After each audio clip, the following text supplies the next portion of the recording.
Today, or what I hope to accomplish today. Do you want me to close the door?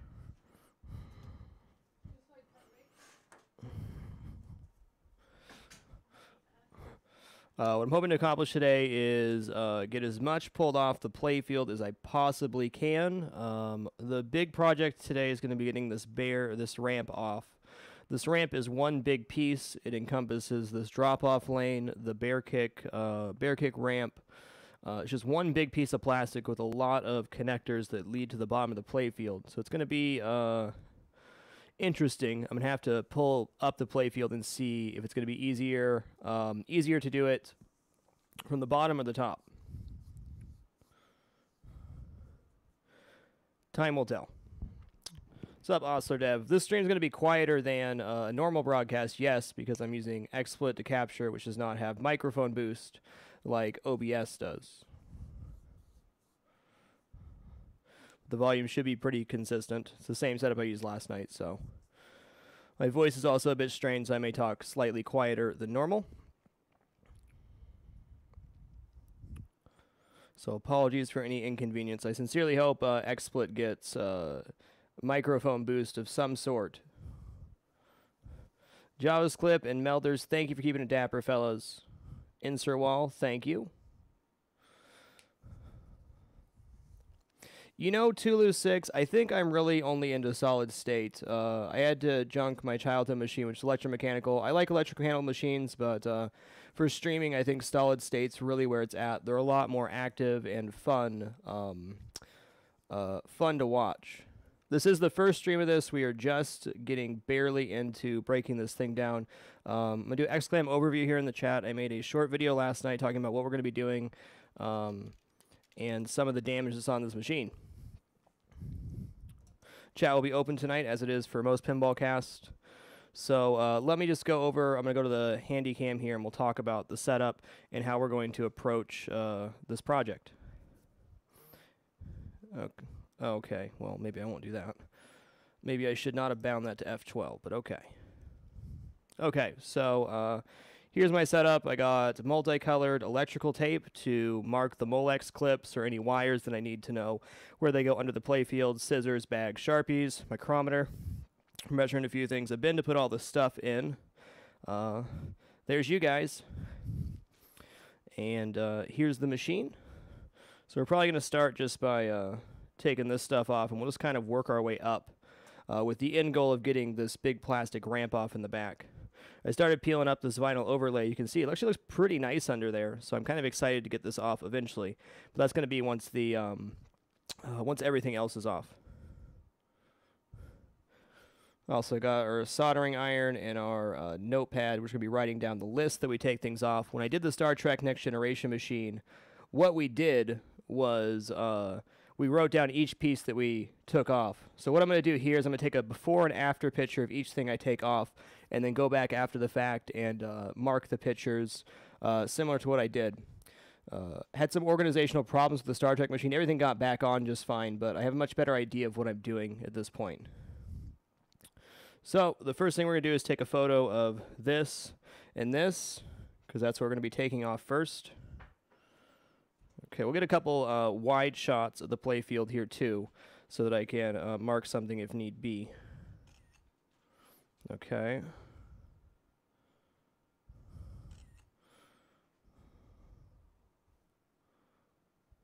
Looking good.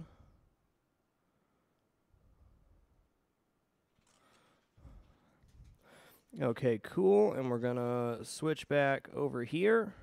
I'm going to take a couple of pictures with this camera too, and then we'll get started. Okay. See if I can reach the photo button here. I should be able to.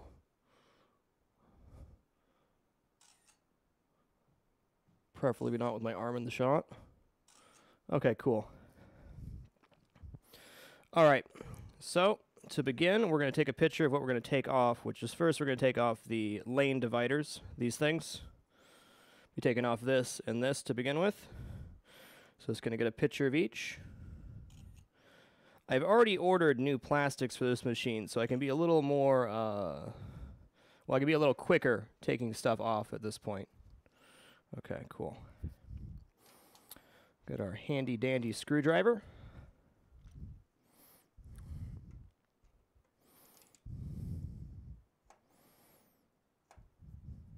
These should be very long metal screws, if I'm not mistaken. Going into black post, holding the metal pieces and plastic together. Yep, I was right. You never quite know from machine to machine how they're going to put it together. But in general, they're all about the same.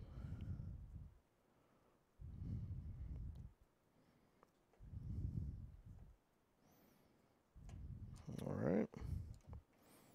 Now it's even longer than I thought. I'll also have an ultrasonic cleaner coming in the next couple days so I can wash everything really good. Pretty pumped about that. Okay, I think we're almost there. Maybe? Okay, well, we're out of the metal post anywho.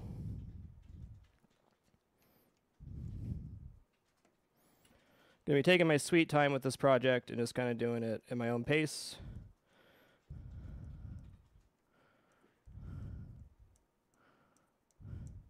Won't need to measure these screws because it's pretty obvious what they go to. It's a big old boy. Let's do the side first, and then the middle.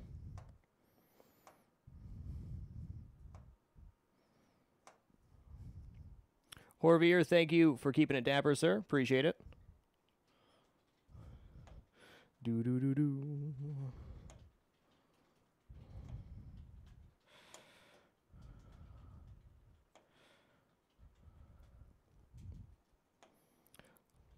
Cool, Wild Pal. Well, thanks for taking the time to check it out. Yeah, if you do ! Overview in the chat, I posted basically the overview of what's wrong with this machine and how I think I'm going to approach it. That plan may change. We'll see.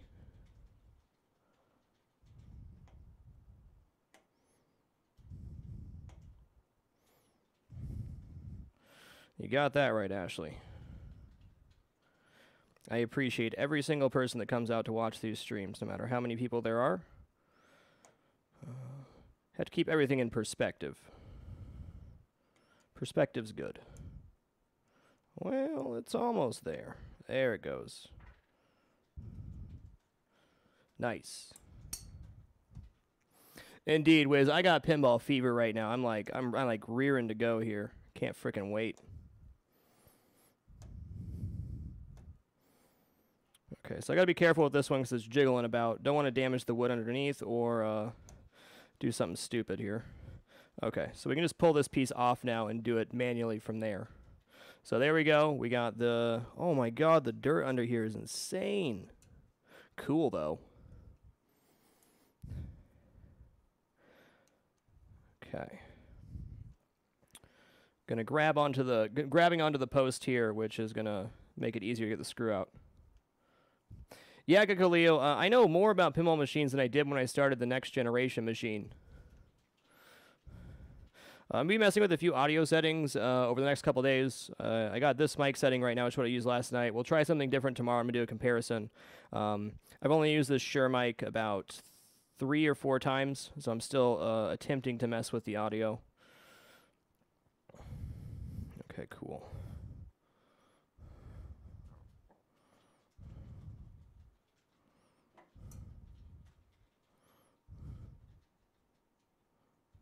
Death Kittens, I got this one from GameRoomGuys.com.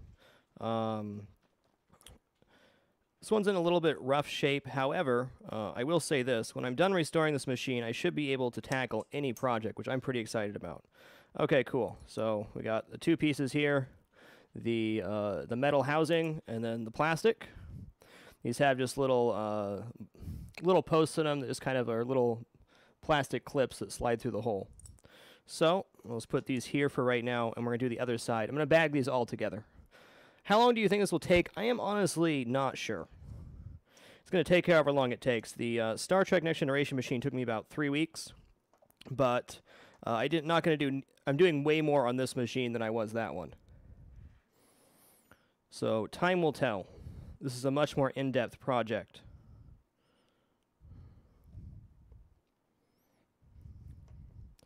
That being said, I'm pretty hyped about it, and I should be able to work a little quicker, at least for the top of the playfield.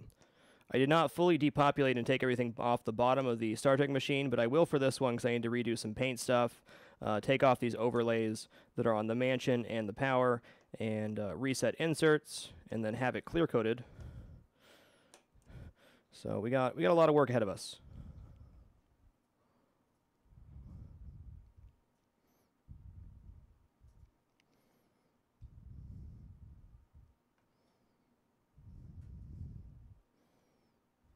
Come on, nice and easy, baby.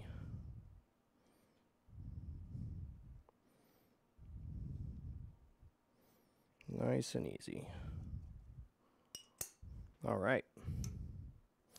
We'll do the middle again. That worked out pretty nice last time. 24/7 stream till then, no, but I did start 2 hours early today, so we'll see how it goes.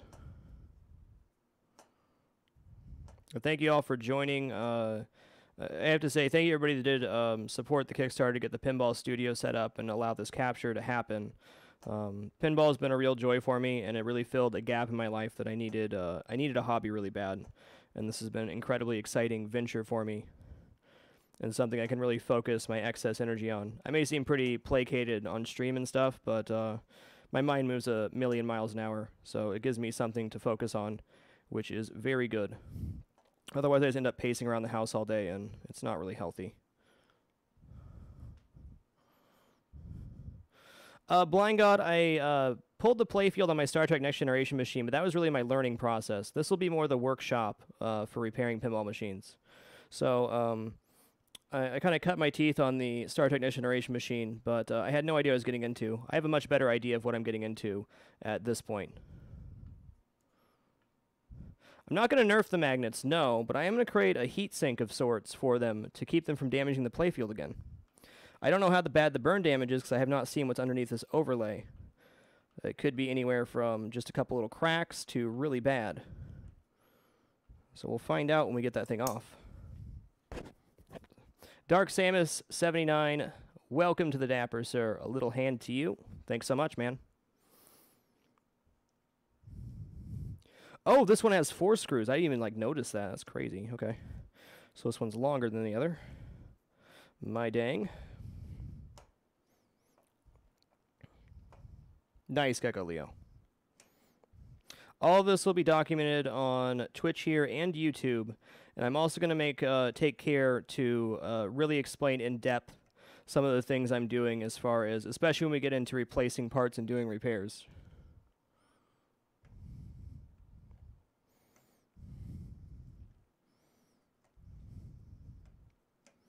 Well, as they say, Blind God, the only thing to fear is fear itself. The worst that happens is you break something and you have to replace it. I figured if I'm going to own pinball machines, I really want to know how to work and restore them because, I mean, why not?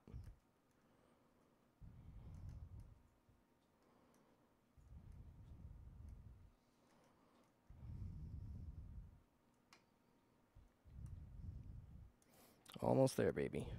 I'm hand turning this because it's kind of like loose in there. I really don't want to twist the plastics. I prefer not to have to replace these posts if possible. All right, so we'll do the same thing we did here. We're going to loosen this out of the Playfield and then pull it off the Playfield and hold it while we unscrew it. Okay, I think that's it. Not quite.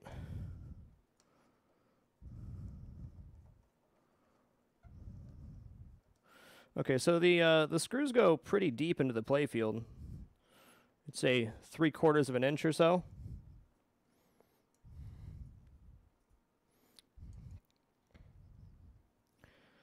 Yeah, Addams Family had the most produced tables. That is correct, but this one's seen a lot of play, which is a good thing. It's nice to see a pinball machine that got its fair share of love. Yeah, people do this for a living. Probably not this in depth. I'm going to be replacing a lot of money in parts and maybe some stuff that doesn't really need replaced, but I want the experience. So it's my goal to get all my machines playing as good as they possibly can. I have no intentions of selling or flipping machines or anything like that. This is really for my own personal knowledge and enjoyment.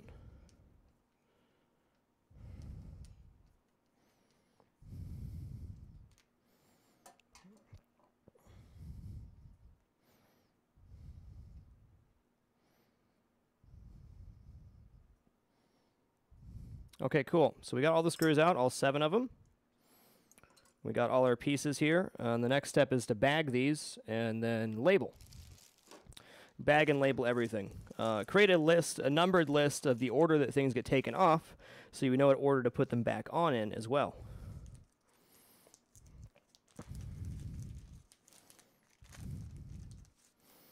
Okay, so let's just label this before we do anything. This will be number 1.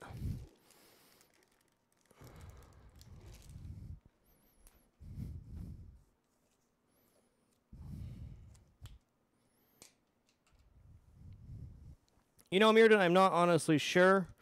I've already ordered quite a bit of parts for this machine.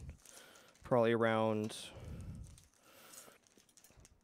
between the plastics and the ramps, let's say we probably spent about $450 so far, without getting into coils and stuff like that. Okay, so here's number 1. That is our first bag. Now we're going to take our master list here, start making it. Okay, so number 1 is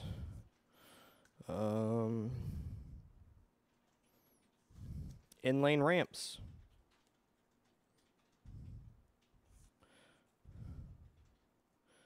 And now this may seem incredibly redundant to do.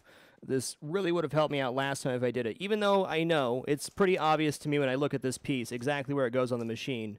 But we're going to take an additional picture now that it's off, so that when I go back to do put everything back on, if I ever need to reference anything, I know where it is. So we'll take a photo of this, and a photo of this. And that way I have photos all in a row showing what I just took off and then what it looks like after it's taken off. Unnecessary for this, but I'm going to do it with every piece because it's better to be consistent and know everything's in order. Just toss this in our bin there. Let's see. Let's grab a little bag for lights, too. We'll be placing all of these lights with LEDs at the end of the day. Well, not the end of today. No, all the screws are not the same size. In fact, I should have put the screws in there. Okay. I'm going to bag the screws separately. We'll just leave this bag kind of floating up here for right now. Yeah, too little reference is definitely a problem. Okay, so then 2 will be the inlane screws. Did I already lose my pen? Thank goodness. So 2 will be inlane screws. The reason that I'm going to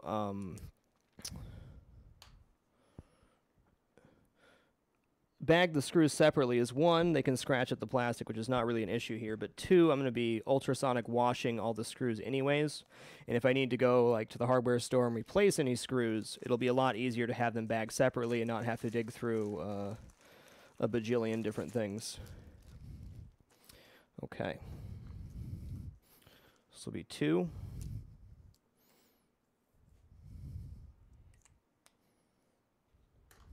Oh yeah, the video is definitely there as a backup plan, but pictures are a lot easier to work with. Okay, here we go. Whoa.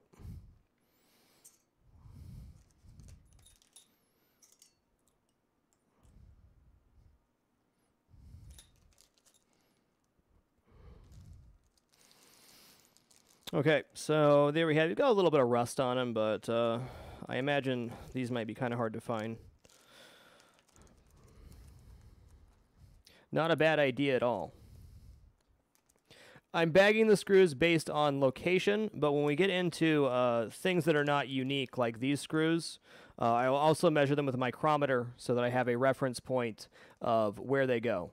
This one's pretty much a slam dunk. I know that there's not going to be many screws, if any, that are this size and length. Okay, so inlane screws is number 2. Cool. I guess what we'll do next is take off the Slingshot plastics.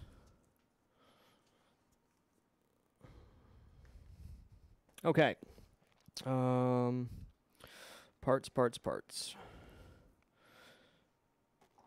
Okay, there it is. Not quite. I bet it's the blue one.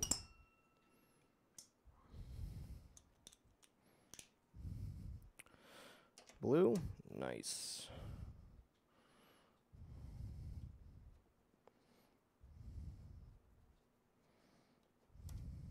So this should just be a lock washer on a post.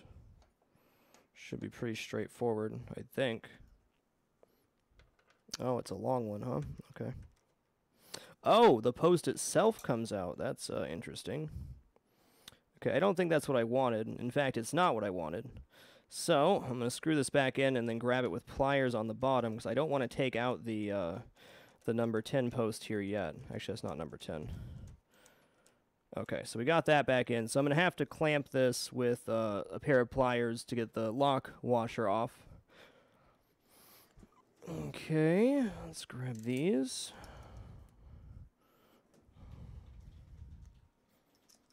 Okay.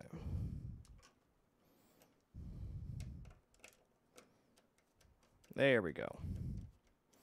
The post itself was turning, which isn't great. Shouldn't be doing that. But after a lot of wear, stuff like that happens. In fact, what the hell's going on here? Ah, I see. Okay.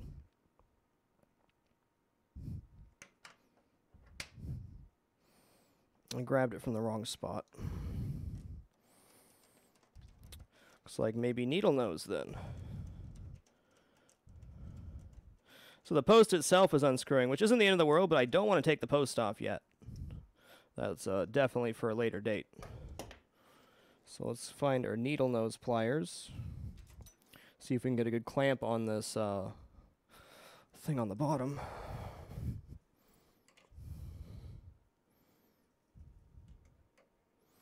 I mean, I could take it off, but it's gonna mess up the rotation, which I really don't want. There we go. Is that better? No.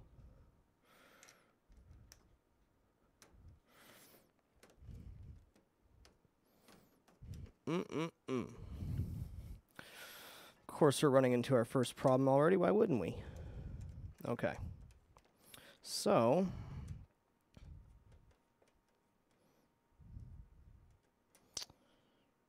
why wouldn't we?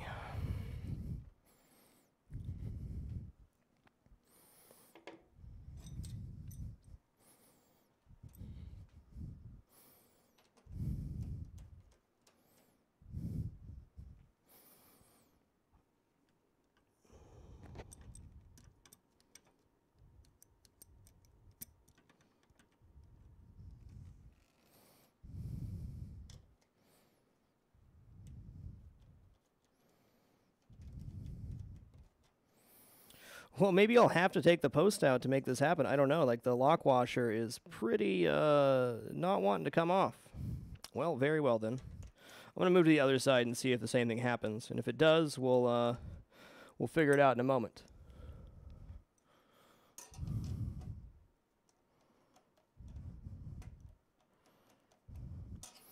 Okay, so it appears the same thing is happening on the other side. So what we're going to end up doing here is just removing the posts themselves. See if this one does the same thing. That one's larger. Okay. I'm going to pull this rubber piece off to stop the wood from bowing.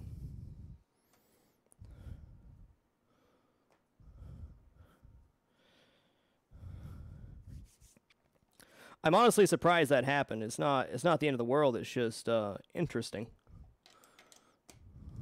And of course, this one's going to come off normally. That's what's supposed to happen. The lock washer is just supposed to come off.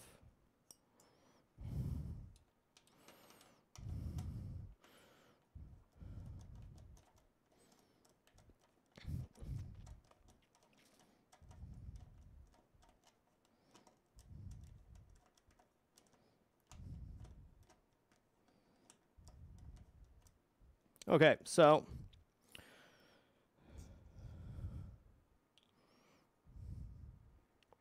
here's what happened. This post holds in the number 10 post, which keeps the slingshots, holds the slingshot rubber. What's happening here is that the lock washer is really dirty, and the rubber's probably shrunken.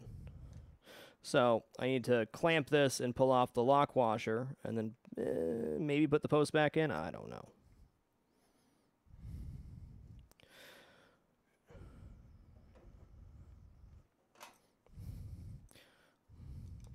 The problem is, Cryptek, you gave that person exactly what they wanted, which is a negative reaction.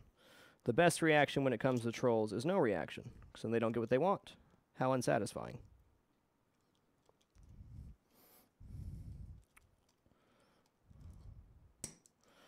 Okay, so we got it off there. Nice. We are looking down. I won't be on a rotisserie for a while. So what I'm going to do here is actually put this back in for the moment, because I don't want to remove these yet.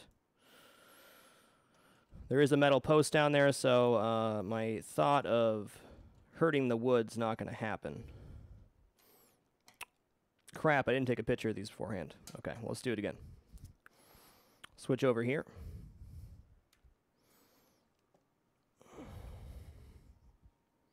Okay, so let's take a picture of this real quick. And this, I'll remember. These are pretty slam dunk. Okay, cool. Like, look how dirty these switches are down here. Just filthy. Like, I'll need to probably replace these. I don't think they'll be cleaned properly. Probably just end up replacing those leaves.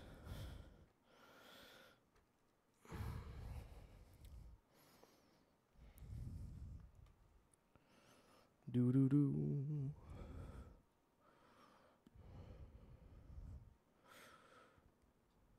Okay.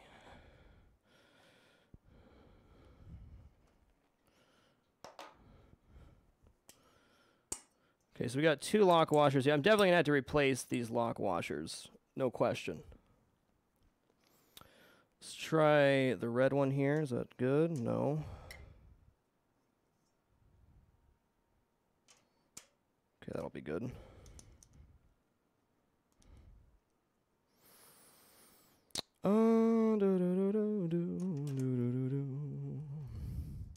Should probably classify this one under something different. This is a different assembly than the other ones. Let's think here for a minute. This connects the bear ramp to the post, so it's a lot more sturdy. It's got a washer on there and stuff. I'll just make myself a note.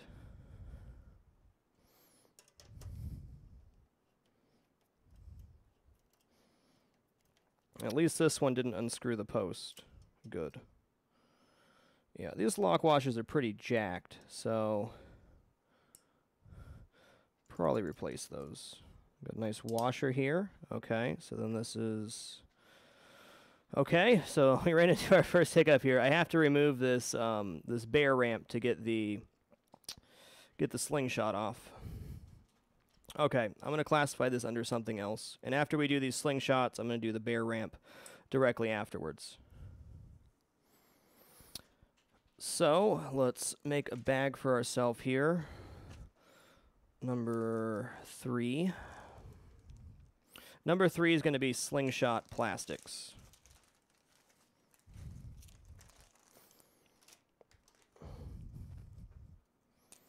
So we go 3.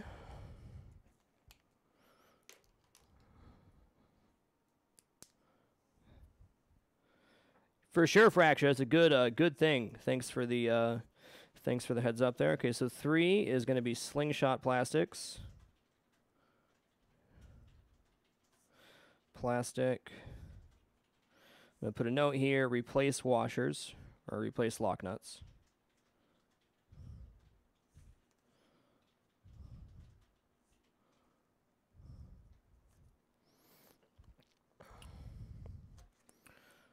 So in this case, so I have access to these lock nuts as is. I'm going to put these in a separate bag inside of the number 3 bag. Yeah, it's a great pen. Ashley turned me on to these. Very nice. Okay. So there's number 3, slingshot plastic. We're going to do the same thing we did with the previous one in getting the, just pull the entire, pull the entire post here. Unfortunately, unfortunately I don't, I don't like that the rubber is just hanging there, but it'll be solved. I'll just have to hold on to the post while I do this. Farfennugan.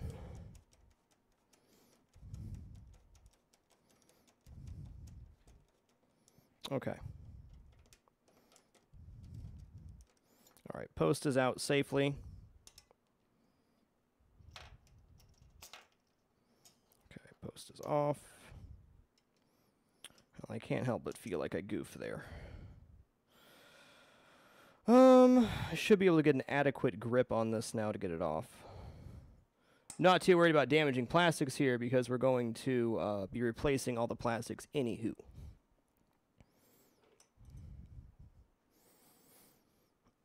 Yeah, it's really just a matter of how hard they are to get off. But yes, you can put most, if not all, Playfields on a rotisserie. Absolutely. That's just turning for no reason.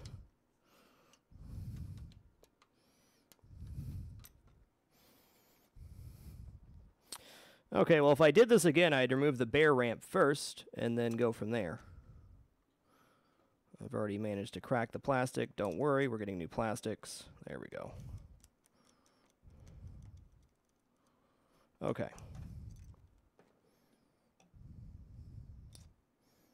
So there is the lock washer. All right. So definitely messed up the order there. I should have known to take the bear ramp off first, but I didn't think it through. Okay. So we're going to have to get the bear ramp off before we can get the slingshot plastic off, which is perfectly okay. We're going to take these 3 lock washers, double bag them, and put them inside the number 3 bag. So I guess I could just label it number 4, but...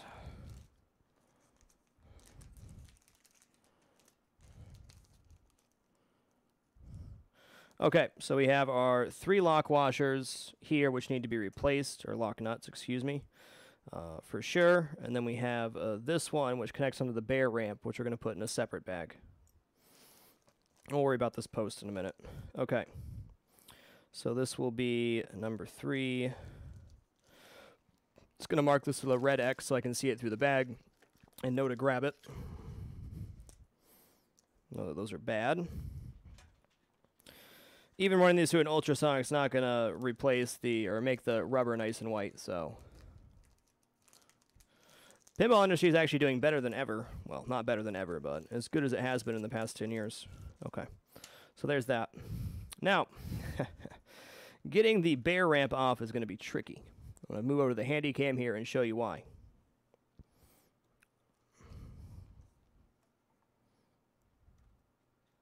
Okay. Bear ramp's going to be tricky because we have 2 things going on here. We have this micro switch, which tells it when the ball rolls past it, which is wired here. And we have this flasher lamp here. So we're going to have to desolder those. I guess desolder is probably not even the right term. Just pull the wires, label them, and go from there.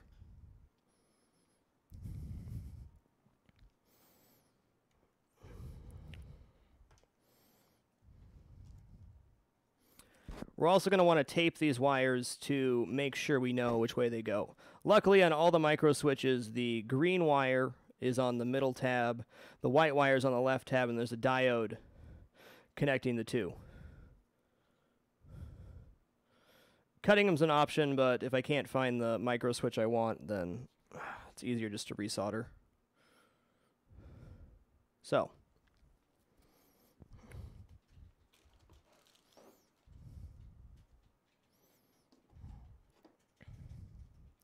We're going to use 2 different colors of tape here, and then we're going to write ourselves a note. So we got red electrical tape, purple electrical tape.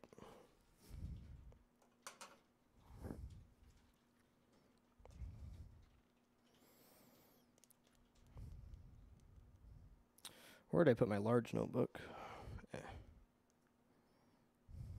There will also be a Molex connector clip below the Playfield that will connect to these devices. So I will take this red tape and wrap it around the wires, and then on the Molex clip, also put a piece of red tape so I know where it goes back up. This will seem like a lot of tape, and it is, but we want to make sure we can get the piece of tape off, which is why we make a fold like this, wrap it around the wire, and connect it to the tab. Push together, and that gives us a tab to pull the tape apart when the time comes. So we got red tape here, and then on this flasher lamp, we're going to do purple tape. I'm going to cut off this piece because it was obviously pulled back and then put back on the roll. Stickiness is an issue when you have dirty wires and dirty Molex clips. You want to make sure you have as much adhesive on there as you can. Okay.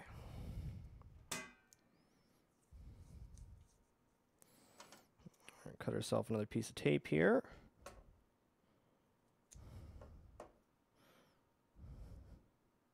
All right, so we're going to fold it over like this again, wrap it around these two wires, and fold it up on the tab.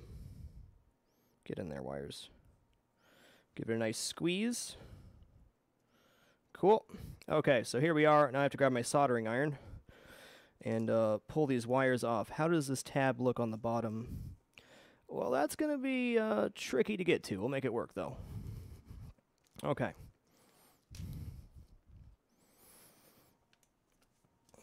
Let's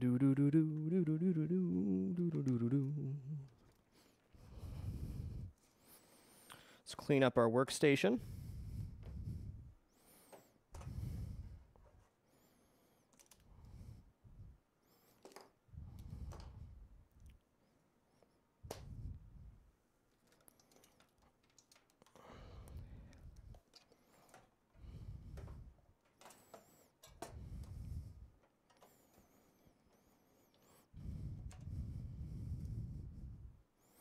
Connections secure, good.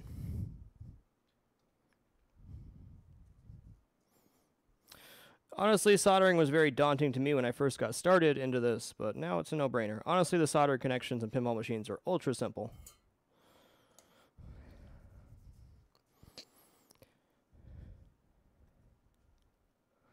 All right, so just going to let this heat up for a bit. I think I set about 700 degrees. Should be a nice, quick, easy disconnect.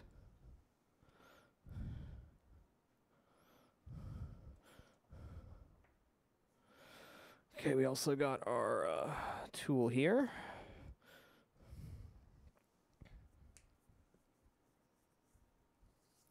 Derzino, what I do, which I'm going to do right now, I'm going to take a few pictures. I take pictures of everything I do so I know how stuff goes back on. So we're going to take a couple pictures of this bear ramp and what's going to be happening with that. Take like a couple pictures of where the screws are. So we got this piece down here. We know where that goes. I'm going to take a picture of this micro switch.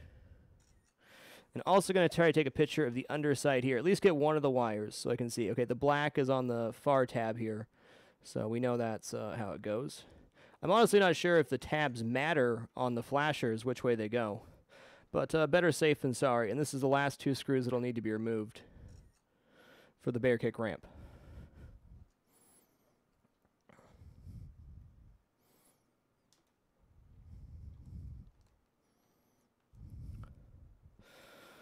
We're at 676 degrees on the soldering iron. Get some coffee. You want to let it get up to temp and then hold temp for a while to make sure the reservoir has some heat too. Justin Cupcake. Little hand to you, friend. Welcome to the Dapper. Everything's dusty on this machine. If you do exclam overview in the chat, you can see a video of me going over all the things that are wrong with this machine. Thank you, Ashley. Just going to mute my mic for just a moment.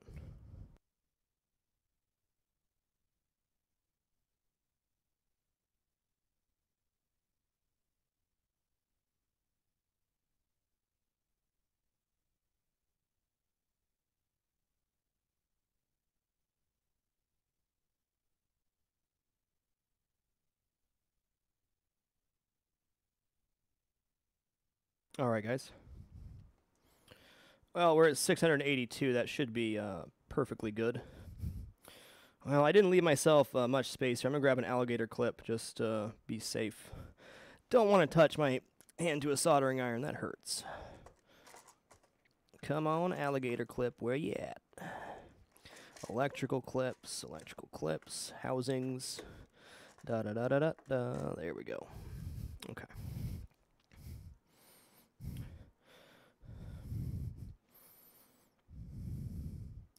So let's grab myself a little clip here so I have something to pull on that's not the wire, because I don't think my... Oh, one more thing, a very important thing. We're going to drop a towel down here. The odds of solder dripping here are extremely low with the amount of solder, but I'd rather not throw hot metal onto the playfield. Okay.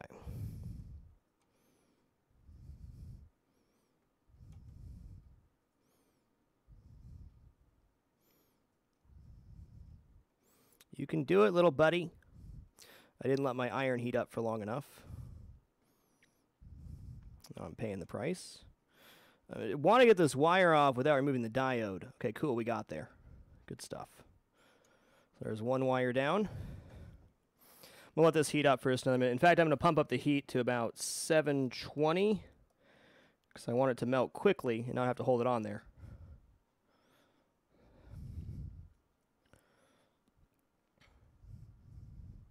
Cool, cat across, Chris. I'm itching to get another tattoo, but I gotta wait.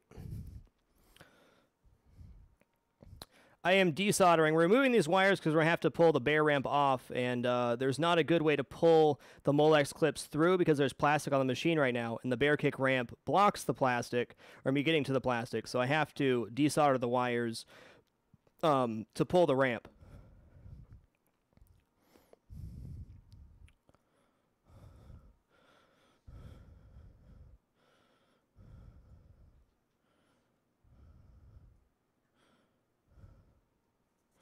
Fracture, comments like that are the reason I hate soldering on stream, sir.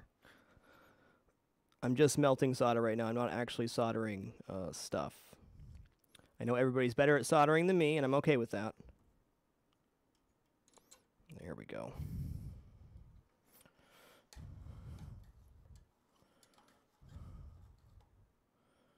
Okay. So step one, we got the micro switch wires off. We're going to slide this towel underneath the flasher, and we're going to try to get to those tabs. It's going to be tricky. You're all good, Fracture. I appreciate the help. Okay, this is really tricky. I think I'm going to try to slide the iron underneath this post. And yes, I do need to get a different tip. That's definitely a thing.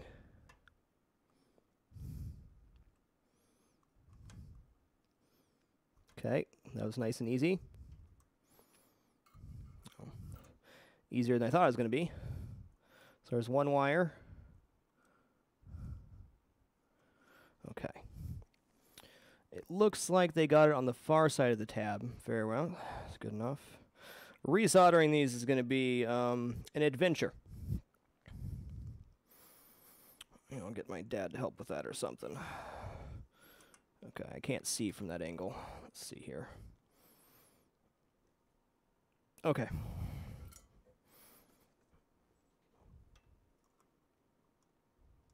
All right, beautiful. All right, we shouldn't need to unsolder or desolder anything. I don't even know if desolder is the right term for what I'm doing. I'm not pulling any solder off, just kind of give that a little clean. Let that cool down for a minute, then we'll pull it off. But we got what we needed to done.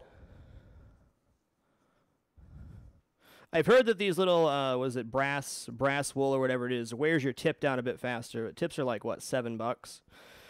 The wet sponge always drives me insane with its little sizzle and steam. Okay, so there we go. I got to make myself a note in my big notebook, which I need to find. Fudgems. On which color tape goes to what. So that's going to be pretty important. I think I left it in the other room. One sec. I must have.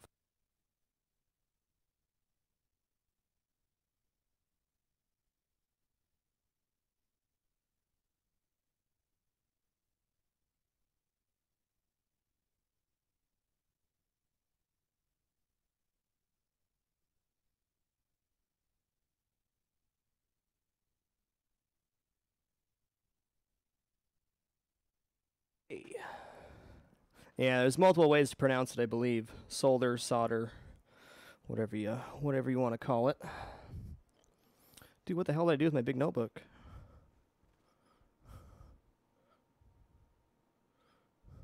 Okay, well, since we're not into parts yet, I can use this mini notebook. We'll just do that.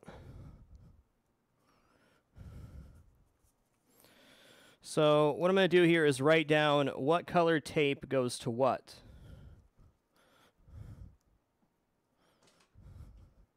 There you go. Okay, so red equals, so tape list. Red equals Bear Kick Micro.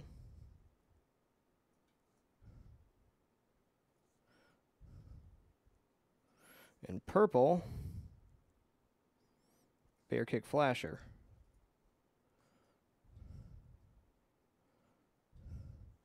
The way they designed this machine, they definitely didn't intend anybody to be pulling it apart this way. The Star Trek machine, I thought, was put together pretty nicely for pull apart.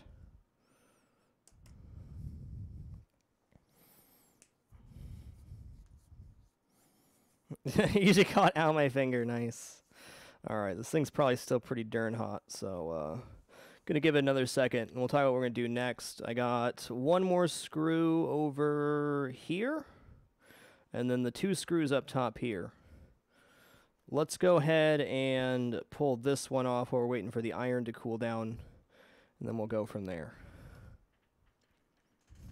Didn't mean any offense by that either, Fracture. You're more than welcome to offer advice. It just, it's rough sometimes when you're a noob at something and everybody's like, oh, you're doing it all wrong. I got you, though. Was red the right one? Yes. No, red was not the right one. Okay, we're on this one.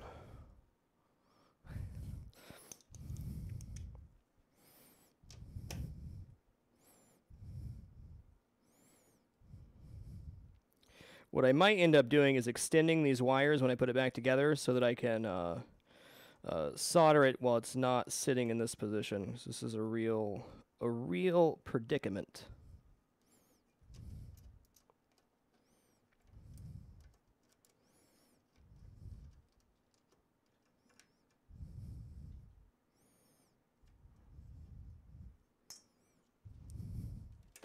See if I can get this washer off. Man, that's dirty. Everything on this machine is just like so filthy. So these all have to be replaced. Okay, is there anything else holding that on? No. Beautiful.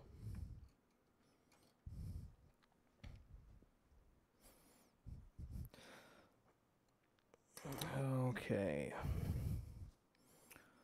Okay. I just wanted you to know I didn't mean anything by it. Just stating how I felt.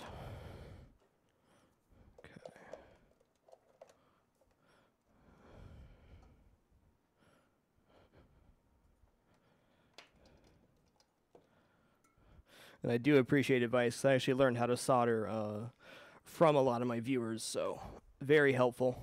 The best soldering video I found actually was like some 1980s training video for some company on YouTube. It was quite informative, albeit very cheesy. Okay, so we got this. So we're going to pull this ramp now. After we pull this piece. Wow, that's really kind of jacked on there. Can see how hard that was pressed into the plastic. Quite warped. Okay, cool. Now that we have that, we can get the post back on. But before we do that, we're going to go ahead and take our number 3 bag here with our busted lock nuts and put this in there. There we go.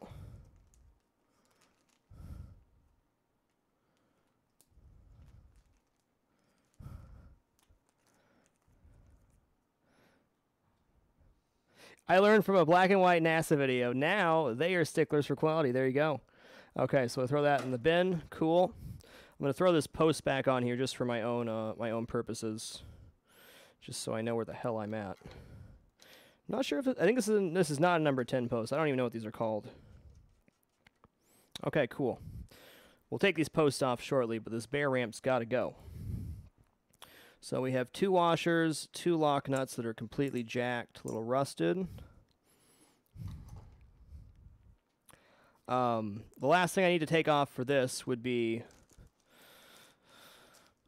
these two posts here that are holding it to this plastic piece.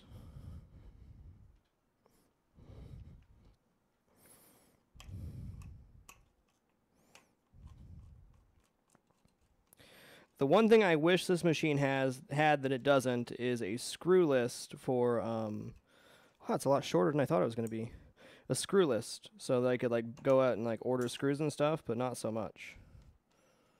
Okay, this might just fall down.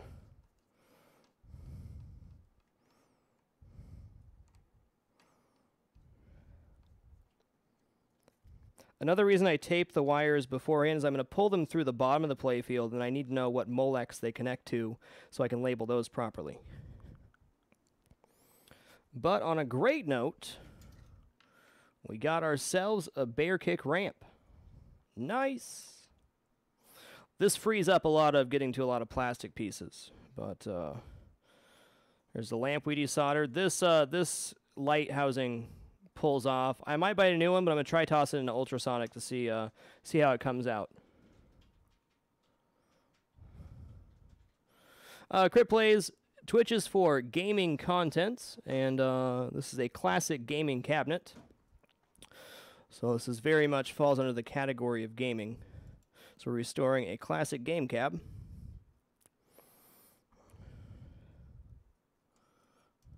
Oh, hey, there's a washer on the bottom of this, too. Okay. Good to know. We got double washer. Very good.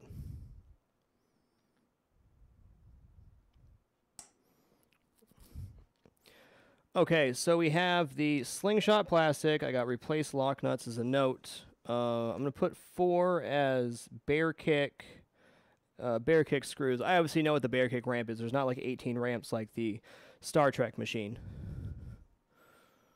So it should be good. Oh my god, I'm already getting disorganized. There's my pen.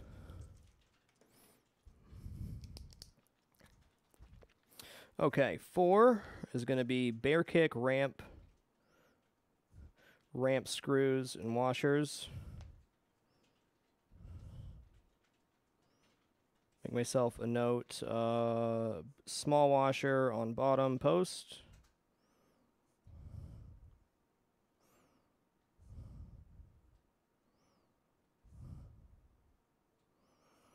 So the small washer goes on this post right here. Okay, so we're going to bag these up and throw them into the bin. I'll end up sorting through everything afterwards, but I have a bin I'm putting everything in. Everything's numbered, so it makes it quite easy.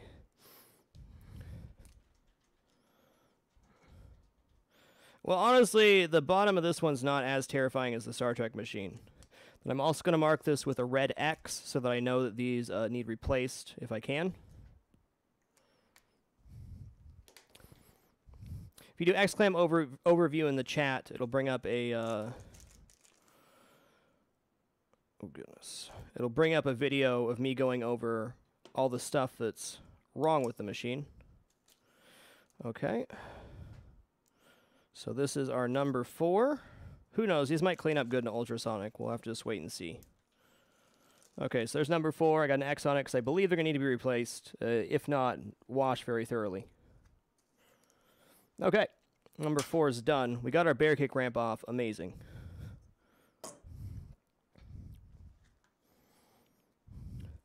I believe what we're going to take off next is going to be these posts. But before we do that, I'm going to take a quick picture of where the bear kick ramp goes. This is redundant, and I know exactly where it goes, but for everything that I do, we're taking 2 pictures, one before, one after, or a couple after to know where stuff connects back. We'll get up in there.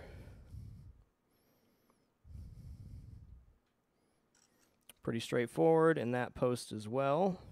Come on, autofocus. A little back then. Hi, James. Cool. Then we're going to take 2 more pictures of these posts here so I know what's happening. So that's next.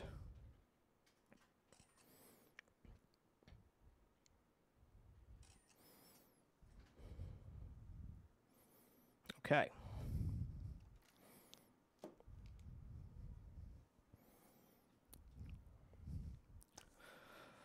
So next is going to be taking these posts off. Put those in a bag. Let's call it Slingshot post. Hi, James.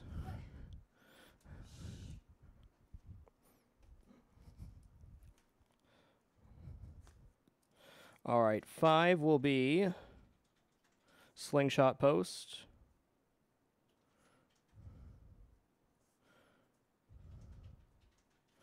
Neat, neat, neat. Yeah, James did just yell at both of us, I think. Okay. Got our handy dandy screwdriver here and get these small posts off. I was thinking these would connect to the bottom of the playfield. I'm pleasantly surprised they don't. So these just have a... I guess this one's threaded. Oh, no, it's not. There's that. These will need something a little more robust. Pliers to start, at least. I think this machine's going to clean up really nice.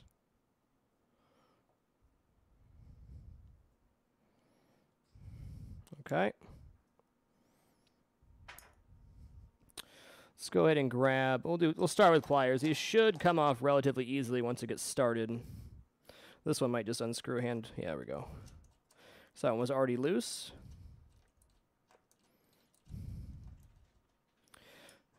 On a good note, when this thing goes back together, it really should not have to be taken apart ever again. So this is really kind of like...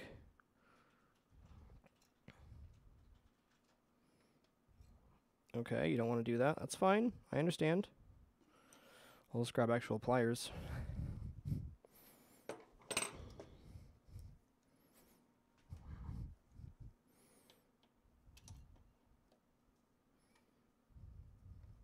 There we go.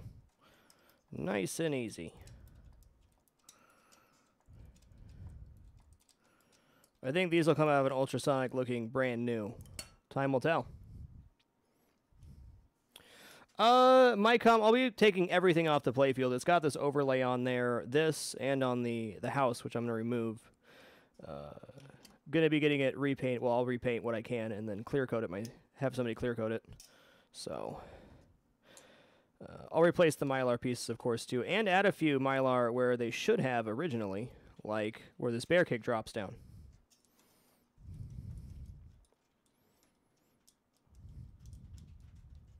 Doing great, Paladin Lord. How are you, dude?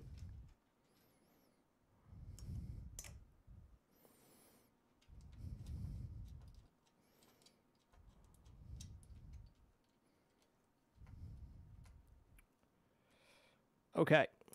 So there it is.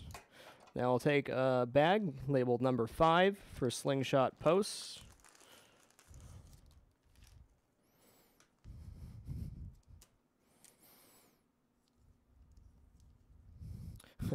Getting hung up on the ridge there.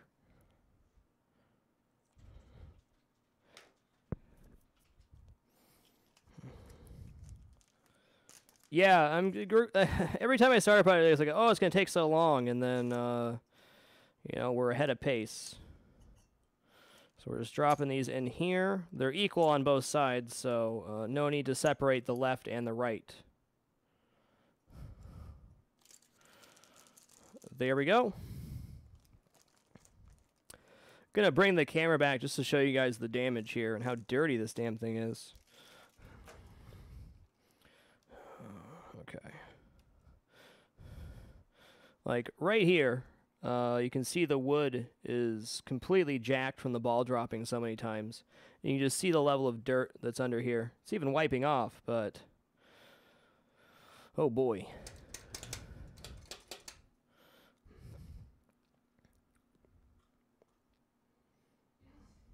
Yeah, pretty gross. All right, we can remove this light.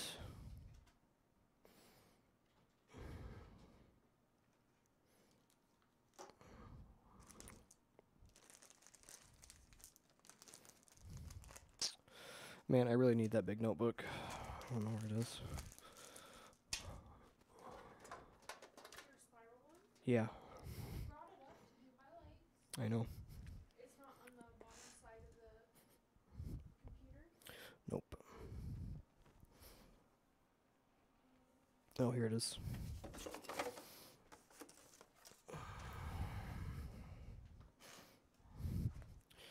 this would be as good of a time as any to talk about how slingshots work.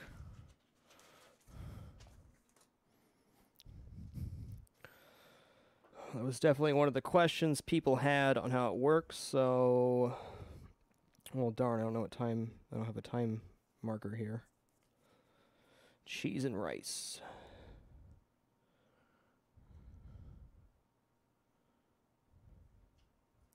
We'll just say I started right at 5, which would put us 1 hour and 5 minutes in.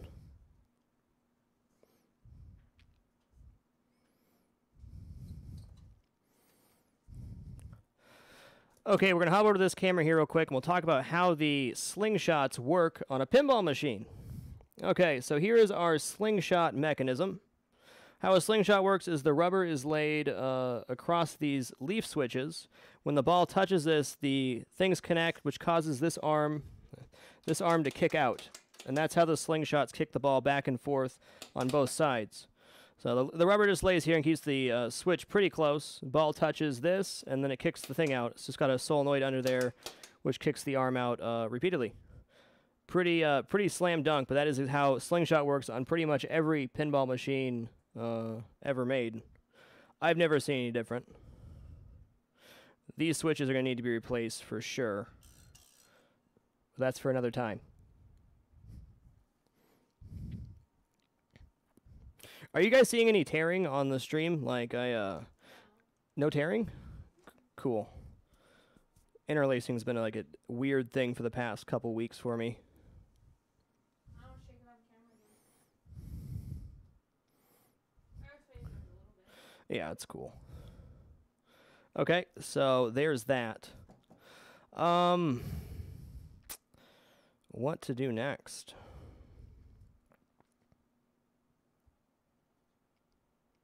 Okay, cool. Thanks for the feedback, guys. Just, who knows? My main goal today is to get this bear kick ramp off, because I can get not the bear kick ramp, but just this ramp assembly in general off. It's going to be a real tricky booger, because you have all these flashers that connect to the bottom of the playfield. You have these micro switches that register the ball going through. That connect to the bottom of the playfield. So I think my next step is probably to lift the playfield and disconnect as many Molex connectors as I can, and then kind of try to gently wiggle the ramp off and pull some stuff through if possible. Problem being, a lot of these plastic pieces are like not big enough for the Molex to go through. So what I may have to end up doing is clipping all of these wire ties and pulling the wires through manually.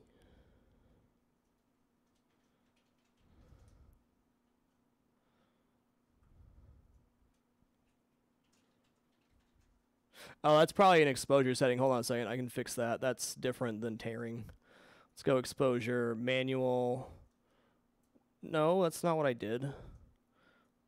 Function, exposure, manual.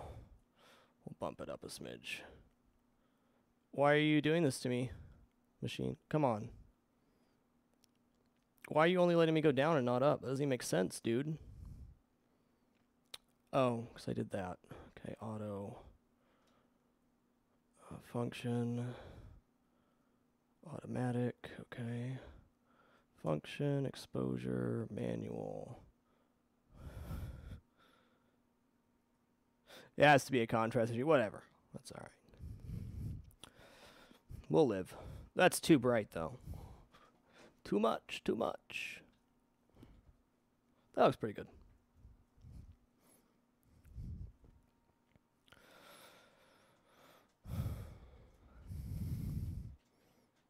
Yeah, it's definitely a bit brighter. Cool. Well, we got to figure out what we're going to pull off next. I kind of want to start on the bear kick ramp, but I'm also terrified to do that. I guess it's got to happen one way or another.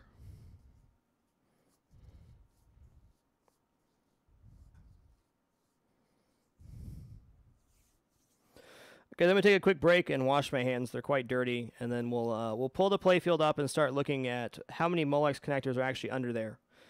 If I had to guess, we'd say 1, 2, 3, 4, 5 Molex connectors that need to be pulled through to pull this ramp off. Find out shortly. Excuse me for just a moment. We'll be right back.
For your, thank you for your patience. I'm not using the gold ROM, no. I may install that at some point. In fact, I think if I get the color dot matrix, it comes with the gold ROM. Okay, I'm just going to set up the tripod real quick on the other camera so that we can have, you guys can see the bottom of the playfield while I'm doing stuff.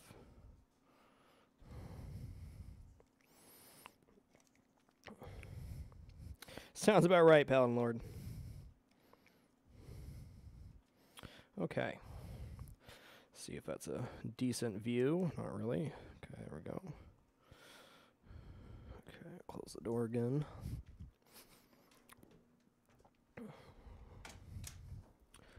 Okay, switch over to this view real quick.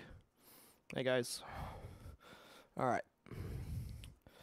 Get everything off the playfield so we can work here.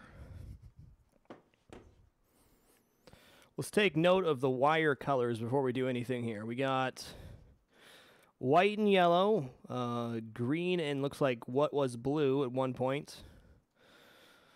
I guess this is technically that's connected too. So yellow and red. And red and white and black. Oh boy. All right.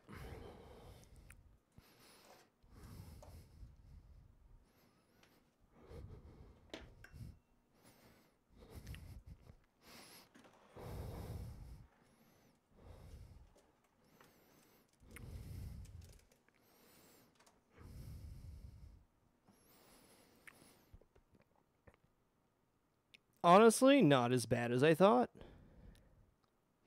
It looks like, to me, if I'm not mistaken here, let me take the cam and get you guys a decent view in here.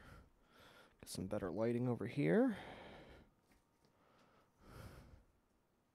Catastrophic Chris CM, a little hand to you, sir. Welcome to the Dapper. Okay. So I'm just going to pull this off real quick, and then we'll come in here. It looks to me like everything that's happening on the top is bundled here, so all those flashers and crap seem to be going to go through that hole, it looks like. There is a chance that some of the Molexes have to come up through this hole as well, but it looks like to me if I can disconnect those two Molexes, we're going to be looking pretty good. Let's see what the other view looks like real quick. So that even, hey, that's actually appropriate.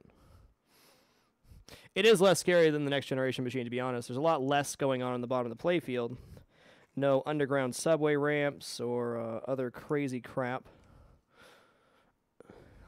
going on. Yeah, the white things are Molex connectors. Correcto mundo.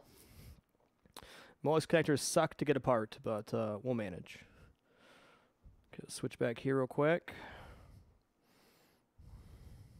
There's not really going to be a good way for you guys to get a view of what I'm doing. We'll try this one. I used to be looking at the top of my head, so actually, hold on. If I can move this over here, you might get a better view. Yeah, that should work. They can break on you. It's unlikely, though, to be honest. Okay, I'm going to try dropping this wire down here. Okay, everything's cool. Be cool.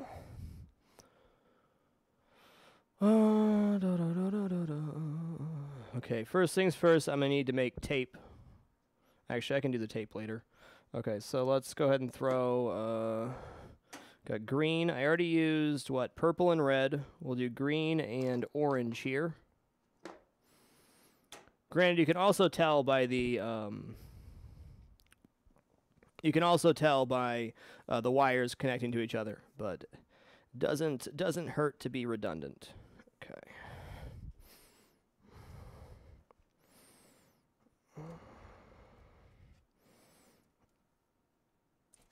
Oh, that was like super simple. Okay.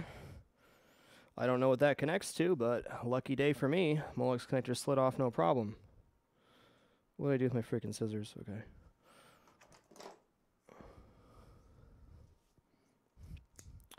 Not wire burn, it's dirt. It's all dirt.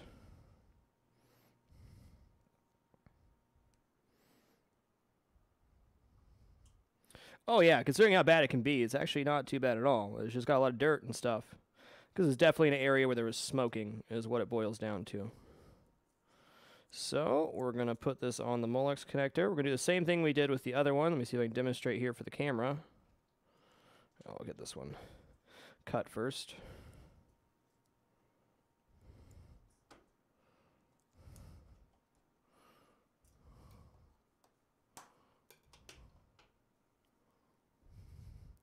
Okay, so we're going to do a little fold here. We're going to fold over a tab so that we have something to grab when we go to pull it off.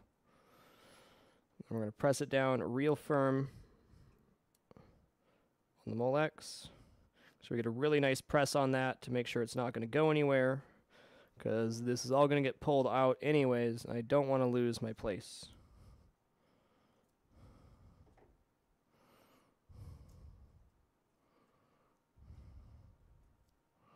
Okay, there's that.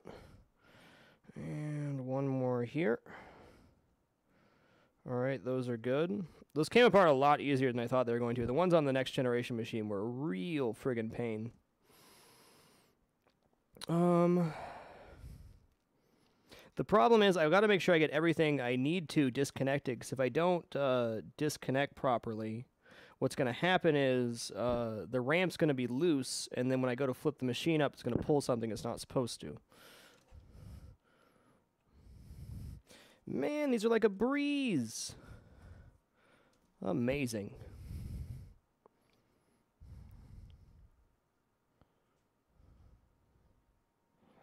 Yes, James, the door's closed now, and you can't come in. That's a real shame.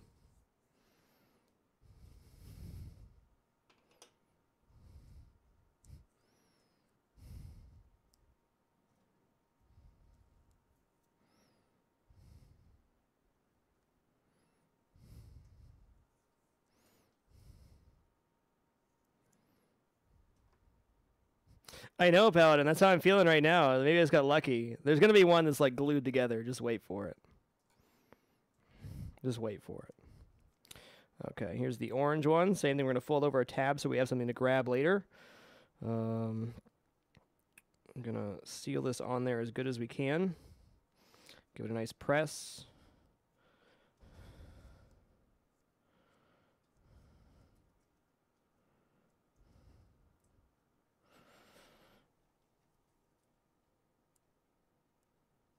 Okay, no, that's not on there, right?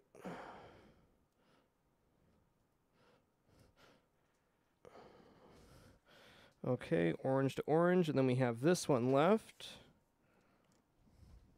Yeah, here's the stuck one. Oh, not bad, man. That's nuts. I'm just gonna grab this yellow tape.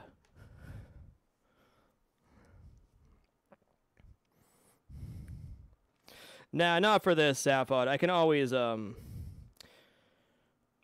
number later if I run out of colors. I got quite a few colors of electrical tape though.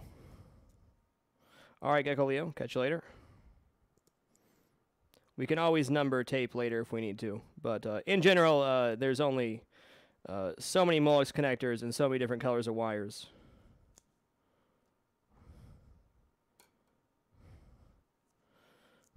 Though numbering can be a very effective way to go. If you wanted to do it that way, it certainly would not be a mistake. Okay, pressing that down there real good.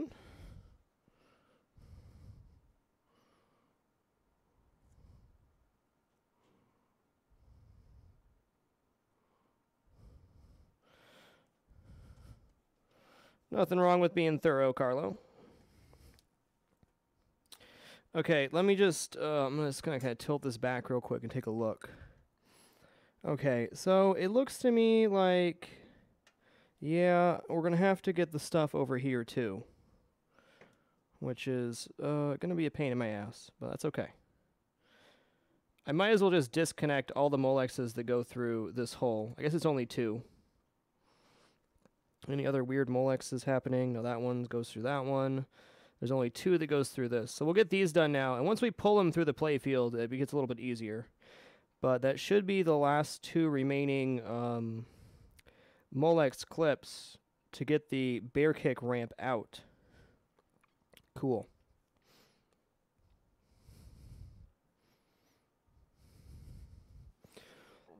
What remaining colors we have? Brown and blue, gray and black, and white.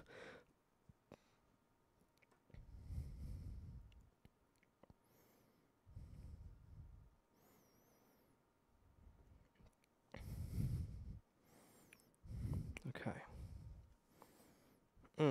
Tight fit in here. Please be easy. Whoo, love you. Love you, Molex. Love you.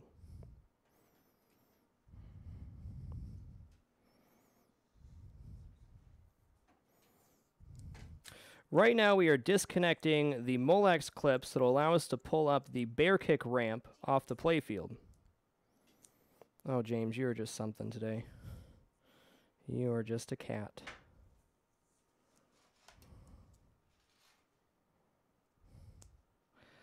Look at the little Jimmy. That's the face of a happy cat. What a happy kitty. Hey, Quay-chan. You know, honestly, I don't think I've heard a single bomb joke on the blue-red wire. Blue to red wire. You might be onto something there, sir. Okay. Brown tape. Now, at this point, we can start reusing colors, because obviously the orange down in this corner is not going to be used up here when we go to disconnect something on the top. So, you can also make note of the wire colors and make sure you're not adding the same piece of tape to like the same... God bless you, you're really down there. Oh, hey, my piece of tape's backwards. Well, since I put my giant thumbprint on there, we're just going to cut a new piece of tape.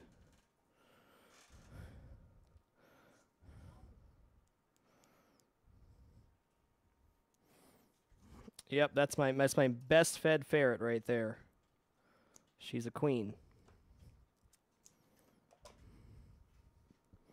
Yeah, James does not need coffee. Thanks. That's a bad idea. Okay, cool. So we just have this one Molex clip left. Please be easy. Oh man, these are like beautiful. Like the Star Trek Next Generation, I was like terrified and like shaking trying to pull them apart. It was so hard. And this one's like slam dunk. Slam dunk Reno. All right, blue tape's where we're at.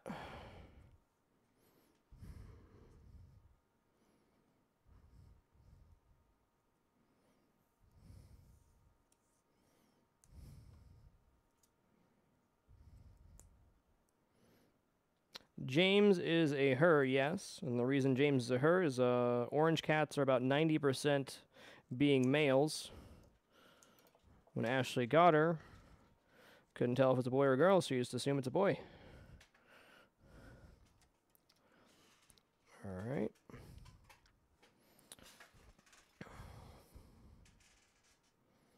Oh, hey, I already got the tape. Okay. I don't think I need my hair on there. No. All right, we should be good to now drop the playfield back down. Just grab the handy cam here and show you guys real quick.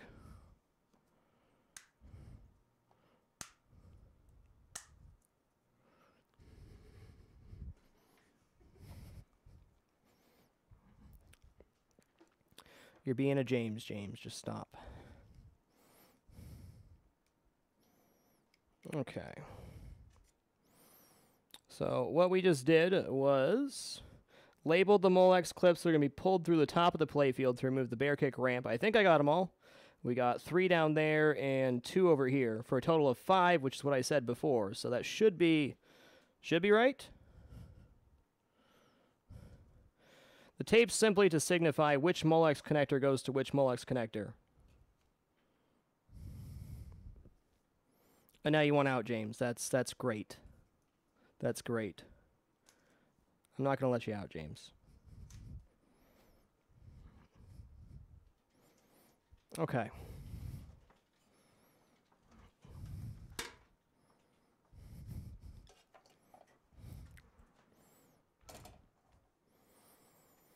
One, 2, 3, 4, 5. Oh, God. Okay, maybe these are connected in some way to each other. It's possible. Yeah, I don't see it. Okay, this wire does not go below the playfield, so this is where it's at. Cool.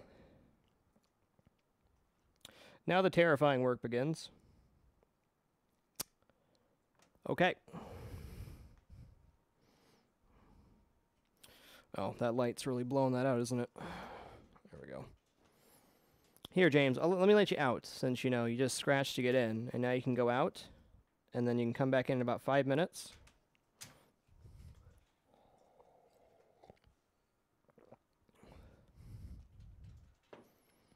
One sec, and then we'll get started here. I'm just going to kind of observe what's going on.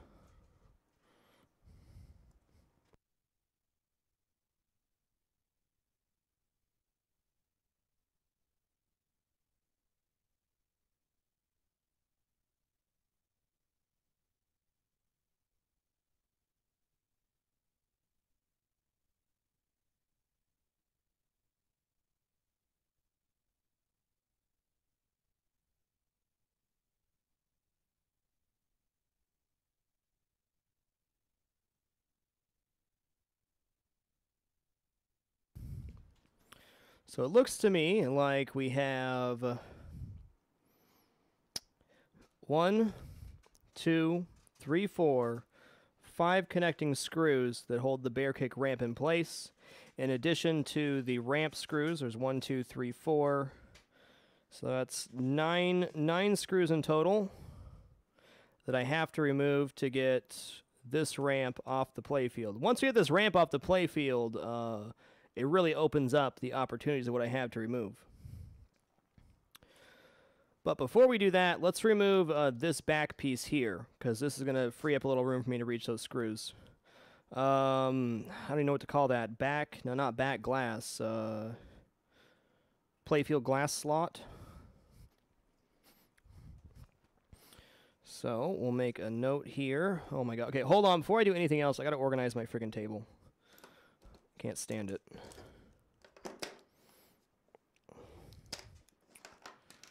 Okay, that's good, good, good, good, good, good.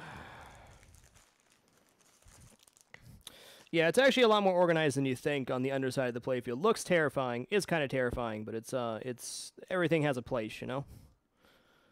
Of course, I've misplaced my pin now. Always got to lose something. There it is on the floor. Okay. So 6 here will be playfield,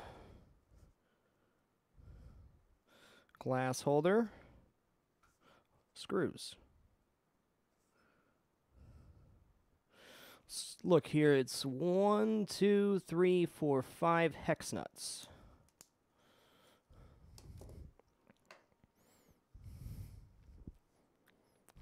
Back playfield glass doohickey. The reason you don't want to call it back glass because the back glass is the cabinet. Okay, so we can get our magnetic bowls back here. These should be this one, I hope.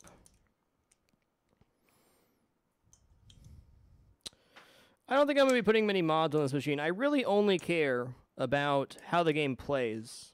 A lot of the mods, I think, are a little over the top. Okay, I just did that. Which is probably why I should have put it on the other side like I was thinking before. Well, did we lose anything? We probably lost something. I got all the important stuff. Just going to check real quick because I'm... Oh, there it is. Let's put these on the apron, which is a very solid place to put them. There we go. So this will be 6. We'll worry about that in a minute.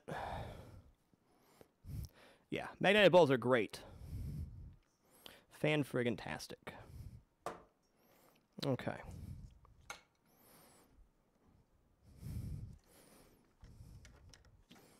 Bingo. I don't know, man. This is going to be... I mean, it's the right one, but... I think... How am I going to stop these from dropping? Oh.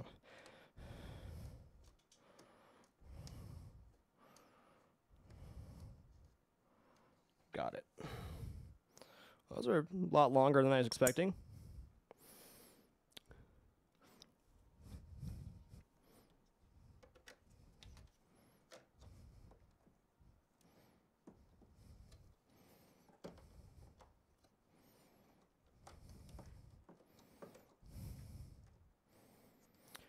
Definitely got to remember to put this back on earlier rather than later when I do the reassembly.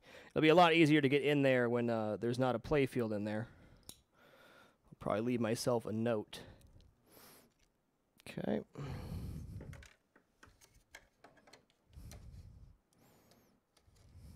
Oh, that one's really loose.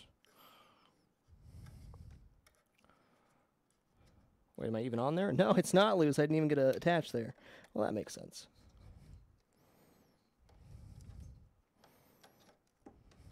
That one's really in there. Nice and easy, buddy. Well, I'm going to go to the other side because, well, I need to.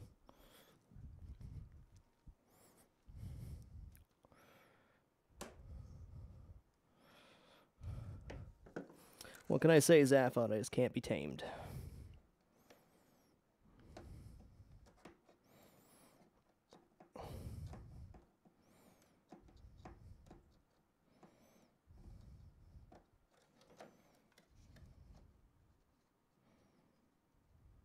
I don't even think I loosened it, man. That thing's like jammed in there.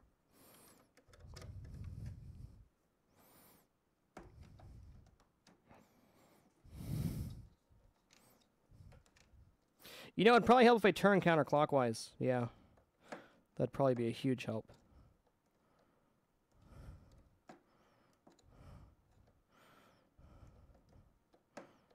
It's like, why isn't it getting looser? And it's getting tighter. Oh, because I'm turning the wrong way.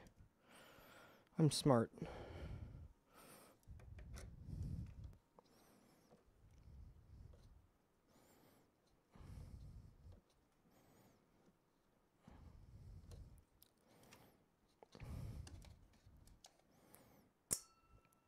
We got there. That's the important part, right? Okay, we'll leave the middle one for last.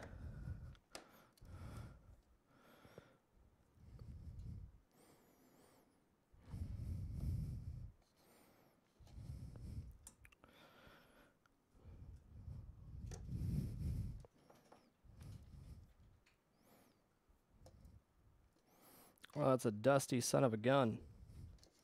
God, that's gross, man. And this is why we're restoring the cabinet. My goodness. Okay, I'm gonna take a picture of this so I know.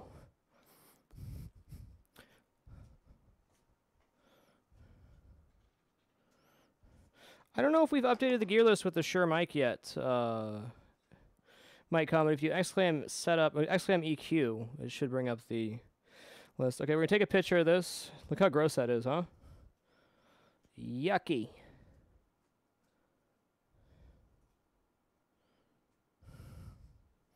We'll take a photo so I know. Not that I don't know, but never hurts to be redundant on your photos. That's obviously never been removed. All right, so what number are we on here? We're on number 6. Yeah, looks pretty gross, huh? Well, number 6. That's more than dirt. It looks like a spider was back there, man. Yuccarino. Yeah, that's 20 years worth of dirt and ash, whatever else. Dally Cat, thanks for keeping it dapper. Thank you for the year. Appreciate it. Okay, cool. Well, there we go. We got number 6, which is the Playfield glass holder screws. Gonna give that just a little wipe down. Oh man, it's disgusting.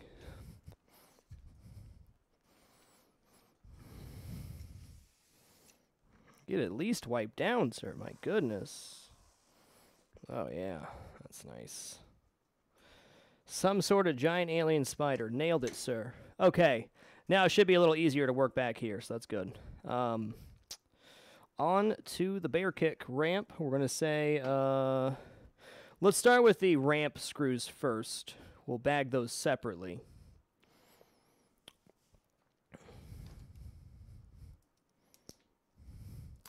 I don't really need to bag it separately.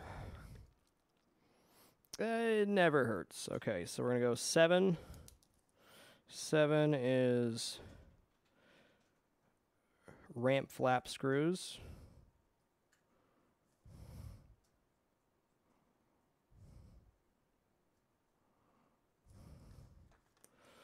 Grab ourselves a bag, label it number 7. Take a few pictures and get going. Okay, that's number 7.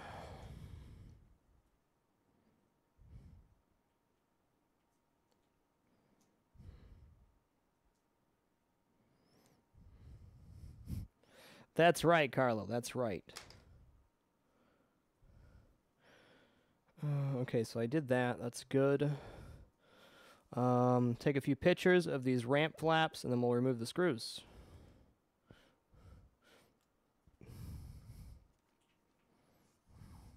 Oh, there's 6 of them. Okay. So we got these right here. That was a... These up here. And swing the camera around a little bit. Come on, guy. Focus. Very good.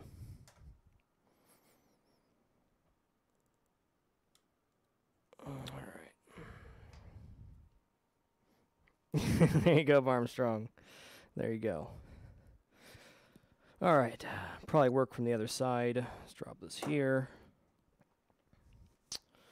Those screws are pretty small, so let's go ahead and grab one of these.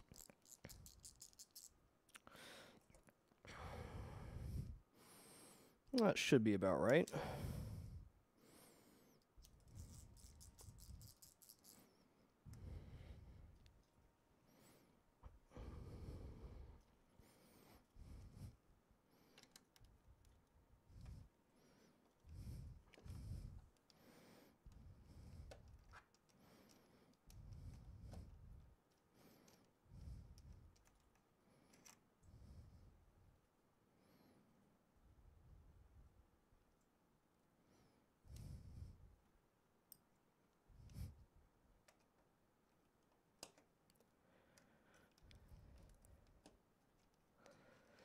These have obviously never been removed. The ones on the Star Trek machine felt like they were pretty loose and been removed. This one's definitely not. Definitely not.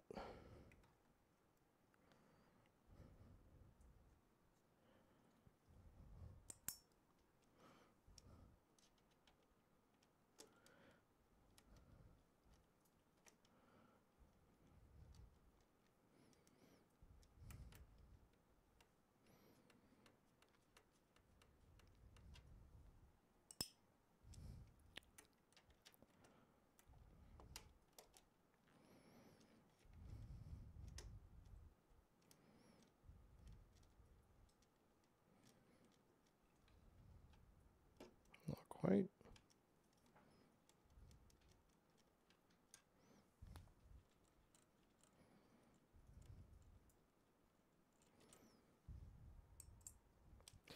There's that, and then these two. These ones feel looser. Could just be coincidence. Oh, this isn't part of the bear ramp. Okay. Okay. Well, let's. I'm gonna put this one back in real quick. It's not attached to the bear ramp. Good to know. That actually makes a lot more sense. Just gonna put this one back in for now. Definitely want to label that separately. Don't want to be mixing our parts. Just slide back in there. There you go.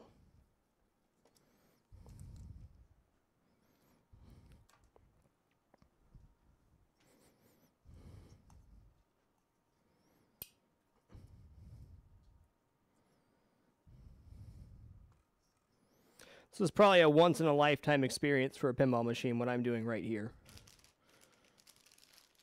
Oh, I already have my bag labeled, okay.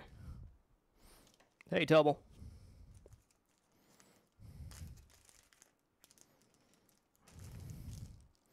All right, so we have our ramp flap screws. Neat, that is the first step. Throw that one in the bag there. Those shouldn't need to be replaced, just cleaned. Okay, we got, I'm going to do the rest of the bear ramp screws. So the only hex is this one right here. Not too bad. Okay, so we're just going to do 8. Oh, need to take a picture of those.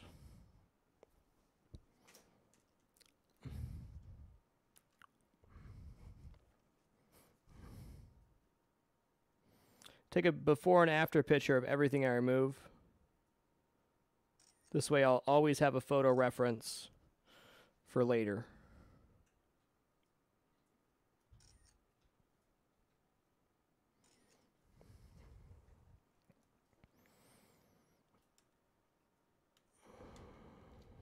I'm doing a full ground-up restoration on this machine.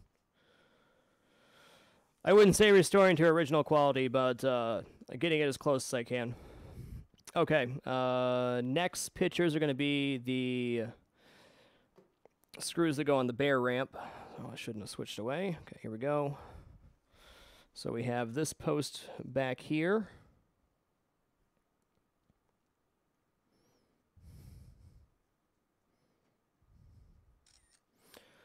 This post back here. These two screws on the side. And this hex. Looks good.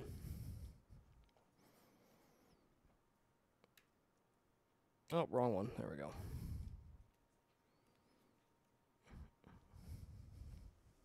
Yeah, I got to replace a lot, One Wing Angel. Okay, so bear ramp screws or, yeah, sorry. No, just plastic ramp.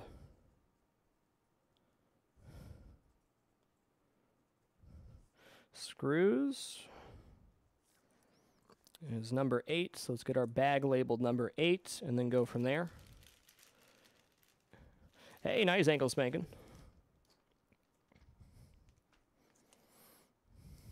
Already did like a quick little blurb, but let me show you how the slingshots work. Since you're here, ankle spanking, that's what you asked.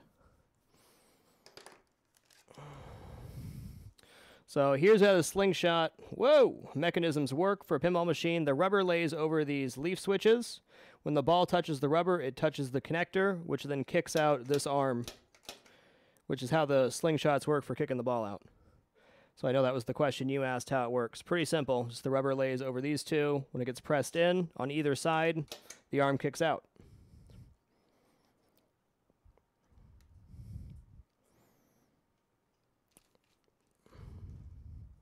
I need some water, man. What do I do with my water? Lord help me. The color dot matrix will be the icing on top of the cake for this machine. Everything else has to be done first.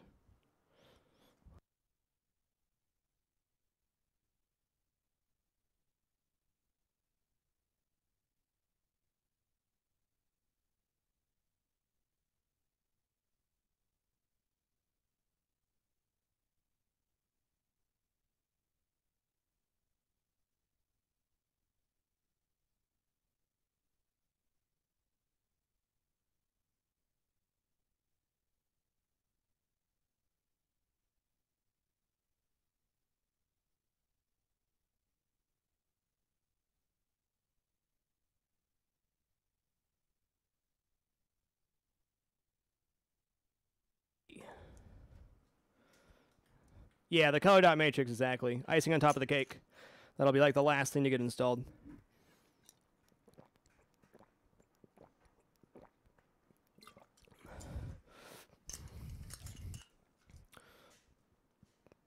Okay, let's see here. I think these two are pretty loosely put in by whoever did the shop last. Yeah, that was nice. I'd honestly prefer they're loose like this on these. These are going to be a real pain to get to if the playfield's not off.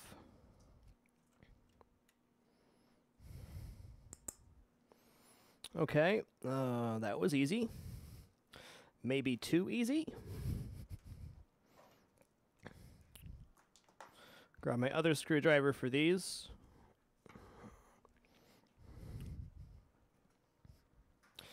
The color dot matrix is a completely separate display, and they program the dot matrix to be displayed in color.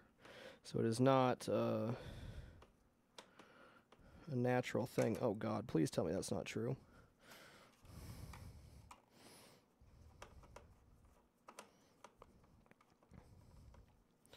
Well, if this screw is stripped, I don't know what I'm going to do.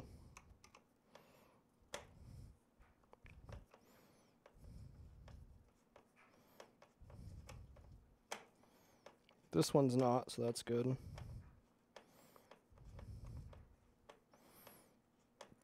Honestly, since I'm getting a new plastic ramp, I could break the plastic to get it off, but I'd really prefer not to do that.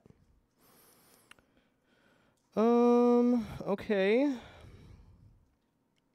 Looks like worst case scenario, I could probably half prop it up and then push from the bottom side to get it undone. But I'd really just prefer if you came out screw. There we go, I think. Yeah, okay, it's coming. It's coming.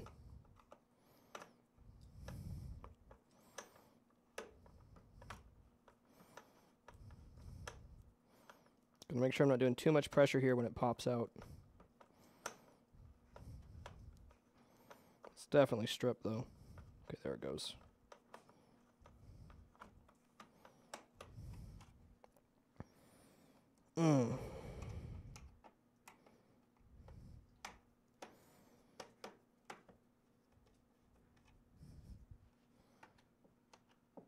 Okay.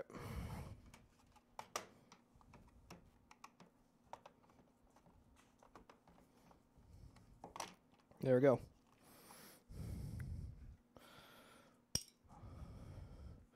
So, gonna make myself a note here to, actually, you know what? That's not gonna be of any consequence. I could refill it with, like, wood putty and then have it not be stripped, but 1 out of 5 screws ain't gonna hurt anything. Okay. I will make myself a note, though. Okay, so stripped.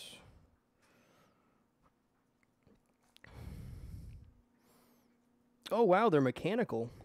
Or, sorry, they have machine thread. I was not expecting a machine thread there. Okay, well, in that case, forget that note.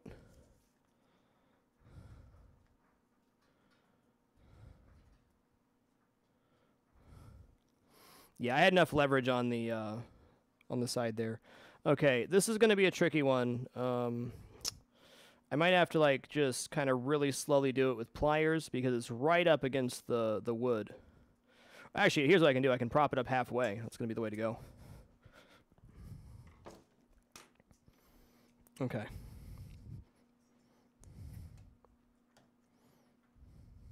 Yeah, it wasn't a matter of bite on the screwdriver. It was the machine threading was stripped on the actual post.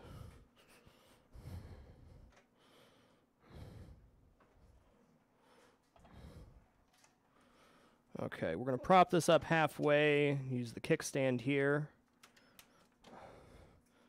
Okay, that's in there good. And then we should be able to get, yep, we get to that just fine. Okay. I'm going to guess this is going to be blue.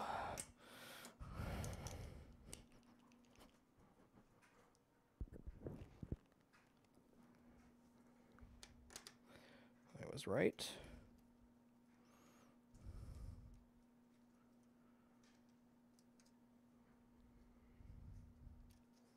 I can definitely improve the design of this particular portion, so that'll be good.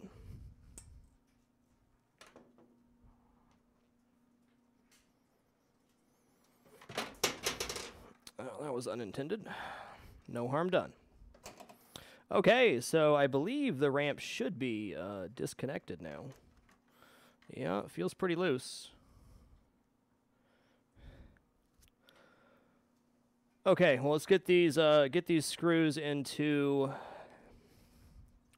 here. I'll probably end up putting like a nylon washer or a piece of rubber here to really clamp that down. It's not very good design the way they had it. I know, Jacob. The Star Trek machine's a lot easier to work on because it has multiple ways you can pull out the playfield. This one's pretty old school, just up and down kickstand. At least it has a kickstand. All right, so we got number 8 plastic ramp screws. Into the bin you go.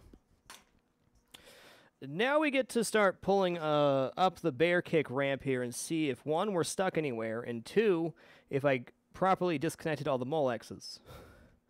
So here we go. Okay.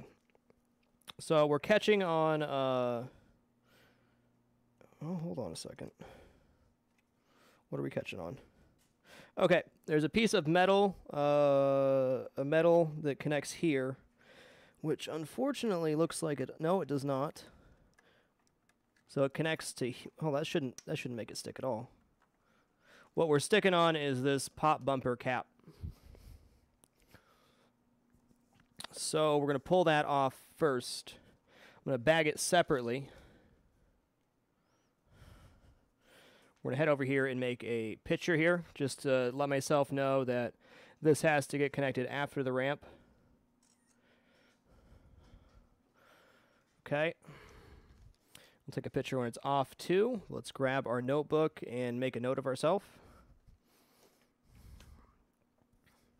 The nice thing about writing out a numbered list is that when you go back to put everything on, you just go in backwards order, and then you know. I really need to stop losing my pen. Like, I need to stop losing my pen.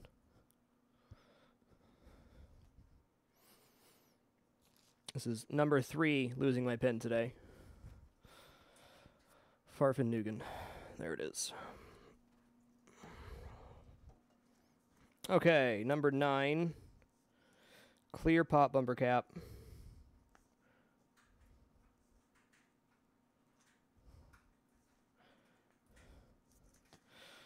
Blocks ramp.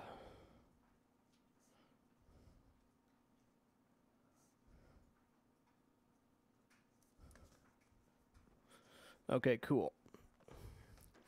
So we'll lock that up as number 9. I'm going to do double bag here. This is a piece of plastic, and while I am going to run it through an ultrasonic, I prefer not to scratch it if possible. So this will be 1 bag for the cap, 1 bag for the screws.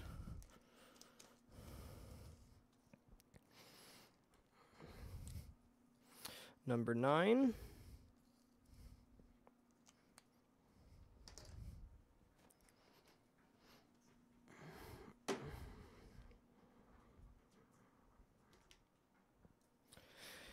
Yeah, magnetic pin would be great. How is the mic sounding? I'm going to test some different audio settings tomorrow. Just want to make sure I'm not getting a ton of breathing noise or anything. Some's okay, but not a lot.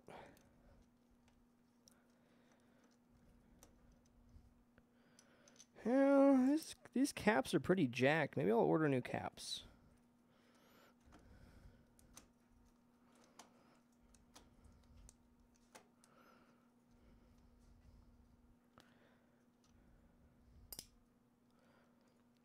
Okay, I got to make myself an additional note here because one screw is longer than the other.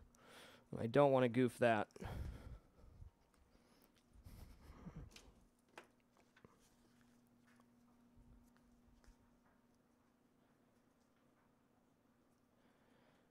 Okay, so we're going to put a note, long screw on inside.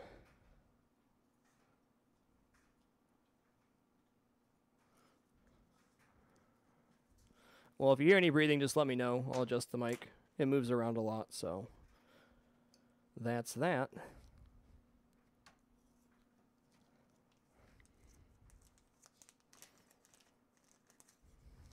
It's the pop bumper cap. These screws are in really good shape, so I'm not going to bother measuring them. Just, they are what they are.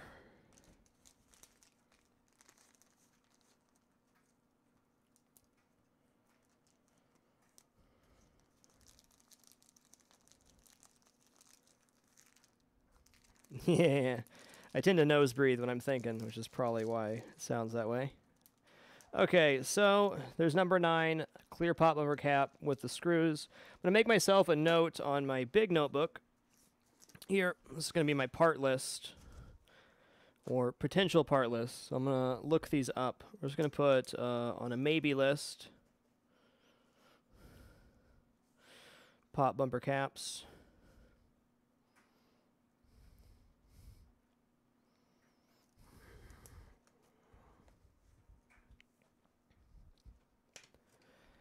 Now we can see if the ramp will come off. God help me here. Oh, we're still connected on something. What is it? Or is it just... Okay.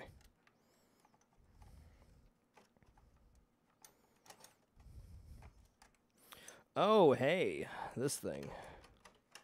Got it. Got it.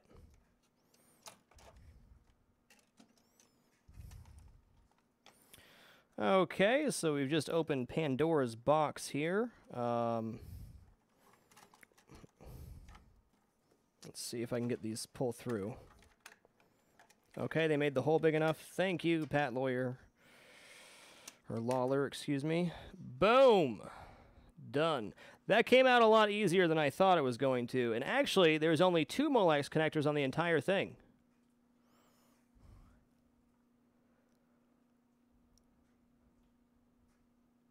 Oh, cool, Carl. That's a great tip. Mentioned before, after you sonic clean everything, a faster drying process to fill a bowl or something with a sort of rubbing alcohol. Rubbing alcohol actually push the water away and make it easier to dry. Cool. Oh, there's 3 Molexes. This is getting replaced completely. This is getting replaced with a new ramp. This has a lot of problems. You can see like there's like star bursting up. Okay, star bursting up here, and all sorts of little cracks and malfunctions on it. To be fair, it's 20 years old. But we got there. Just going to clean up my desk off camera here so I have a place to put everything, because that's a smart thing to do. Organization is good. Cool, man. That came off a lot easier than I thought it was going to. I'm pretty stoked. Yes, only 3 Molex. Thank the RNG gods. Actually, thank Pat Lawyer for making the machine so easy. Okay, cool. Well, as you can see, the Playfield has really opened up for opportunities to take stuff off. Since we just did the clear pop bumper cap, I think we might as well pull the rest of the pop bumper caps and call that good. The only tricky part will be is if there is multi-length screws on any of them, which I think that should be the only one there was. I mean, you can try to patch the cracks and stuff. I just bought a new ramp assembly. It was like $100, but having a brand new ramp that's made out of better plastic and clear, which will help the lighting, really good.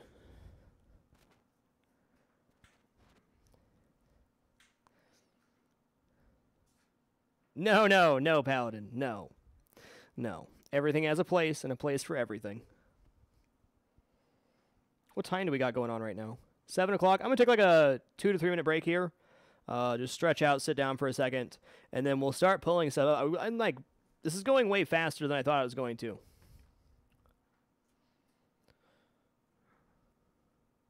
So I guess we'll see what happens. Be back soon.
Alright guys, we're back. What's up, Sinvicta? Now that we have, that's the most terrifying part for me, was that little assembly. So I'm feeling pretty good about the rest. Pretty excited, to be honest. So where to next is the big question. I'm going to do the pop bumper caps next, and then we'll make a decision from there. But let's take it one piece at a time, huh? Hey, I didn't misplace my pen. Good for me. Okay. So we're going to do number 10 here. Now, the thing's under the box. The thing is in a giant cabinet underneath the table. I'm not sure how it's going to get removed. We don't have to worry about that yet. 10's going to be pop cap bumpers. Or pop bumper caps. How about that? If I have to leave myself a note, I will. But hopefully all the screws are the same length and I can just, you know, slam dunk it. But yeah, getting that, the big plastic ramp assembly, which I'll show on stream here real quick. Getting this thing off the playfield was my biggest concern, and we got it off. It's actually gone relatively smooth tonight, which I should probably be thankful for, but I'm a bit scared.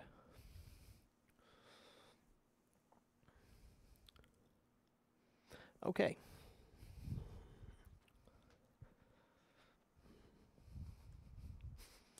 This is number 10.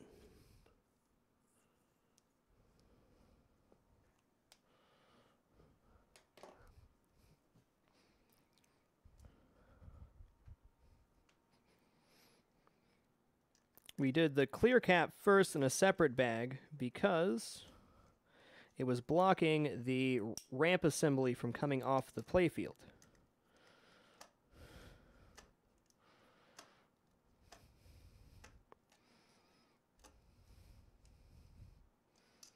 Let me guess it's longer. Well, let's see if the longer's on the inside for all of them. If that is the case, that'll be easy.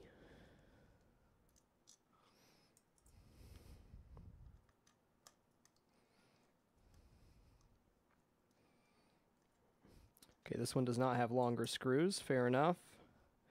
I'll just make a note on my sheet which ones have longer screws and where by color. That feels like a longer one.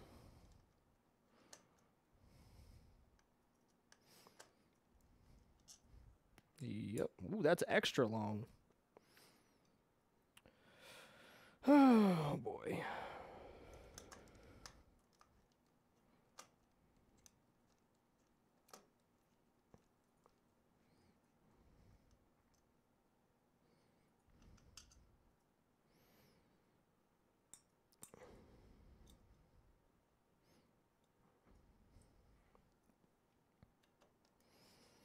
Well, this cap's pretty jacked. I think we're going to end up replacing these caps.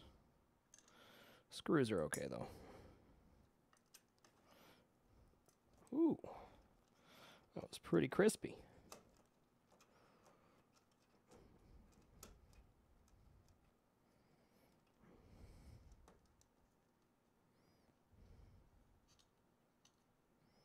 Okay, that one's longer, too. How long is it? Okay. So I need to write down the order that they go back in and where the long screws are. Okay, so we have on the red longest inside, long outside. On the yellow, long inside. And on the, oh God, what have I done? Orange, long inside. Let's make sure I got everything accounted for. We have 1, 2, 3 long, so orange, yellow, red, longest, red, and then 4 normal. Okay, we're good.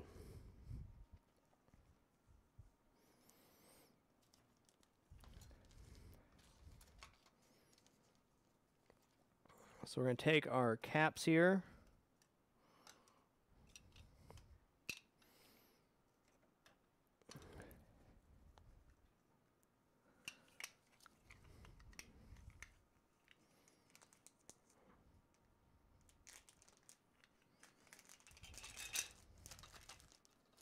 Nice.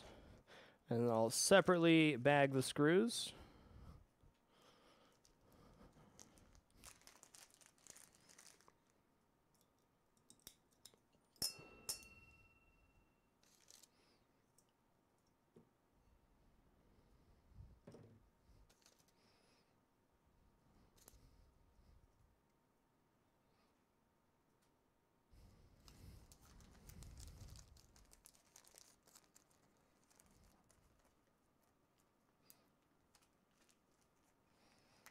Alrighty.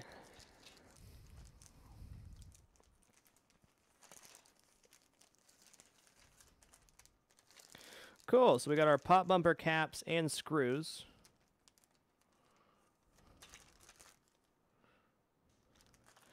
All right, how much time are we into the broadcast now? Say 2:15. I'm gonna go over, like, talk about how pop bumpers work. I'll do a more detailed instruction when we get into rebuilding them. 2:15.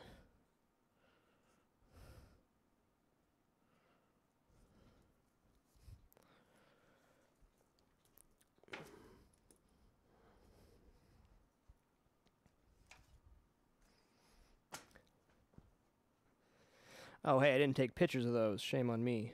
Oh, man. Crap.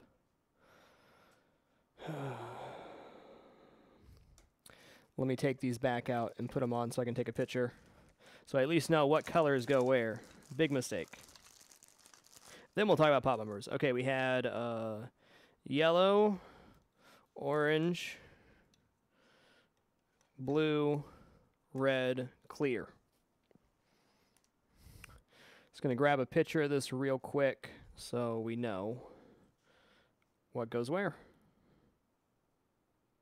Glad I remembered that. That could have been disastrous.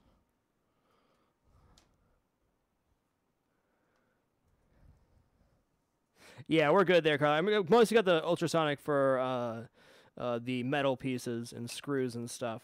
But thank you for that. Like, can't be putting these plastic pieces in there. It'll just wreck them. That is true. I could watch any Addams Family broadcast, but I'm not going to want to do that when I get back to doing it. Okay, let's take a quick picture here, and then we'll talk about pop bumpers. All right, how does a pop bumper work? How a pop bumper works, it has this plastic ring that goes around the pop bumper. If the ball presses against this metal ring anywhere, it will hit a leaf switch below the playfield, which then causes this to eject down, and when it pushes down, it pushes the ball really fast in whatever direction, or the opposite direction that it rolled in. So very simply, it's 3 metal rods with a metal ring, and then this plastic piece. The ball rolls over the plastic piece, the metal bumper pushes down, which pushes the ball. Pretty simple stuff. You can see this one has even warped up from being pushed so much. So it's a good thing I'm replacing these. But that's the quick and dirty how pop bumpers work. When we end up doing the reassembly or remaking of these pop bumpers, we'll go into much more detail on how the bottom portion works. But that's the quick and dirty on how a pop bumper works on a pinball machine.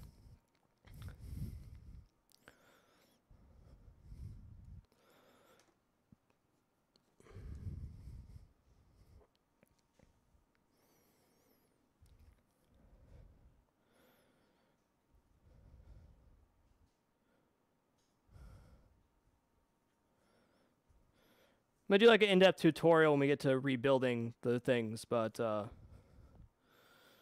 just wanted to throw that out there because people asked about it previously. What next?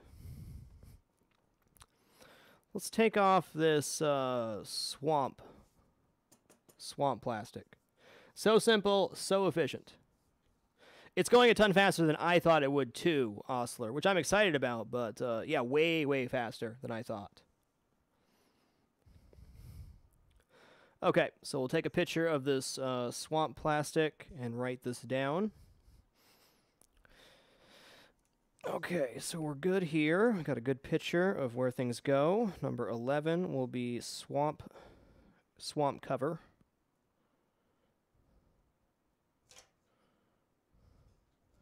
It looks like it will fit inside a large plastic bag, so we'll grab one of these. Label this number 11. Thank you, my angel. I mean, really, it was, I kind of brainstormed when I did the Star Trek machine and kind of figure out what would be the easiest way to do it. The reason I like the numbered system is because when you're putting it back together, you just work backwards through your list and everything fits where it's supposed to. Okay, so we got swamp cover. I'm going to go ahead and grab a different screwdriver. I like that little screwdriver, but it's not, doesn't have as much torque as I'd like. Okay. Who knows how long these actually are? We'll find out shortly.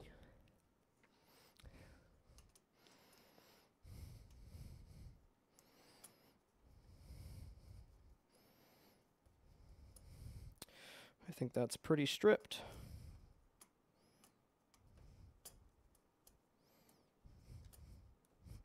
Well, hold on. How does this work? Is there anything under there? Maybe I don't need to remove that one to get it off.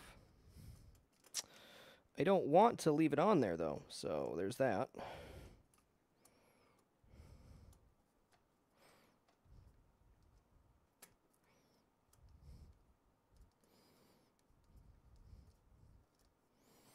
Okay, so that one's not going to come off until I get the other piece of plastic off. Fair enough. It's only held down by one more hex. Let me take a picture of this real quick, because I'm going to take them as I'm going to take this as a double piece. I am getting new plastic pieces, so I can, as long as everything comes off, we're good. I can always put it back together the way I want. Okay, let me just make a note here. Bottom screw is stripped. Still got a chance to get that out, but okay, let's try the other screws. Hopefully these aren't stripped as well. If they are, this is going to become a nightmare. If these two come out okay, though, everything's going to be cool.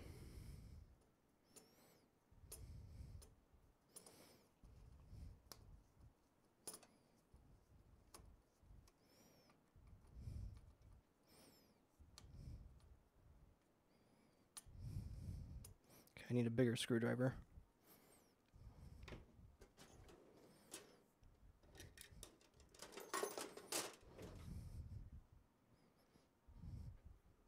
These are my personal tables. I am a full-time streamer. This is my hobby. Don't do that, sir.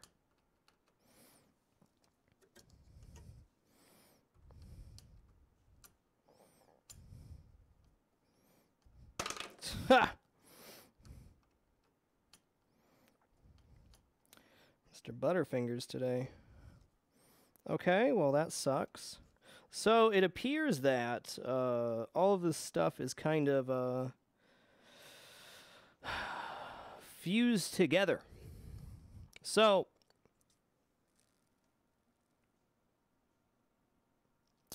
my option left is to remove these three pieces of plastic as one piece.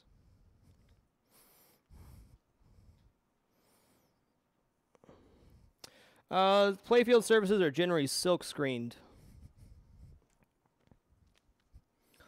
Well, this is going to be a doozy. Okay, at least this one doesn't have a post under it that's messed up. And a washer, okay.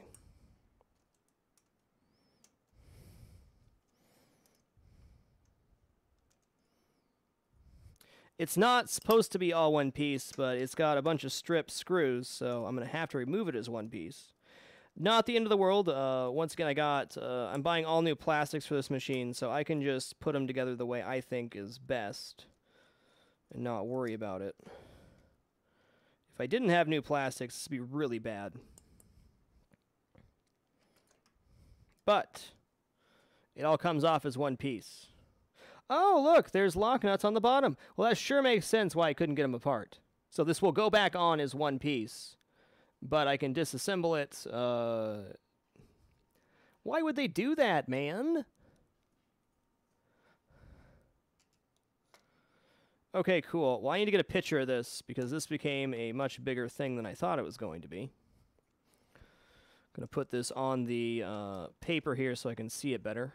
Why would they do that, man?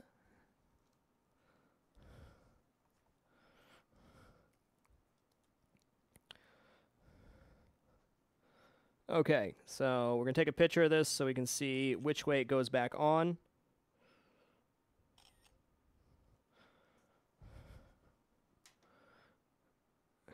Yeah, what were they thinking? I mean, like, really? That's a nightmare. I mean, what they were thinking is they needed to stay together, but what I'm thinking is, why would you do that? There has to be a better way.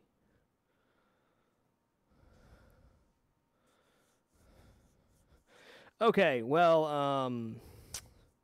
I guess the real question is, do I pull this apart as... I think I do. Okay, I'm going to take a picture of the bottom, too, so that I can see where the screws go and when I go to put it back together.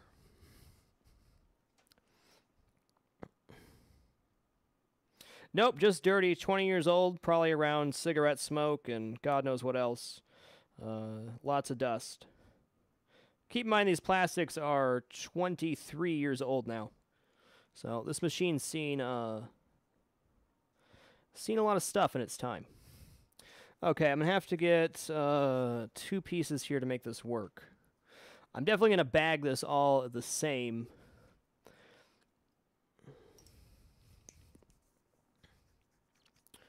Yeah, everything's going to go in the same bag here.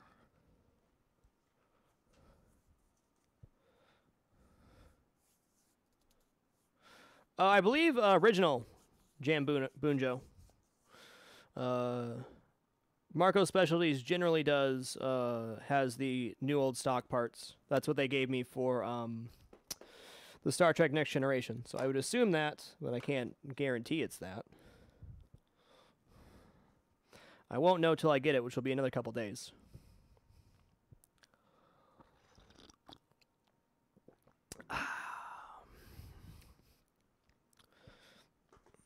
Did I put it in my pocket? Yes, I did. Okay, so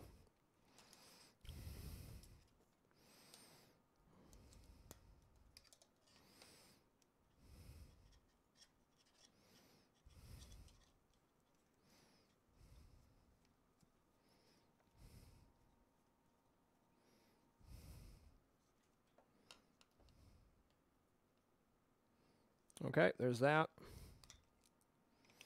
Another lock washer that'll need replaced. I'm just going to go buy a whole assortment of lock washers and other shenanigans when I get around to it. Okay. Yeah, basically Alphador. I mean, they generally did pretty large runs of plastics and other stuff when they made the machines because they knew they'd be able to sell them later. And obviously they didn't intend to go out of business, so there's that. Okay. Probably help if I brought this closer to me, you know, instead of reaching all the way across. I don't know.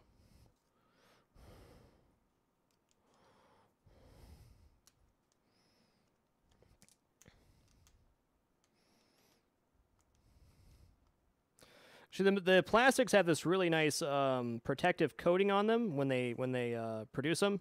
So the older plastics still look brand spanking new. It's not like they're floating around like this. They have plastic sheet over the top and generally a plastic protection, like a cloudy plastic protection on the bottom too that you just peel off. Actually, when I originally got my Star Trek plastics, I thought they looked like crap, and then I realized like a day later I could peel the the plastics off. They look freaking amazing. Okay, I'm gonna go ahead and get these out too.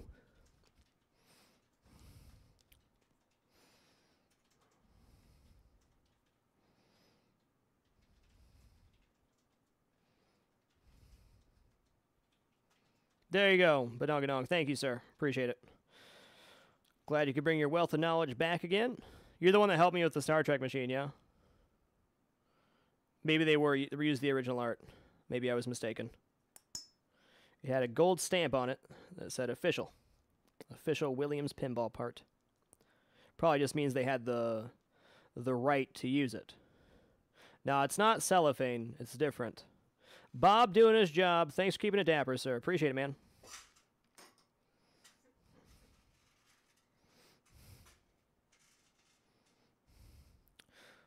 Well, nice to see you back. This one's going a lot smoother than the Star Trek machine. I'm going to end up ordering some of your Star Trek Next Generation ramps when I do my next repair on those. They look real nice, sir. Okay, cool. So this is technically the swamp cover. We got plenty of picture references on how it goes back together. So, of course, these will be replaced with brand new plastics. Ooh, it's going to close. Nice. We'll throw a bag of screws in here. I'm probably just going to end up buying all sorts of washers and lock nuts and whatever else when I go to the hardware store, not to fuss about. I tried to get like the exact amount of screws last time. It was a freaking nightmare. So I'm just going to buy a bunch of stuff. Yeah, that happens, Alphador.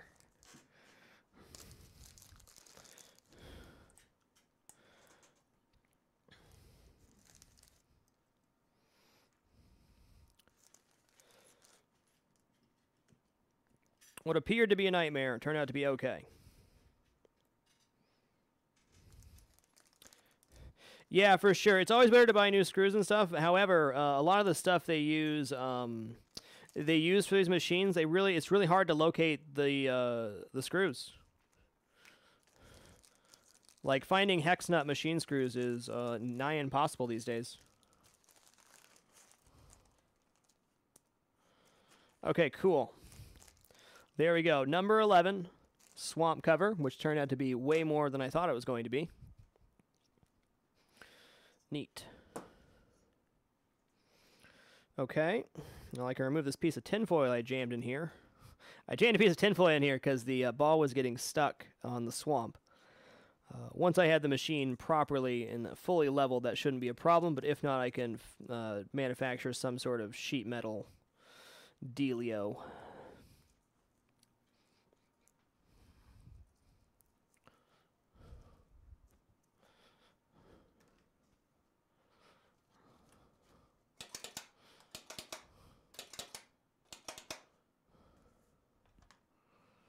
Okay, what next? What's next? Well, I say what's next is we're going to remove these light bulbs from the pop bumpers. I'm going to have to desolder these lamps to get the pop bumpers off eventually, but not today.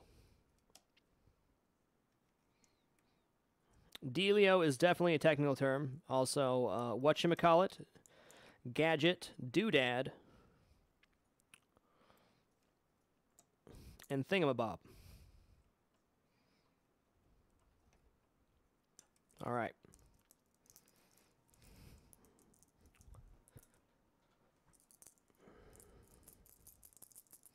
What do I do with my bag of lights? All right, I'll start a new one. I don't need these lights. I just want to put them somewhere so I can throw them away all in one place. Don't want to have glass floating around the floor.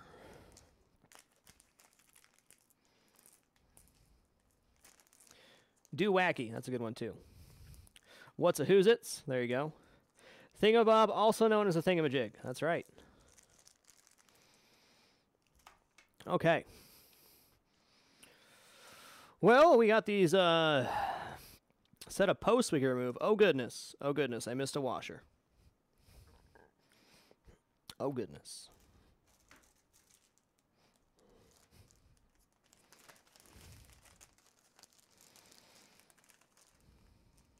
Don't forget about the gigawatt. There you go. There you go. All the good technical terms coming through.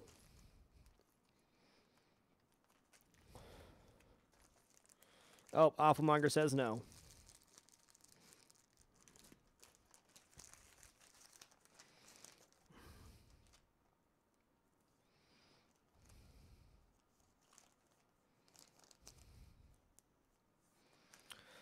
Well, looking at these, looks like these have been replaced, but these are super dirty. So I'm going to put down on my parts list to maybe order some drop target assemblies. We'll see.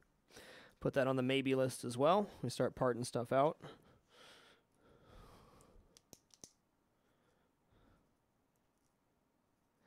Okay, maybe list. We'll put red drop target. Though I might just be able to fix that myself. Oh, there's my bag of lights underneath the notepad, of course. All right, let's see where we're at next. I think I will take off these posts next with the star post and all that goodness. Crazy how much cleaner this star post is. I wonder if that got replaced at some point. It's almost too clean.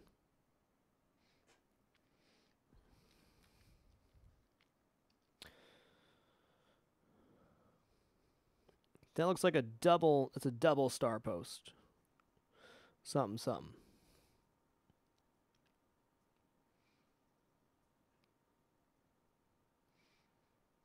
I'm going to lift this up real quick and just make sure there's not a lock nut on the bottom of the one you can adjust here.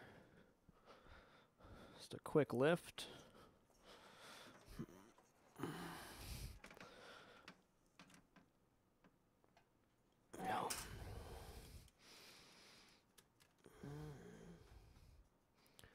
Looks like a negatory. Yeah, negative. Wait, where's all the slots?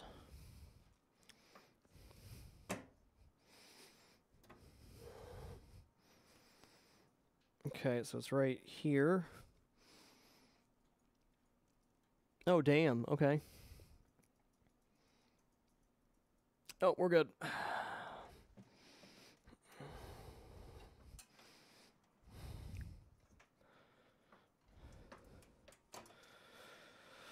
Okay, so let's label these as swamp cover posts. No. Let's go right outlane posts. That would make more sense.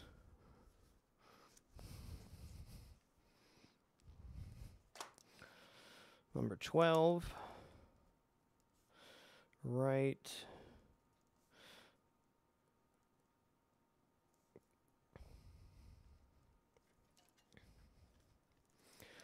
I'm going to do the smart thing here and take a before and after picture. Then we'll label our bag. Hey, you got it. Hey, glad you can make it, sir. Thank you, everybody, for coming out to watch today. Do appreciate it. This is something I've been really excited to do for a while on this machine. It's going to be a full and complete restoration of this particular machine. So we're going to be moving these 4 posts right here. I'm going to take a picture with the rubber on so I can get a reference point for when I put it back together. Of course. All right, F12. Go ahead and pull these rubber pieces off so we're not pulling the post. Reference point 1.5 inch.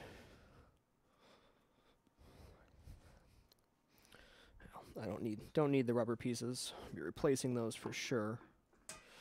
Okay. Nice.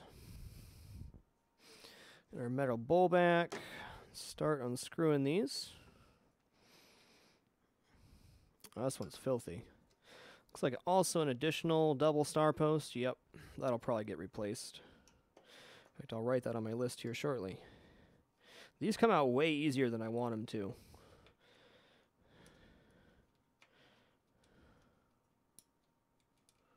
Okay.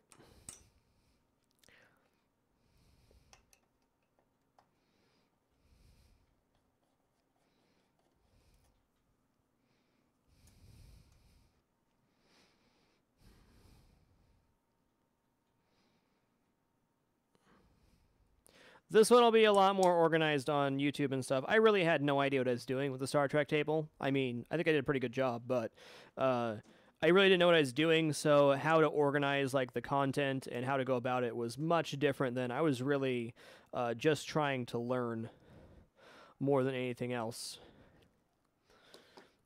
Okay, so I'm going to write on my list here at least one double star post. That's definitely a need. That's not going to clean with an ultrasonic. It's really chipped up. So, need double star post. Yeah, I might change the color on that one. Alright, grab some needle nose here. Start giving this a little twist. Ooh. No, let's grab pliers.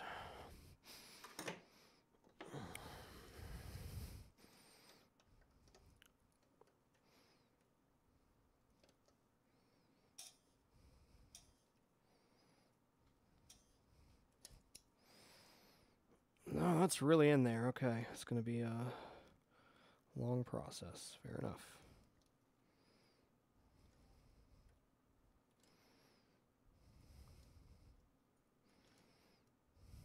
That should be better.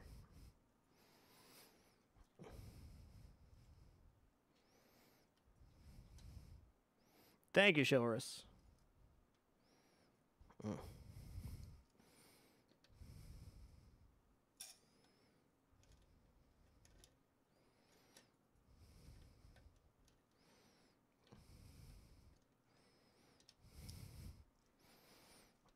Much better.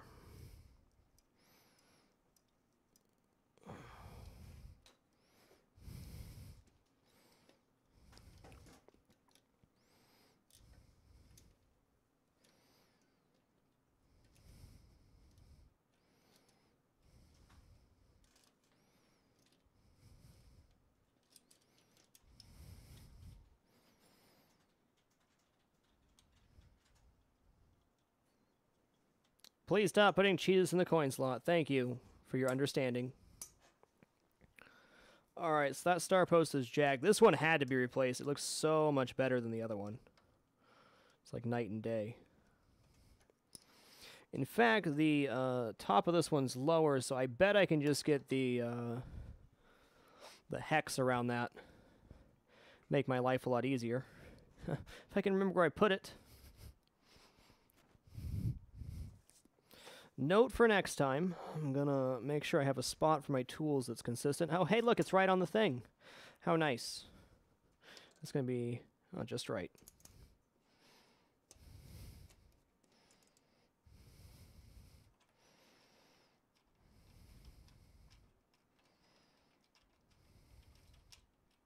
Okay.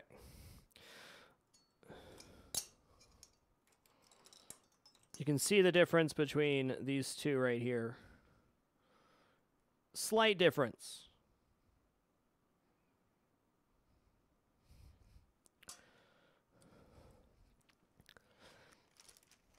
Okay, so we're on number, what, 12, I believe?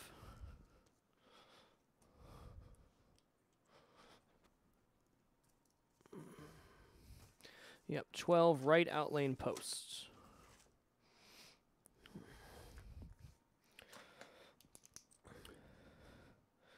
He is king. Little hand to you, friend. Welcome to the Dapper Man. Appreciate it, sir.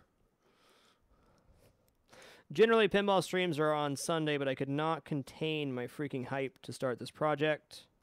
Too much hype.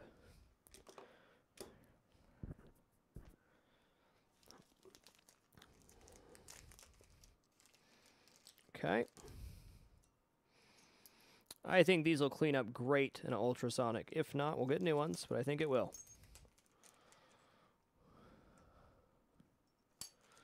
All right. Number 12. Right outlane posts. Nailed it.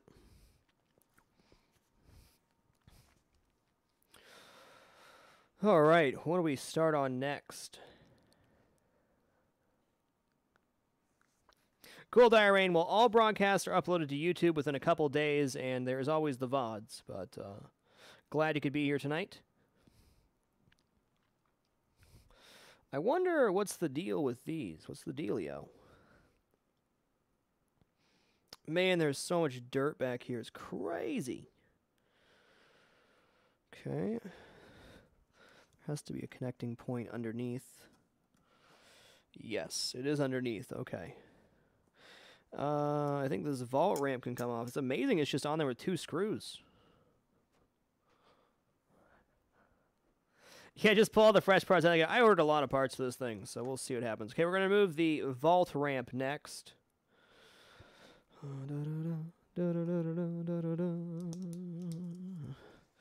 13. Vault ramp. Grab a larger bag for this one. Oops, just dropped a bunch of bags on the floor.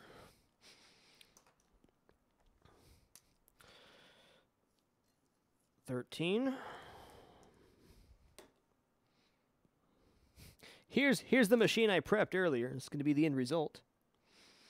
If only it were so easy. Well, if it was that easy, it wouldn't be fun, to be honest.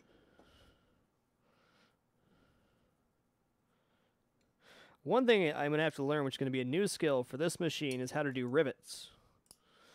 There's a lot of rivets that I need to well, take off and learn how to do new rivets. Shouldn't be too bad, but it's definitely something I have not done before. Well, that was easy. What is this? Is this electrical tape? Oh, there's like a little pad under here. Interesting. Okay. All right. That was nice and easy. Ramp itself's in decent shape. The flap, not so much.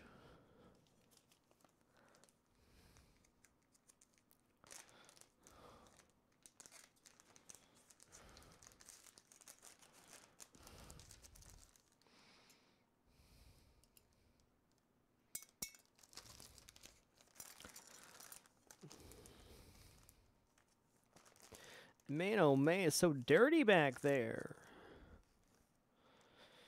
Yeah, I looked at some riveting too. It looks pretty easy. I think getting the rivets off is going to be the terrifying part, but getting them back on's not too bad. I don't think I'm ready to do the electric chair yet. Actually, you know what? Let's go to the underside of the table and disconnect the other Molex clips so we can get started on some other stuff on the top here, such as this double layered plastic, the this, take this part off.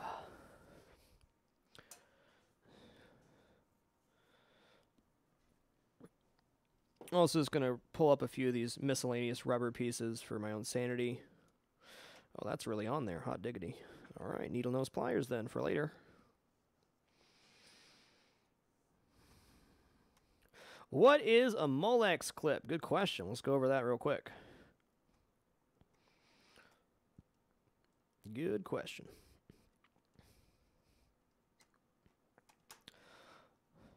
They are just a pin electrical connector that allows 2 sets of wires to connect together. They're used in general on these for things that can feed back through or need to feed through the top of the playfield. So let me mount the camera here real quick and then give me just a second. Uno momento. Por favor.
Hey there. Let's see what we want to do.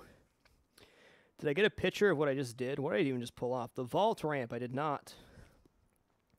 I'm going to throw the bag back here so I can take a picture. Pretty obvious what this goes to, but I'm trying to keep good documentation for everything. Go ahead. Okay. Okay, so let's take a picture of this real quick so we know what's happening. I can't even see that. There we go.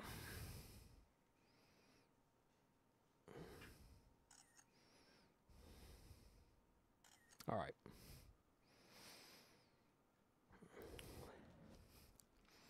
Set this tripod back up real quick.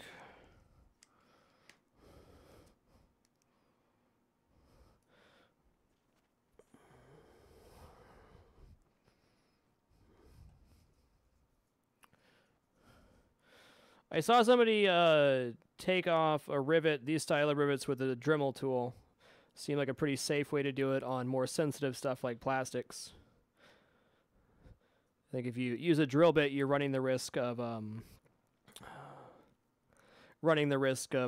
cracking the plastic. A de-riveter, huh? Okay. All right, so we're going to take this off the playfield, lift up the playfield, then we'll start on the Molexes. Okay.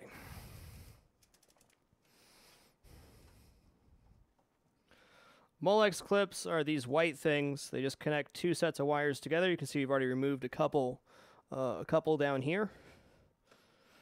But should be a slam dunk. Where's the electric chair?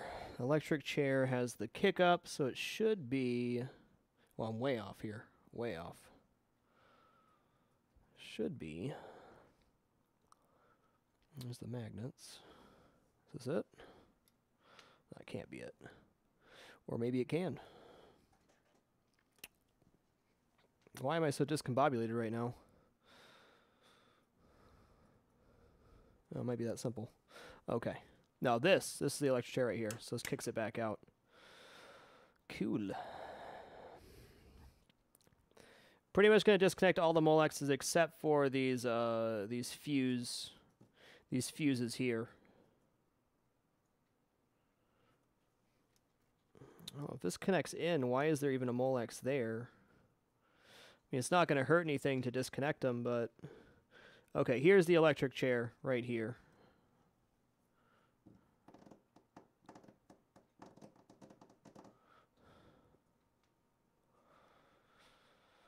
Are these the wires I disconnected? Yes. Okay. Just going to pull these through the back of the playfield. Here's the Molexes that... Or not Molexes, but here's the wires I had to desolder to get the bear kick ramp off. So those are pulled through now. Nice. Well, honestly, I don't think I need to disconnect this. Doesn't feed to the playthrough. What else is going to feed to the play field? We got this ramp right here. We got the light assembly. Not too much. I don't need to mess with this right now. Let's just disconnect the electric chair with... What color do we want to use here? We've already used orange, green, and yellow, and then blue and brown. So what do we have left? I got orange down here too. See our tape. We can use red tape for this Molex.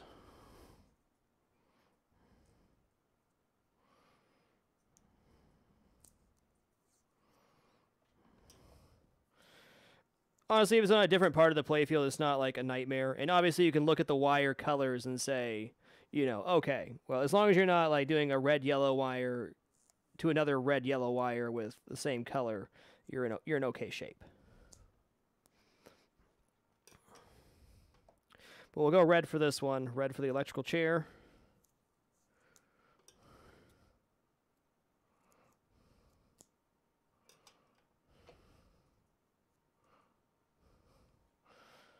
AXD.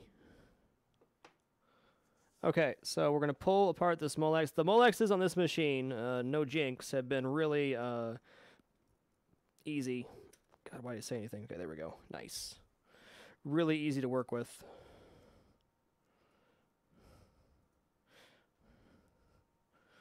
Okay, so here's the electrical chair. I'm going to give myself a nice firm press on that to make sure the tape doesn't go anywhere.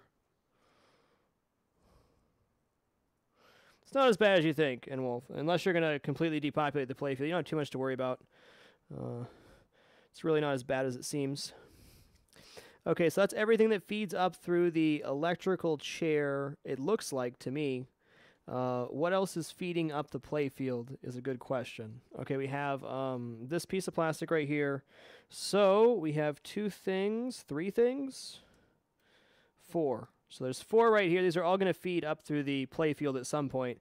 So I might as well label these now.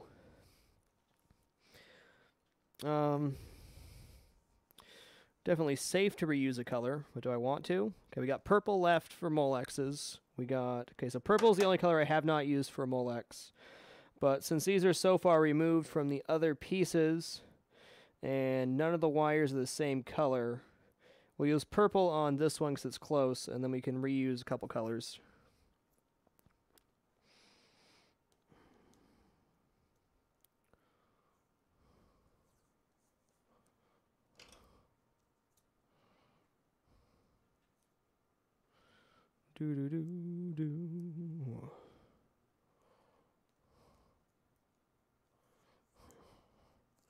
Sorry, Zedor, it's very hard to read chat doing these restorations. I have a lot to focus on, and I can't always be staring at the screen. Apologies all around.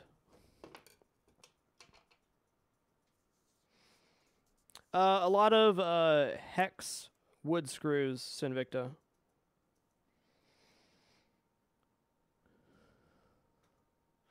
Okay. So we're going to pull apart this one, which is what I'm going to use purple on. God, these are going so easy compared to the Star Trek machine. So freaking easy.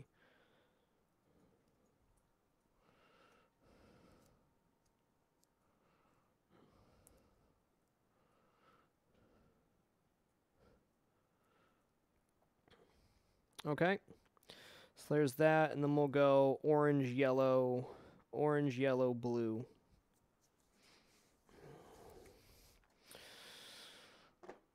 Orange, yellow, blue.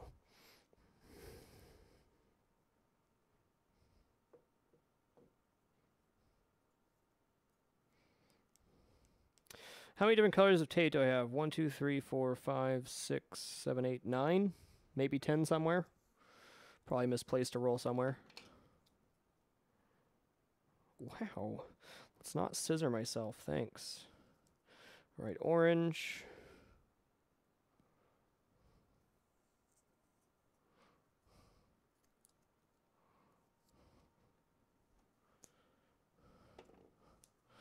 Not as bad as you think. It's a lot of wires, but everything is actually organized pretty good. There's schematics for everything. If you just take your time, it's really not as bad as you might think. It's a pretty long piece of tape, probably too long. It's okay.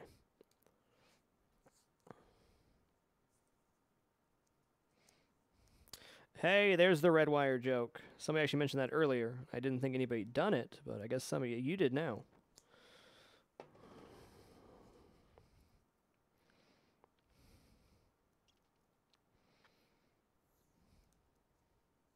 There are a lot of wires, yeah, no doubt. No doubt there's a lot of wires, but they all have a place, and the actual solder connections are never too bad. Doing great, Zadist. Yeah, schematics help a lot, because you can even get it down to what color wire should be going to what.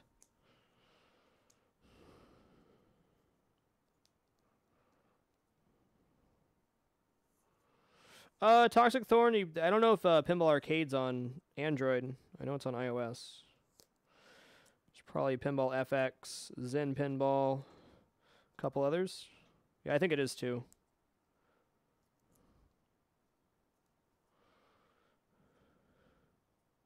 Yeah, indeed, Draco. Like, the Star Trek machine, it certainly felt like they were all welded together. I was, like, really freaking out about it. Yeah, I do, Carlo. It's a digital version, though.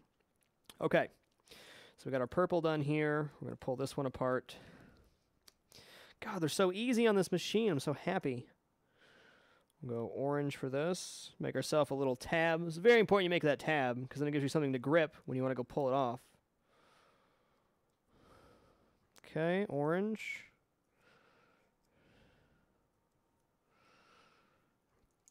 Orange. This one, that one's loose. Yellow.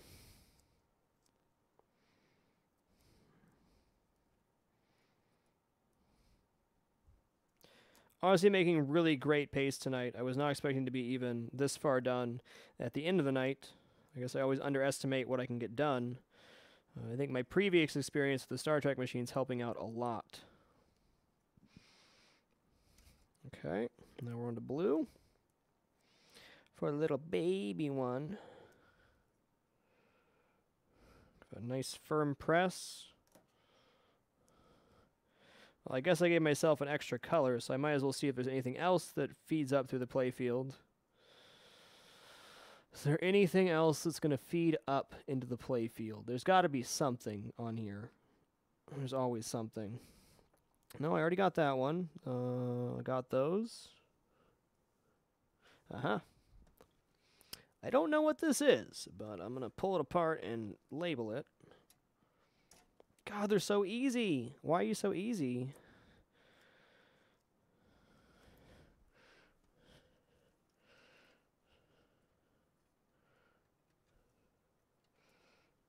Oh, I see. I got to do that one too. Fair enough.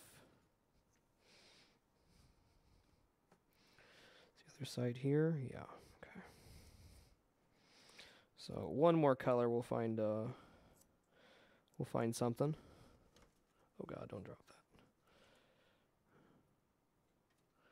that. Okay, so one more connector here, and that should be all the under playfield stuff. We should be set. Okay, so what colors do we have? We have green, orange, yellow, blue, red. So I'd say purple would be a safe color to use again.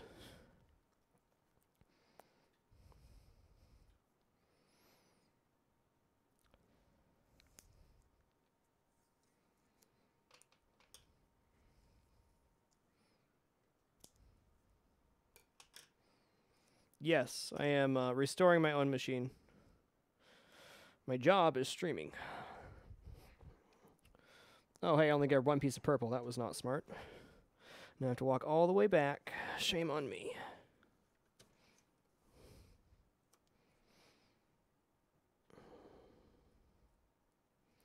Pretty confident I got everything under playfield-wise disconnected. Whoa. Akato, thank you for keeping it dapper, sir. Wonderful year, man. 1 year hype.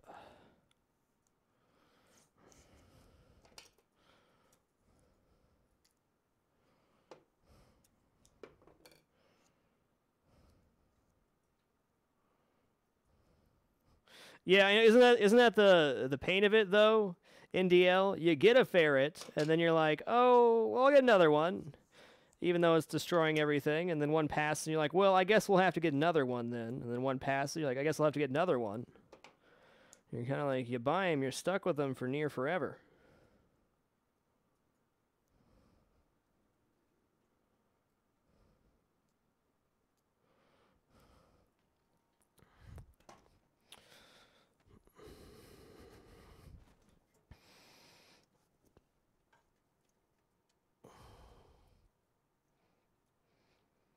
Okay, that's on there pretty good.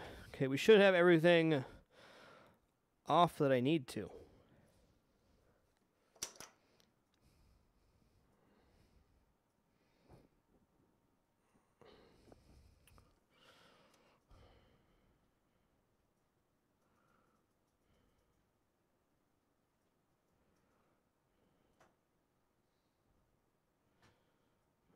Okay, yeah, it looks good. Looks good.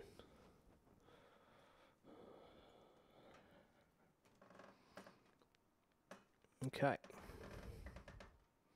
Should be good.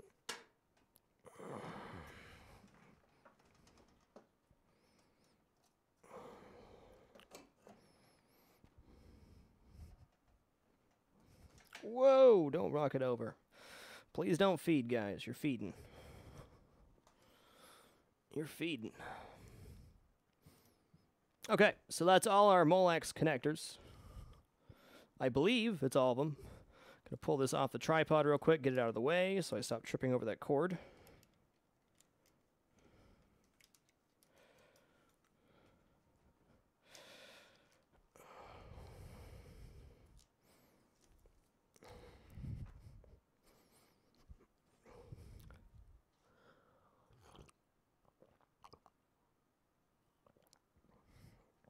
Yeah, it's got a halfway point. The Star Trek machine has a cool thing where you can pull it up and then pull it out and then pull it out farther and then tip it up. So it's a lot easier to work on. But this one has the old school style one kickstand and either goes halfway or all the way. All right, I believe we're going to take off the electrical chair now and see if we can feed this up through the side, which, ooh, I'm not sure that's going to fit. I want it to, but it's going to be a tight fit if the Molexes are going to come up or not. Guess we'll find out shortly.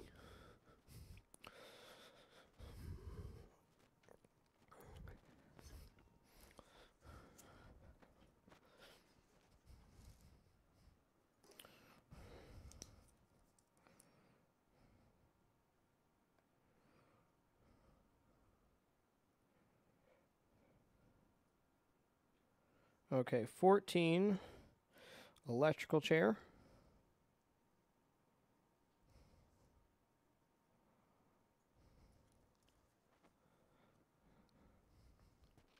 Hey, nice, Addis. Well, congrats on taking that next step. Not subbing to me, but graduating, sir. Good stuff. Oh, yeah, we're definitely doing LEDs on this, no doubt. I'm not going to pull it all the way apart and refurbish it to not put new lighting in. No, no. Okay, I need to get around the other side of the electrical chair here so we can see the housing. That's what we need.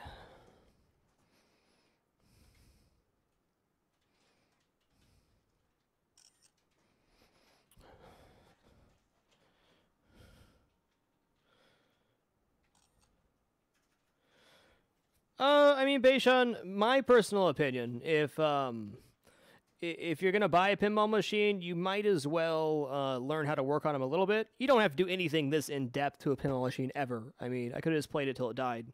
But I was doing this for my enjoyment and to make it play better. But, yeah, pinball machines are expensive, but you don't need to do this to a pinball machine, really, ever if you don't want to.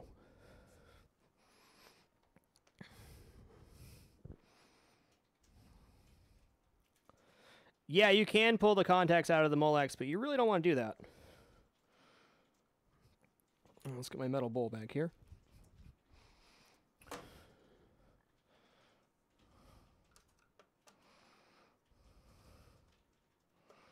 Thank God these aren't stripped.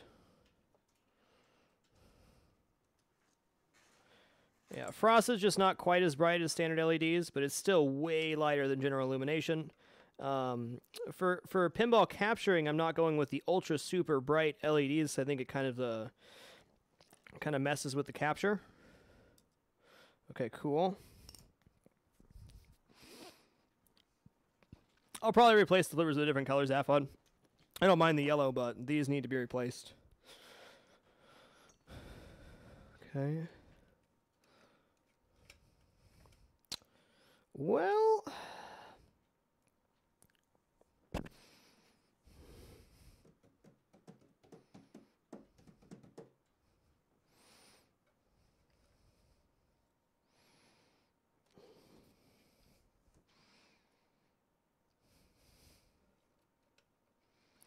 these are definitely not going to feed through as is.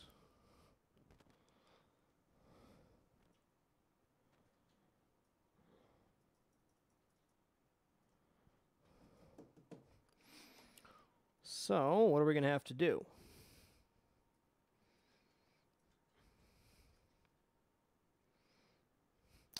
I think I'll unattach this housing and then pull it through this way is going to be the way to go. So, lesson learned. Going to go ahead and take the screwdriver and reattach the electrical chair, remove the housing, and then go from there.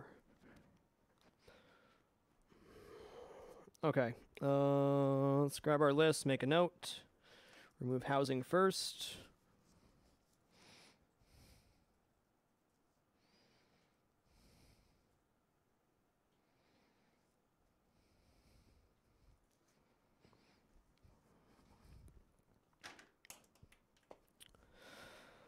Do do do do do do do do do.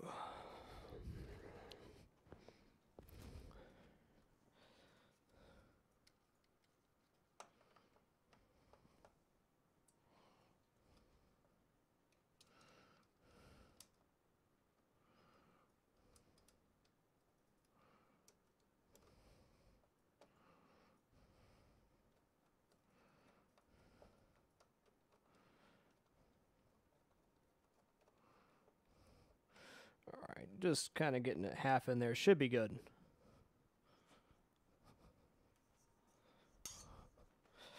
Okay. Let's get up here and check out this housing.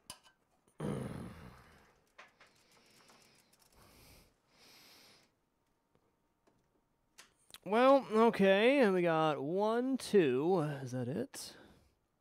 Uh-oh.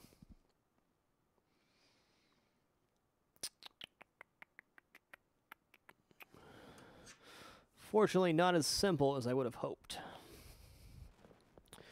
To remove the housing, gonna have to desolder the edge wire. This green wire will be fine, but this one has to come off. Very well.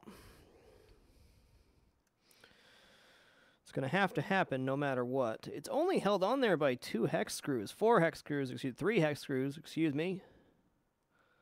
Okay. Well, or I could, I don't want to remove the micro switch. Not yet. Yeah, we'll just desolder it.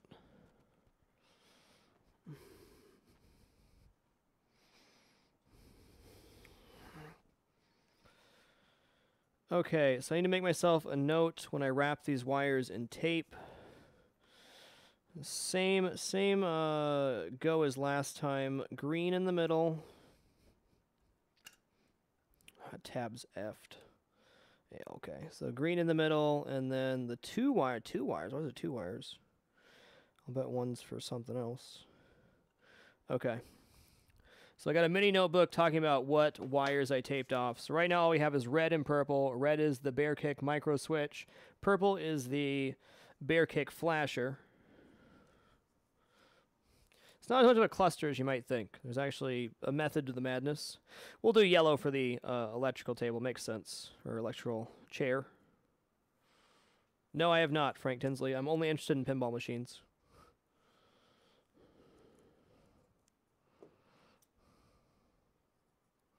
Okay. The same deal here. What we're going to do is we're going to make a tab. Like so. And we're going to connect the tape to the edge of the tab to make sure that everything is able to be taken off easily. I'm going to squeeze it together real good. And then I'm going to have to heat up my soldering iron here, and then we can remove this. So I could use, I guess this one doesn't have one. Yeah, it does. There's an electrical plug inside the machine, but I am not plugging this shit in as is. Okay, so we'll just do this.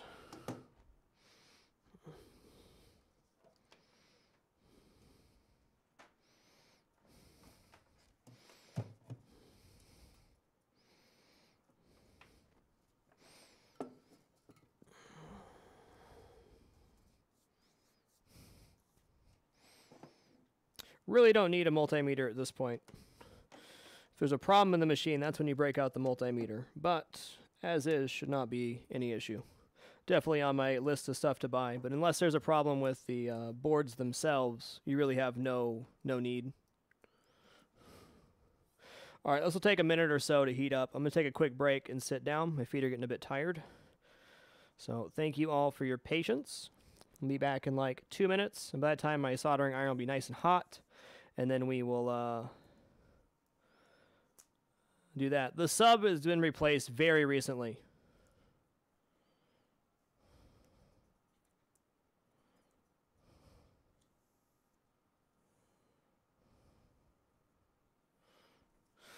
Yeah, it looks that way. This is all just dirt, though. This is all just dust. It's all dust, not overspray. 100% dust.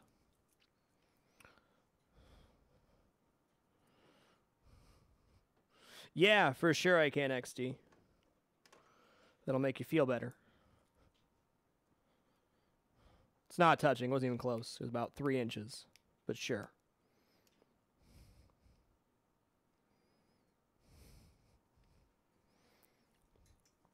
Be back shortly.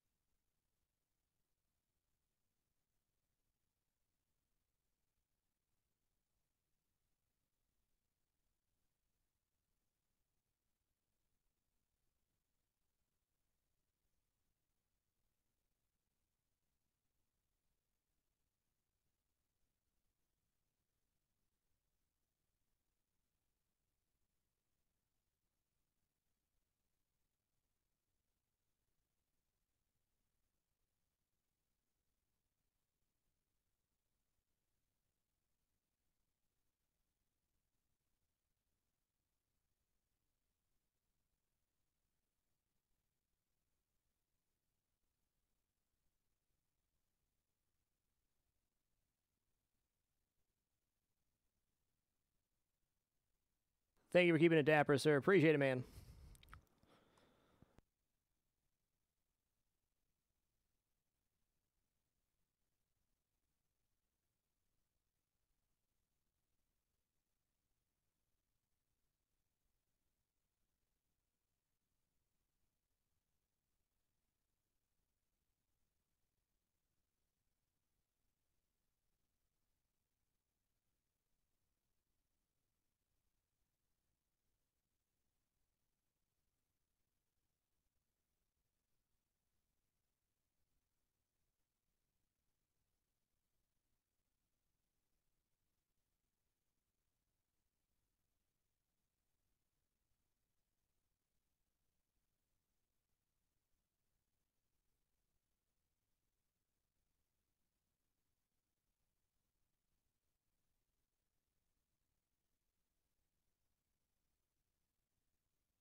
Righty.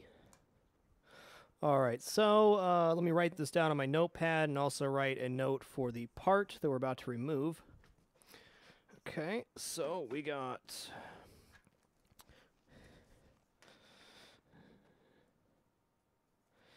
yellow equals electric chair. This is my notepad for what gets resoldered when I'm putting it back together on the switches. Hey, Ritharoo. Well, don't trust me. I did plenty of stupid stuff on my first revamp, so don't feel bad. All right, 15 is 15 will be electric chair housing.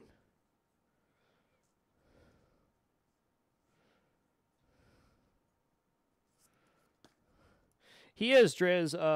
Ramsey Robin Rye works at Old School Tattoo. Highly recommend. He's a nice guy. Well, he's not a nice guy, but he's a great tattoo artist.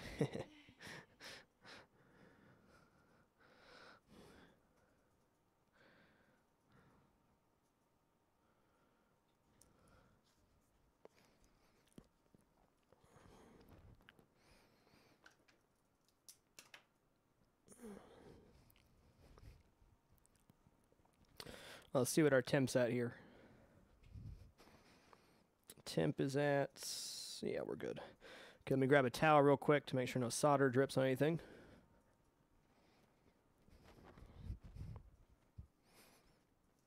Well, thank you everybody for joining. Thank you everybody that did support to make this streaming studio possible. Very much appreciated. It's a real joy to be able to do this as a hobby. So I really appreciate it. I really needed a hobby in an extremely bad way. It's gonna be a kind of a tight fit. We'll make it in though. Let's push these out of the way a bit.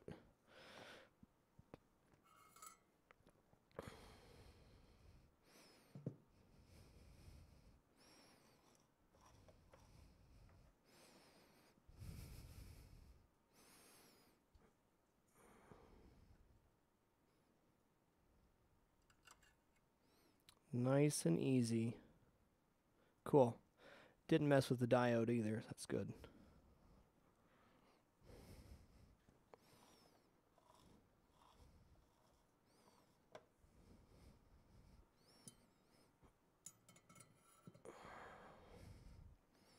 Nothing else I need to desolder right now. I just want to get this done. Okay, so we got yellow around both these sets of wires. Looks good. The micro switch is jacked. We'll replace that. Oh, that solder's messy on that. Cheese and rice, man.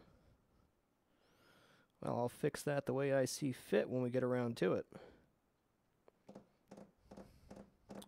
Looks good. Just going to turn this off and let it cool down for a few minutes. And then we'll remove everything from the bottom. And then we'll take off the housing.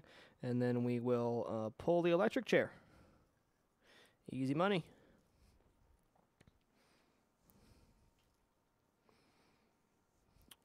Marzipan's because I honestly don't know. I mean, the electromagnets are pretty strong, but at the same time, it's not, I don't know.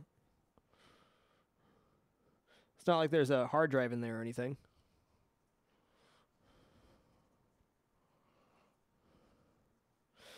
Oh, this metal ball, that's a soldering tip cleaner.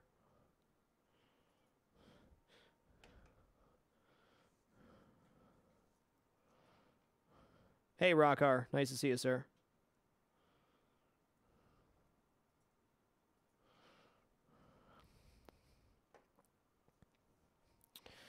Okay, I'm going to turn the power off to this. Unplug. Carefully move the soldering iron out of here. Back to its home. This booger's real hot. You don't want to mess with it, you know? Okay, make sure that's nice and stable. We're good. Pick this up. No, that's not smart.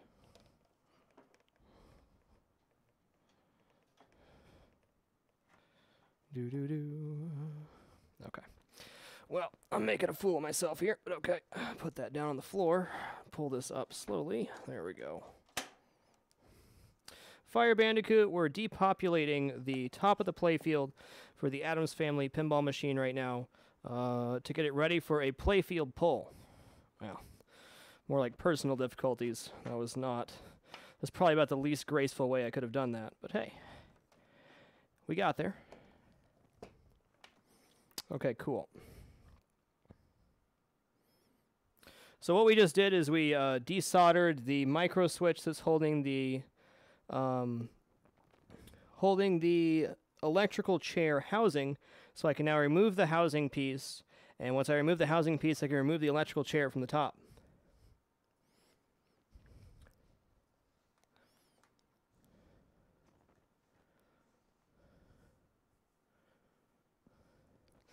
So this is held together by 3 hex screws. Should be a slam dunk.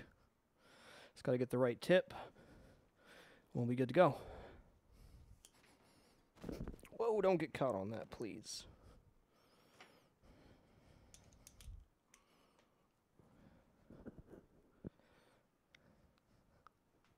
Hey, thanks, Rockar. I appreciate you being here, dude. Okay, I'm going to move this screw. I'll just leave it in the bowl. Why not?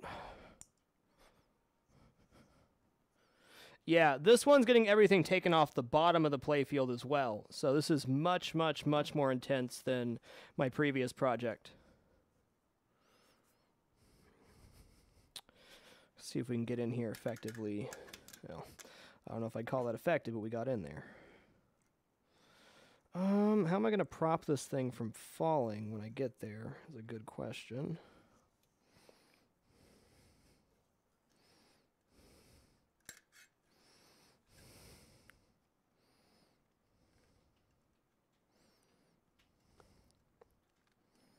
Oh, F my life right now.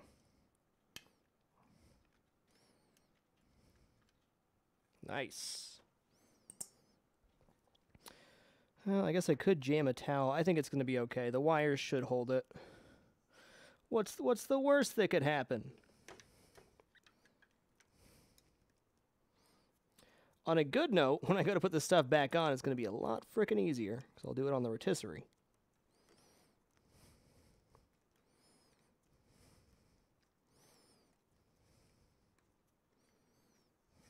But since we're not on a rotisserie yet, my life becomes a bit more difficult. Okay, last one. Please hold still, little buddy.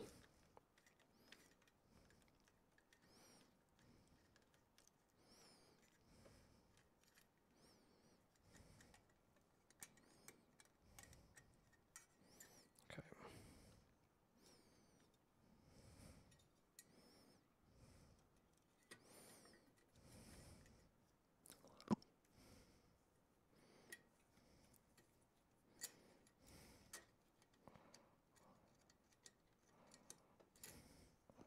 Damn you sausage fingers.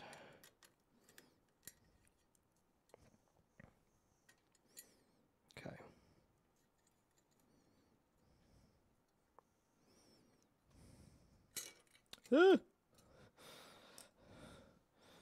Not worried about breaking anything. I just don't want to lose that screw, you know? Okay.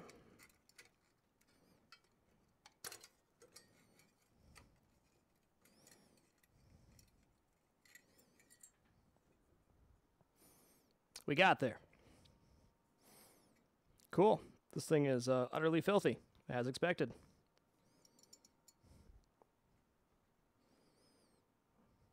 Zaphod, you need to remove stuff from the playfield before you can get on a rotisserie. Quite a bit of stuff. The more comes off before I pull the playfield, the better. And I can't remove the electrical table. I want to get as much off before the fact. Pulling the playfield is quite intense because we have to disconnect everything from the back box, bind all the pin connectors, and then like lift the playfield out. It's not a small feat to pull the playfield. So the more that gets pulled off now, the better. Okay, so we're gonna make a bag here, and make 2 bags actually. I am using a Canon G20 B graphics. If you do X-Clam EQ, or maybe it's X-Clam Pinball, it has the specs for all the setups.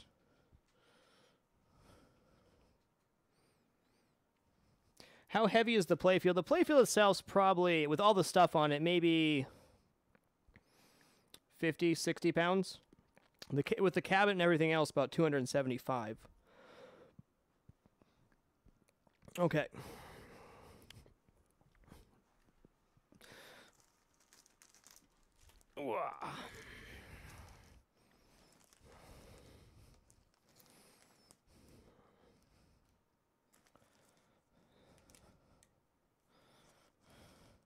So we're going to go 15. Wow, writing on your hand's hard. Go figure. 15, which is these 3 screws.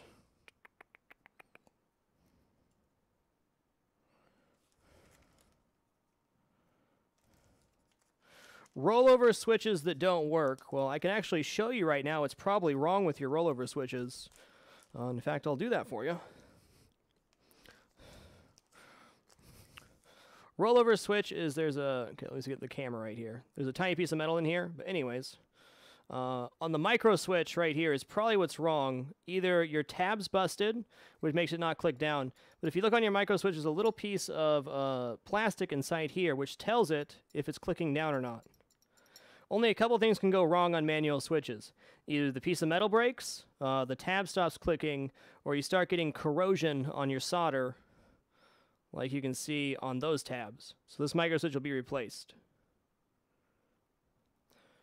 You probably just need a new micro switch. In fact, that's all you need is a new micro switch if your rollover tabs don't work. They're pretty cheap, like $3-4. You'll have to get in there and resolder them, but it's not a hard repair at all.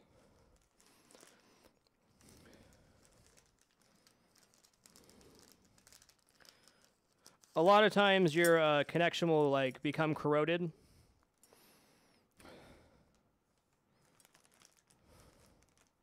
No speakers on this machine need replacing. The sub has definitely been replaced at some point on my machine.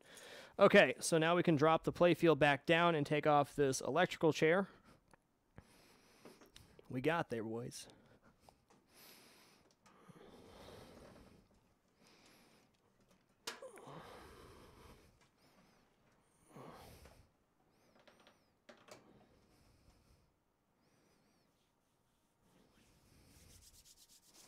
Okay, so it's just one screw to go. I'm honestly surprised this thing's only mounted with 2 screws. Well, I should never be surprised at how they design them, but it's impressive. That's what I'm trying to say.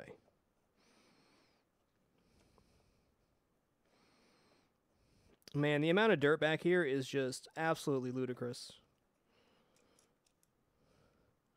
Apparently the tip of my screwdriver got magnetized somehow. Neat. Yeah, there we go. That went a lot easier. I was expecting a double Molex here, so oh, cool. Oh man, that's gonna be fun to work with. That's it.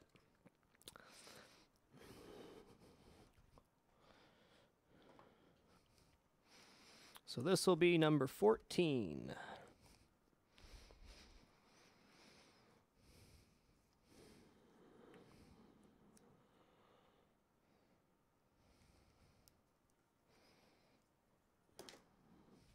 Hey, Jay Lang, nice to see you, sir.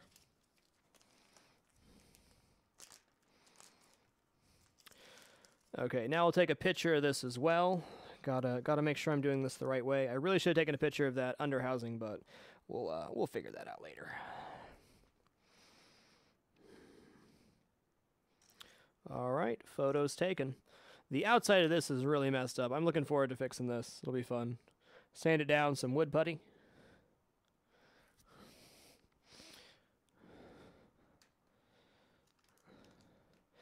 Yeah, I'm not honestly sure, Catastrophic Chris, how I'm going to get around. I think I'm probably going to try to get it mounted on the rotisserie before I work with the thing.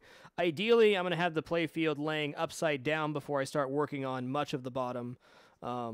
This being an exception because I had to do that to get it where I needed.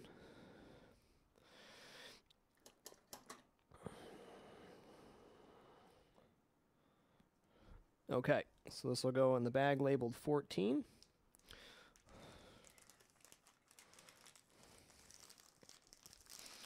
I'm going to go ahead and bag these screws separately because God forbid they got jammed up in the machine or something like that, or jammed up inside the chair.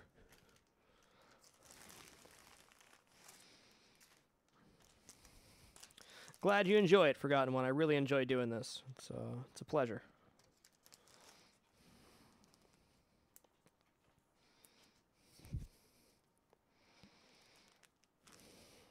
Okay.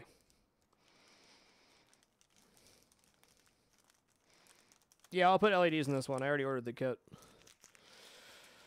For sure. No point in pulling everything apart without putting in proper lighting, in my opinion. I did, Catastrophic Chris. If you do, click on the scheduled events below the stream, or do exclam Patreon and click on the itinerary, you can get to that link at any time. Also, on YouTube, there's a playlist with the Cooking with Frags. If you've not been over to the YouTube channel, everything is very nicely organized as far as content goes over there. There's a special segment stream as well, or special segments playlist as well as a Cooking with Frag playlist. I don't have too much experience, no. I pulled apart my Star Trek Next Generation machine. That's about the extent of my experience. B graphics, yeah. I'm gonna replace all the inserts and have it clear coated. I'm like waiting to pull this overlay off. I really want to see how bad it is under there. Hopefully not too bad. I'm gonna replace the pop bumpers, replace all the flipper housings, bushings, and all that stuff. Pretty much gonna do whatever it takes to get this as good a condition as possible.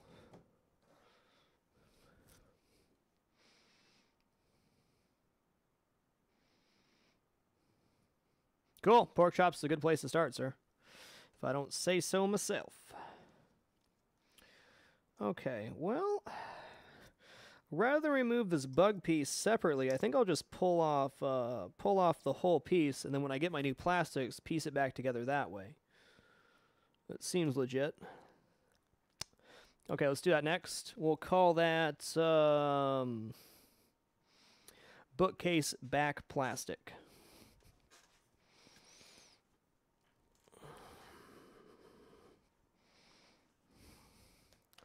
All right, 16.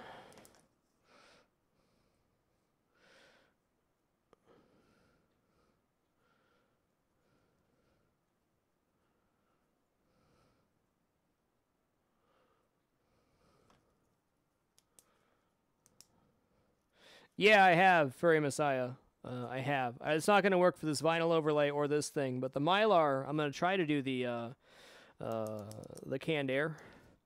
I'll try a couple different things. This is definitely a learning machine for me. I do a lot more in-depth stuff, so I'm going to try out a few different methods and see what ends up working best for me. The sky is the limit. All right, this is coming off now.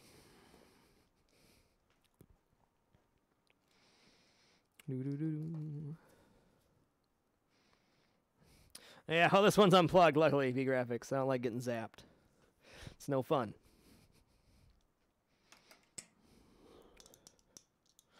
All right, this should be blue.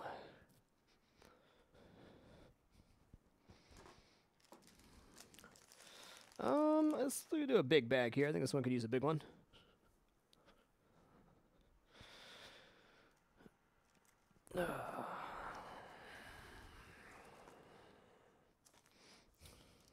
Glad you think so, Klein. I think a lot of people agree with you. I don't know how I feel about my own voice, but I'm glad you like it.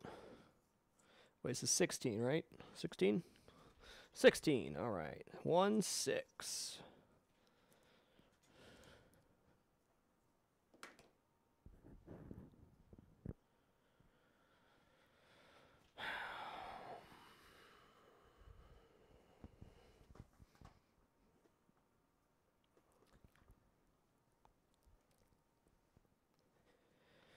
This looks like only 2 screws holding this on, so should be a slam dunk.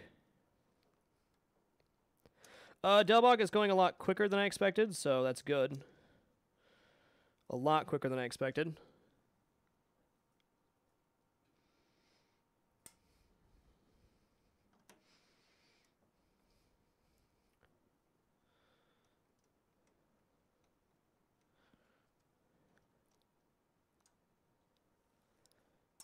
All right, those lock nuts are pretty jacked, but nice and easy. Nice and easy. They did do a good job making the plastics and stuff really accessible on this machine. I will say that.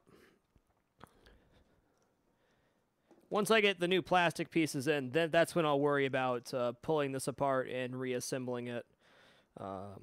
Yeah, no point in worrying about that right now.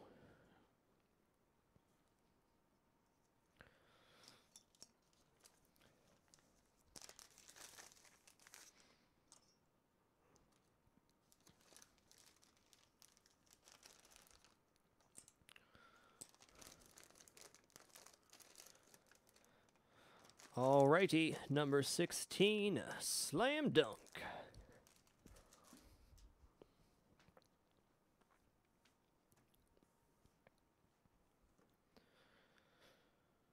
Do.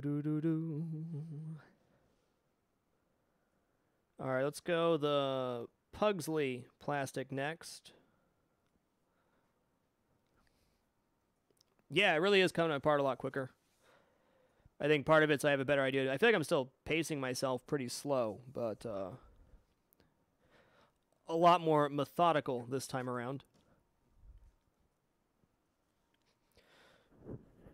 Novus 2, 100% Furry Messiah. Novus 2 is fantastic. I use pretty much Novus 1, Novus 2 on my machines. 17 will be Pugsley plastic. Man, I just done goofed. I didn't take a picture. Always gotta take a picture. I'm gonna pull 16 back out to take a picture.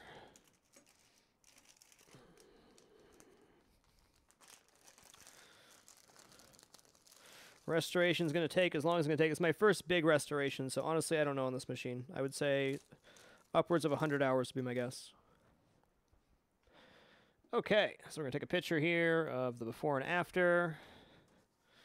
There we go. So that's what we took off. Pull this off and take another picture.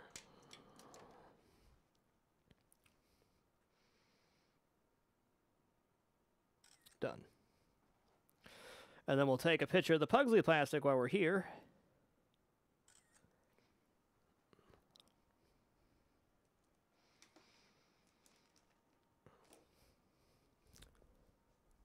Well, I mean, especially since it's my own machine, I don't see the point in rushing. It's gonna it's gonna get done when it gets done.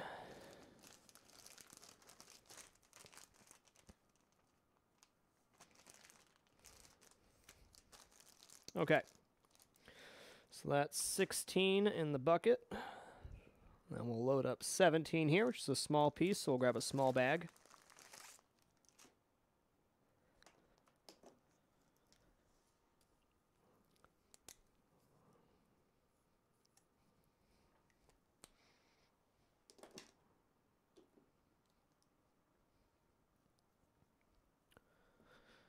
Yeah, he's stealing a stop sign on this one.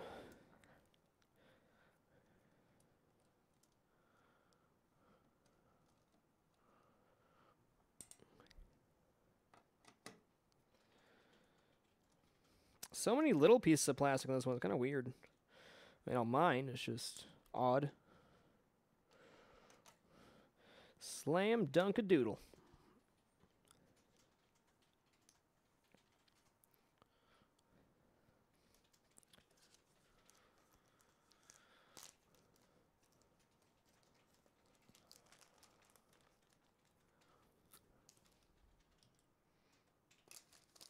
All right, that one was nice and easy. Okay, we're gonna do what's next?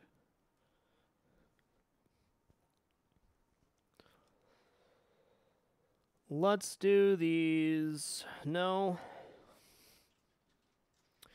Tough decisions, man. Tough decisions. That does have a lock nut, okay. That also has a lock nut. How does this thing connect on then? What's holding it in there? Okay, there's a... Is that it? Yeah, okay. Just trying to figure out how this thing's held on. There's two Phillips heads in there. I had a Kickstarter for the capture equipment. This was one of the stretch goals.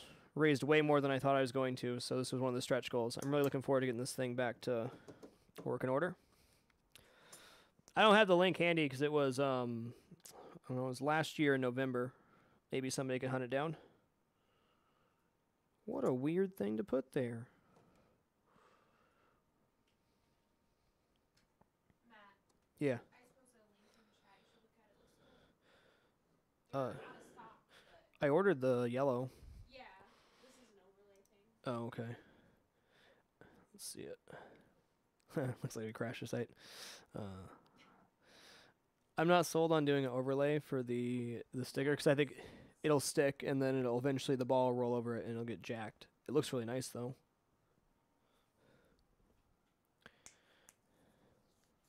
I do not have a parts list currently, but I will create a spreadsheet eventually with all the stuff I've bought and put in the machine.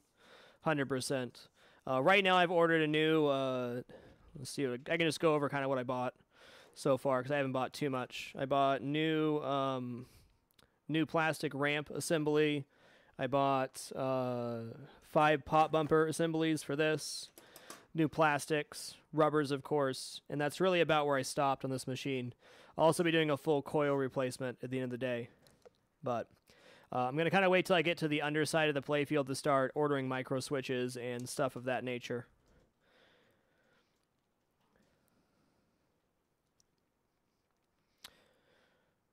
Okay, let's worry about getting the rest of the plastics off. So we'll take off, how's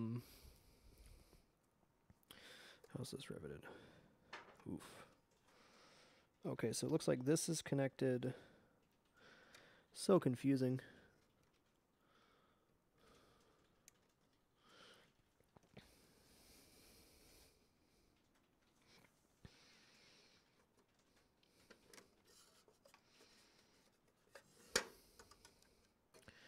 Is it really just one piece on there? So weird. Okay, I don't understand how this plastic works. Anyways, we're gonna go. We're gonna get all the rest of the plastics off. So let's start from down here and work our way up and around. All right, we're past our first sheet of paper on our pull apart.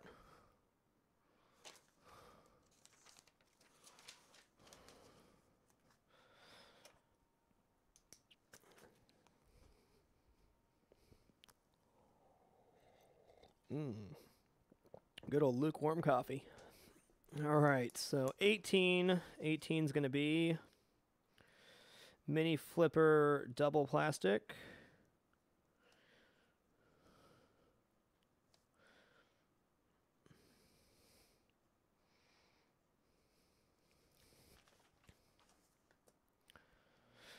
Thank you, Earthworm Jr. Appreciate that. Whoops. No, I don't want to be in full screen. Thank you very much, Earthworm.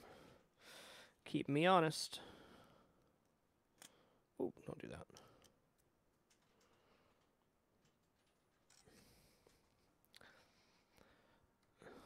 Thanks, Delbach. I was always wanted to be very transparent about how the Kickstarter stuff got done, so that breakdown was intended from the very beginning.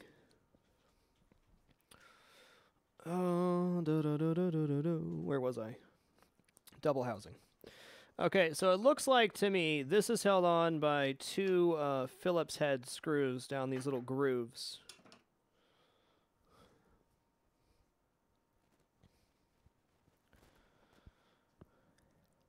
Catastrophic Chris, if you're looking to expand your repertoire, there's also some longer and older Cooking with Frag videos. If you go to the bottom of the YouTube playlist on the main page, there's 3 full seasons of Cooking with Frag there. I need to take a picture of this. My goodness. Done goofing.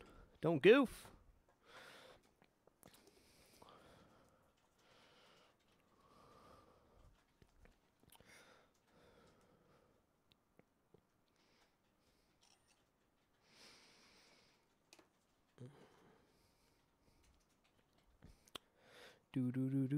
Honestly, I'm a lot happier with the newer Cooking with Frags. That's why you don't link the older ones, because I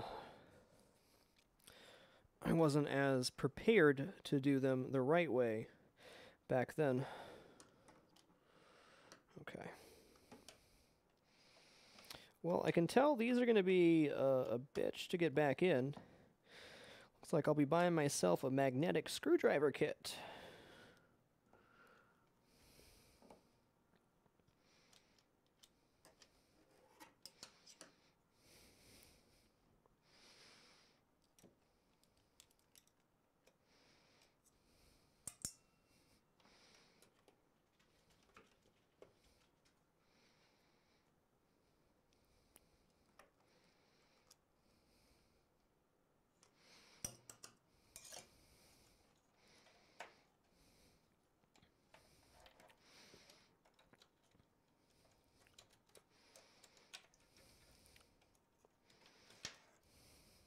Nice. So I did get the Molexes the right way. Good. I'm going to leave this as is as well, and then reassemble after the fact. I'm going to put this cap on a maybe. I think that'll clean up okay with an ultrasonic, but better safe than sorry. So my parts list here, put on the maybe clear flasher cap.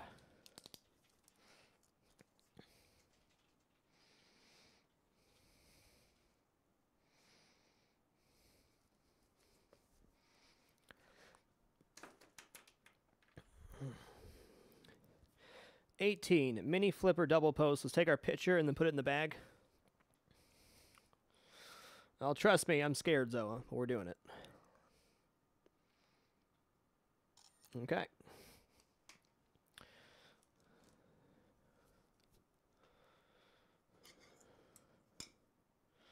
Trial by fire and whatnot. Okay.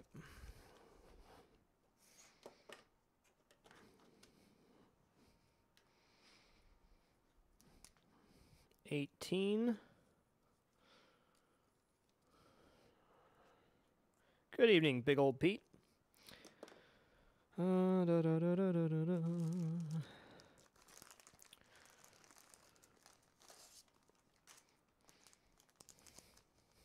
Moving a lot faster than I expected, big old Pete, to be honest.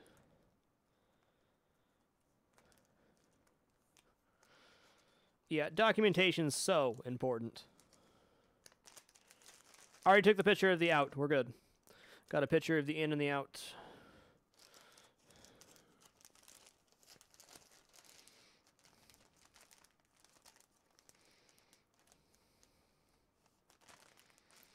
Okay, so there's double flipper number 18. I actually bought a new housing for that. That's one of the things I bought too. Oh, got to put the screws in there. Everything in its place and whatnot.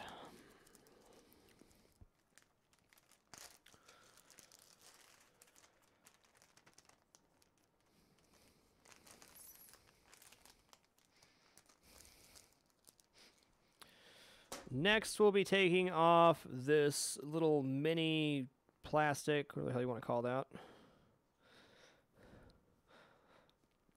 Oh, what do I want to call that? Boo-doop, boo-doop. Isn't it like Control W or something, big old Pete? Now you can rotate your entire screen. Guys, I'm going to take a quick break before we continue anymore. I need like a little snack or something. I'm feeling pretty peckish. So I'll be back in like 5 minutes, and then we'll get the rest of the plastics on. Yeah, mini plastic sidebar.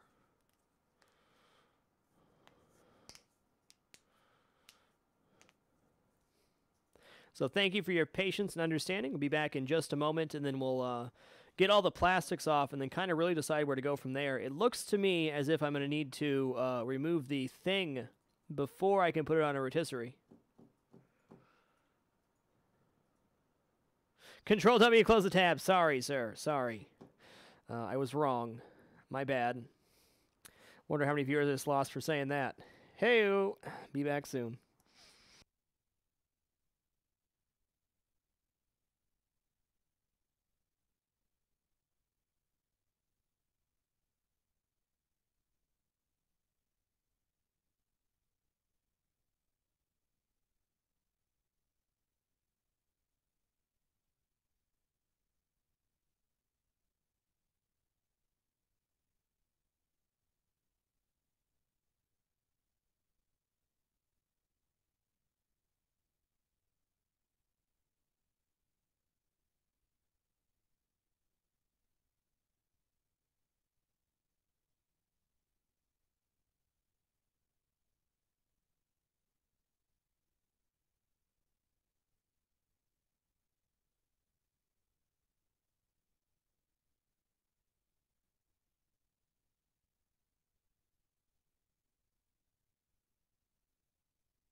for your patience. Appreciate it. My advice, if you're going to get a tattoo, make sure you want it on your body forever. I love my tattoos. I have no regrets, even my silly ones. But make sure you know what you want. All right, we got 18 mini double flipper post. No, wait, or 19, excuse me. There's my pin. Luckily, I've been putting my pin down in the same spot each time now.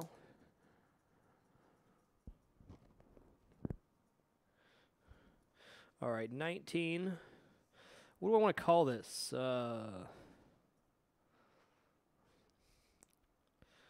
Left side skinny plastic.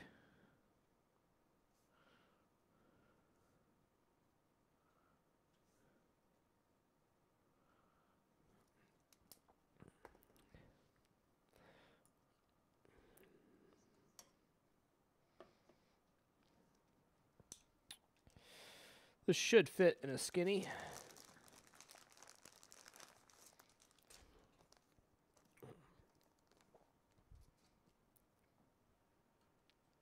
Yes, I did take an after picture of 19. Thank you, though. Or 18. We're going to take our before picture now, and then our after.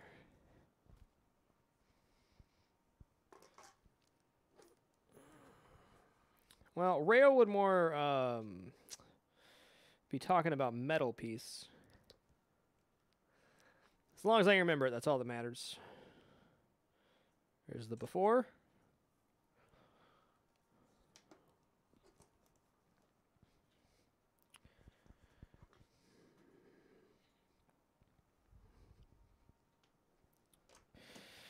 Three hexes. This should be a slam dunkerino.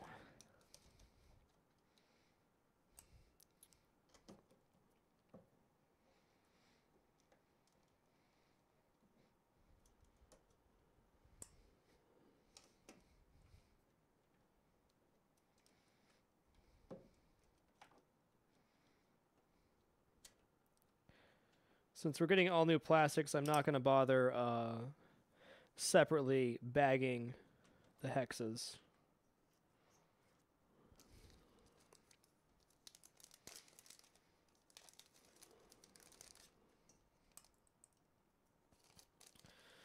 $19 Dunsky. Take our after picture, then I'll remove those rubber bands.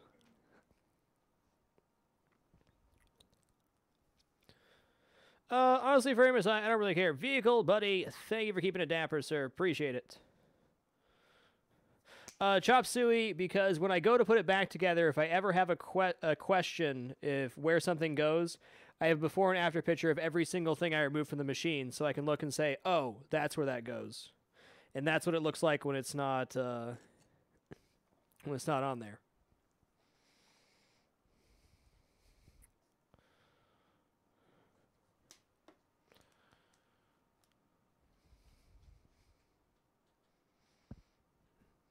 Okay, so we got the left side skinny plastic done. Remove these rubber bands.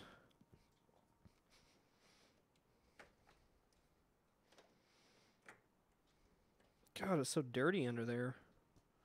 So filthy. Okay. That's that. Now we're going to do this one, which is missing a lock washer, apparently. We'll call this... yeah,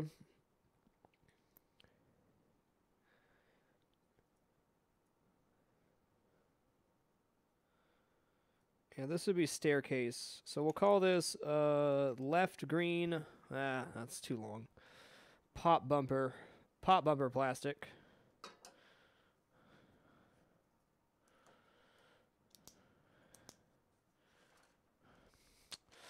What to call it? Hey, thank you, Shafong. Thanks for taking the time to check it out, sir. Okay. 20 is going to be... What's a good name for this?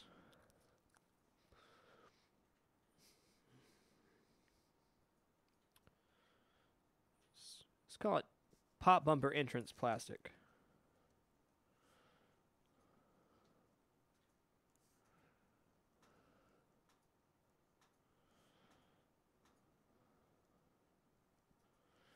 Number 20. That should fit in a small plastic bag. I'm gonna, well, maybe not. It's kind of a weird shape. Label this 20, then take a picture, and then we'll be on our way. Where to put the Sharpie? God help me. God help us all. Dude, it couldn't have gone far. I've only been 2 places.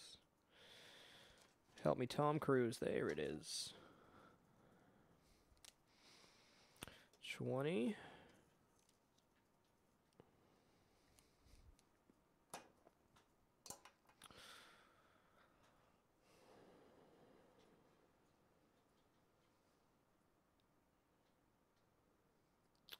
Picture.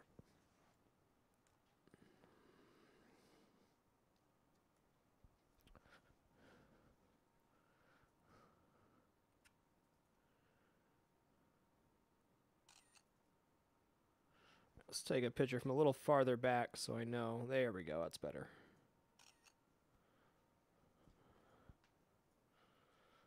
Do do do do.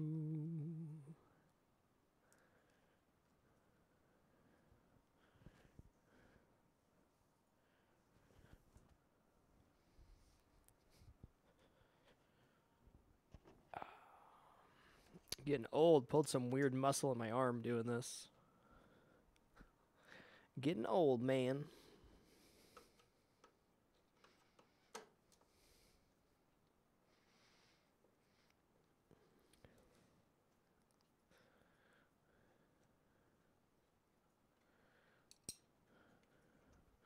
Well, that was easy. All right, then. That opened up quite a bit of stuff underneath there as far as getting rails off. Cool.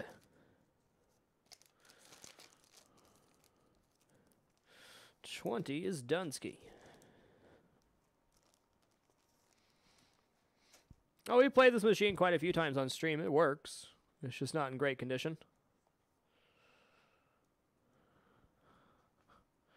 All right, so we'll take a nice picture of where that came off. Good.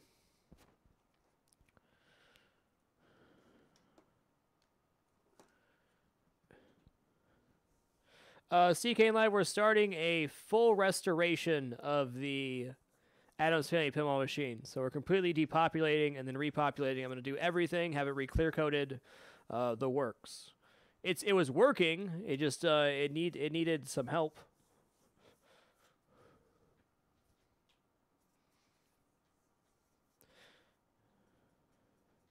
Star Trek Next Generation has had the color dot matrix for about 5 weeks now, badonkadonk. Really enjoy it. I'll definitely get one for this machine, but that's kind of the icing on top of the cake, so to speak.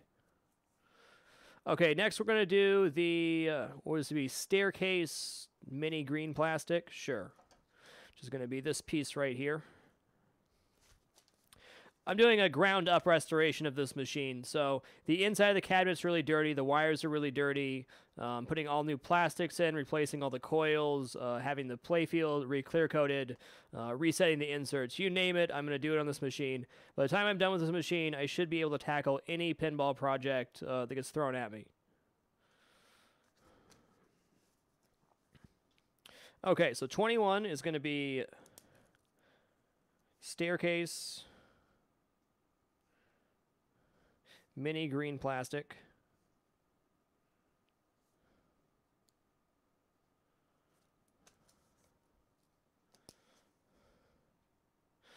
My estimate would probably be about 100 hours, but I'm not totally sure. I'm making better pace than I thought I would tonight. We've already taken off probably about half the upper playfield. So, making really good pace. So we're going to take our before picture here. Good. Whoops, wrong button, sorry.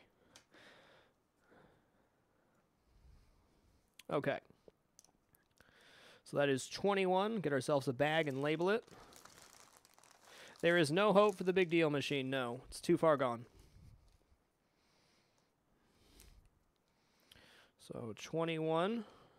What we do is we label each part that we take off in numerical order, and then when we put stuff back on, we go backwards through the list. That way everything always goes on where it's supposed to. You don't block yourself from putting something back on.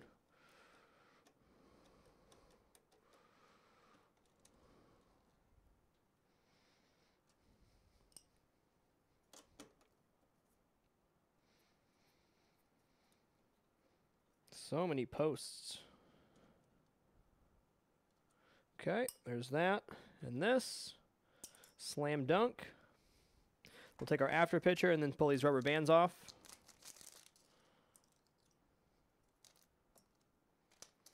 Okay, cool.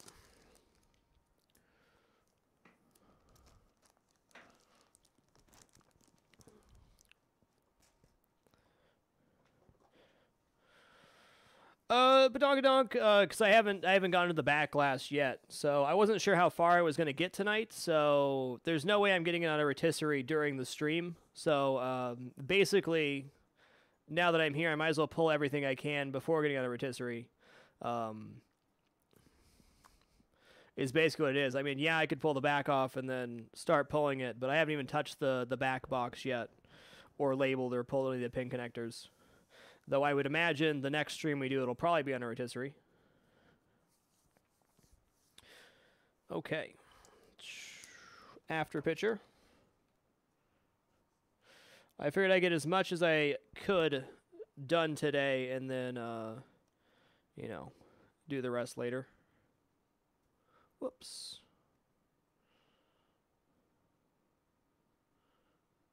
All right, there's that.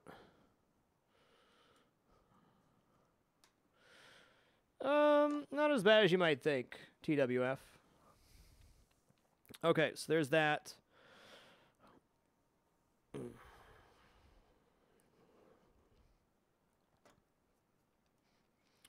Pull off these rubber bands. There's a double number 10 post. That's interesting. Or a double mini post. I don't think I've ever seen that type of post. Cool.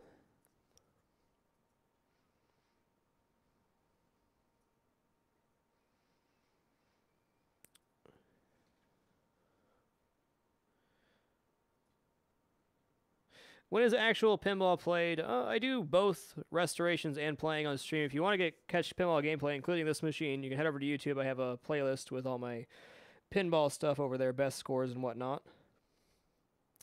All right, we're going to call this the train wreck plastic, and that's what's going next.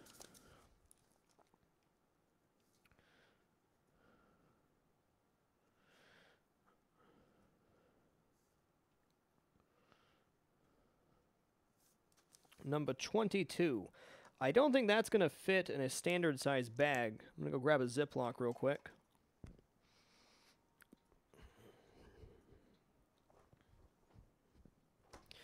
Do-do-do-do. Do-do-do-do-do-do-do-do.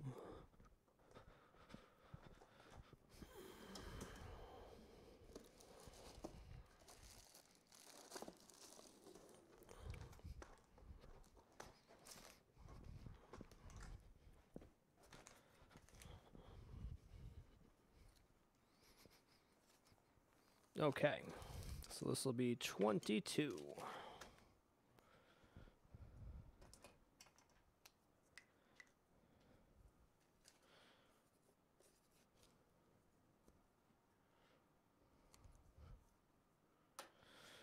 Okay, train wreck plastic it is. But yeah, next stream we should definitely be into rotisserie status. Might actually start on the back box here relatively soon, getting everything labeled and pulled, so I can actually start that process. But we'll see how that goes.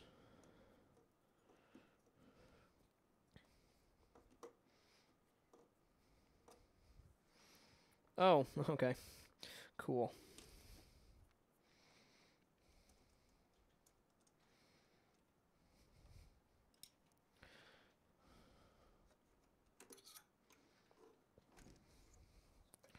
Molex should be disconnected. I'm pretty sure I got everything. I did. Okay.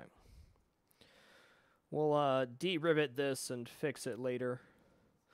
Okay, this I would like to have not out of the playfield yet. Or is this connected together? No, it's not. Huh. Okay. Gonna grab some pliers so I can pull this off.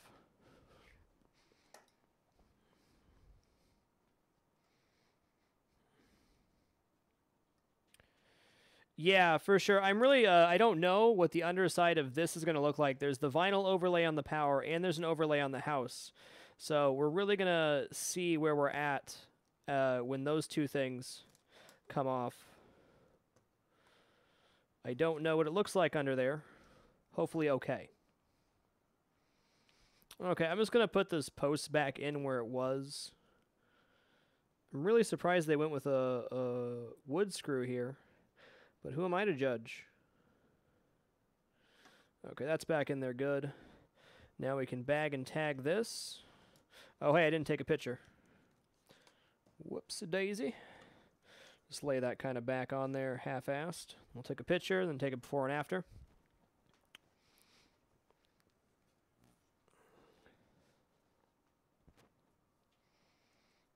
Okay.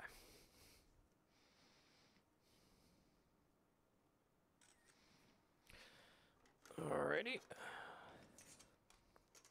Definitely start a way to remove like the number 10 posts and stuff until the playfield's on a rotisserie.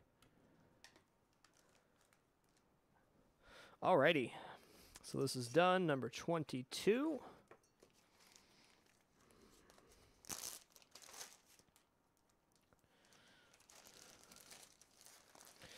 The playfield / art repair is going to be a first for me, so maybe I'll fudge it, but I can guarantee this. When I'm done with the machine, it will definitely play and probably look better than it did when I started. Man can dream, huh? Alright, let's grab this bag of lights and start pulling out some of these GI bulbs that are underneath the plastic here.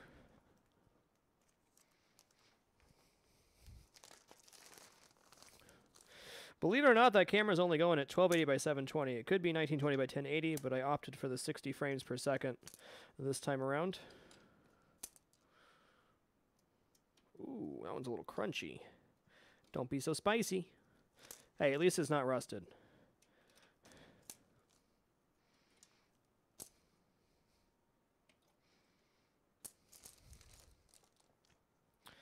Looking good.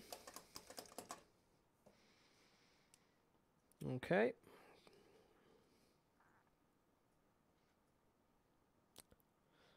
Solid as a rock. I think I have to remove the thing assembly before it was in the rotisserie. We're definitely going to pull the playfield before that happens.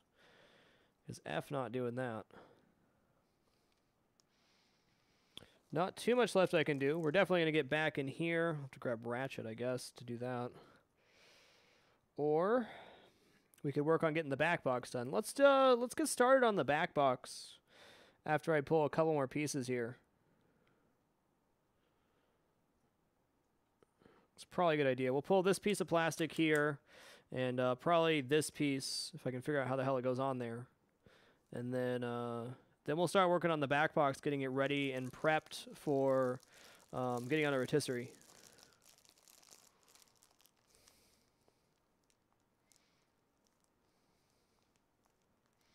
Yeah, they're all 60 frames per second.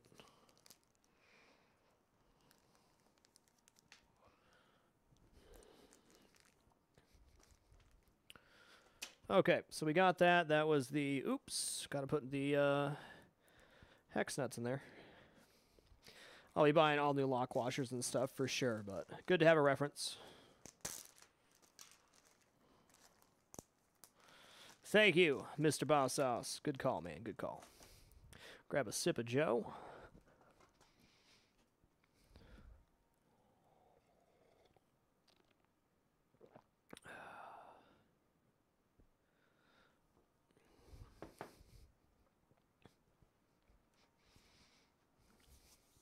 Yeah, for sure. I went with frosted this time. For streaming, I felt that the ultra bright LED is a little bit too bright, to be honest.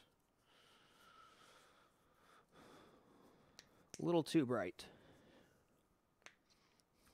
Man, we made a lot of progress tonight. I was not expecting to be anywhere like near this close to done. Pleasant surprise. Okay, so this will be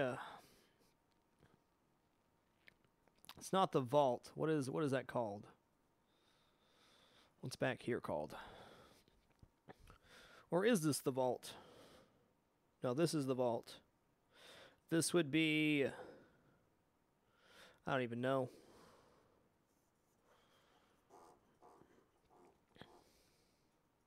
What area? Where you shoot up for the extra ball and multi-ball. What should I call that? The thing ramp. Thing ramp. There we go.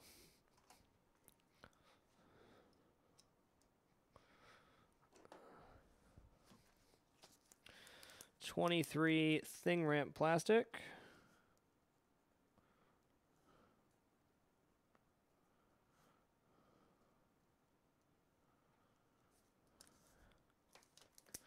Cool. This should be easily fit in a small bag. This will be a lot more in-depth than the Star Trek Next Generation machine.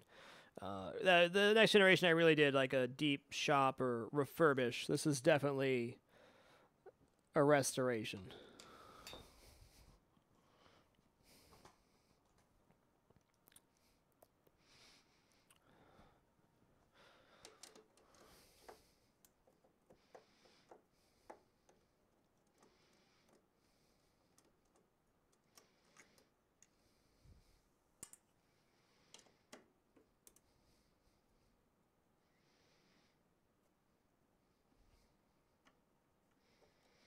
Okay, this is pulling a post out, it feels like.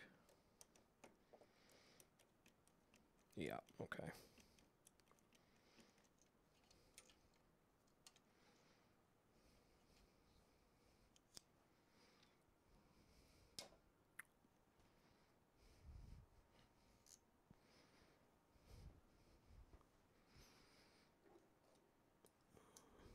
Oh, hey, I didn't take the freaking picture I wanted to. Okay.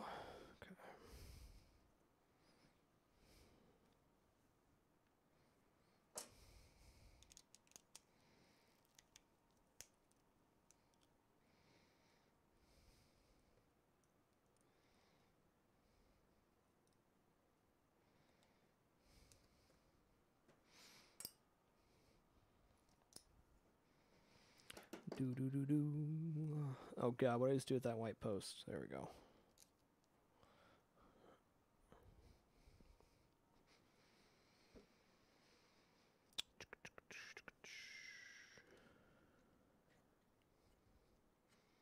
Well, that's a really nasty light to get to. Pretty fried, too.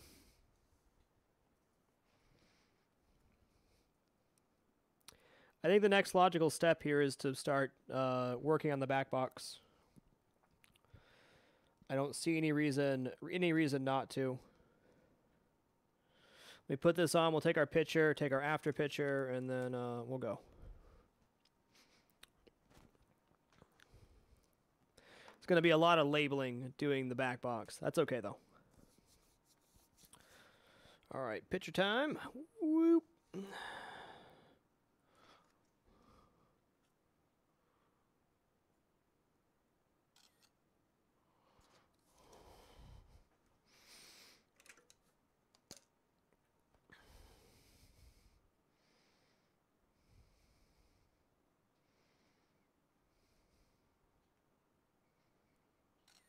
Looks good.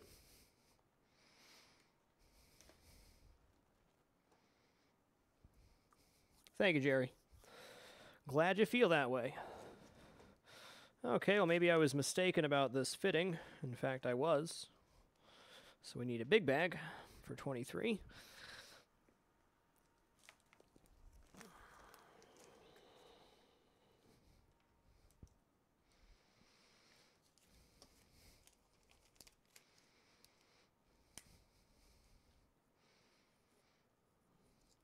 Yeah, you need to know how to solder, but short of the actual circuit boards themselves, it's all super simple soldering.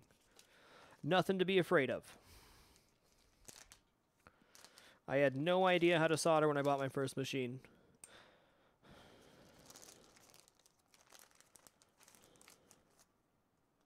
Like, you don't need super precise technical soldering skills unless you're repairing a circuit board, which I would not recommend unless you know what you're doing. Okay, thing ramp plastic's done. Yeah, I think we're at the back glass here.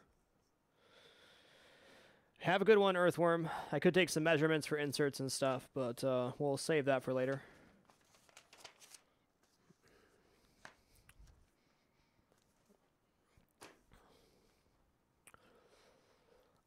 Should probably slap the glass on so I can lay the speaker box down.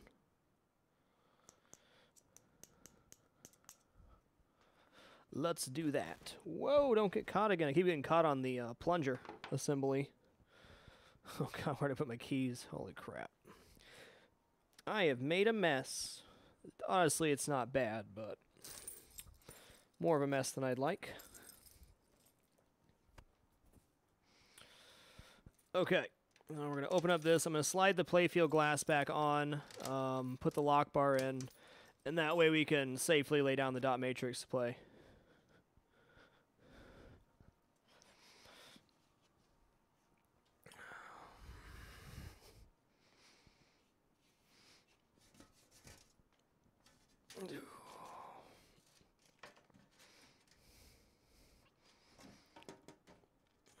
Oh, come on, fit in there. Oh, I got a good question for you. But do you have any products you recommend for the side stripping on the machines? Oh, cheese and rice. What do I do with it? Okay, that's gonna slide out. Do I play? Do I play here? Do I run over and try to grab it? Nope. But if I do this, I can get enough resistance to make it not move. That's a negatory. Nope. I've got a wise idea.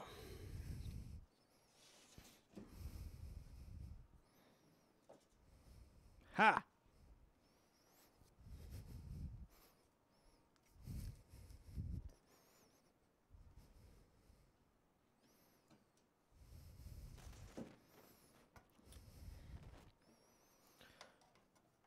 People insist on being so crass because people keep reacting to it. That's a fact of life.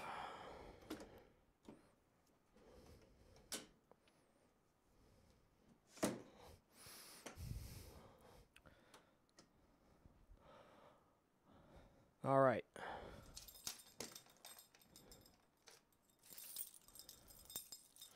Good old tape saves the day. All right, so next step, I'll get the tripod set up in a minute. We're just going to remove the, I think it's just like weather stripping as far as I can tell, but I don't want my glass to slide and I want it to be airtight, so I'm going to replace all this stuff. I might as well just do it right, you know?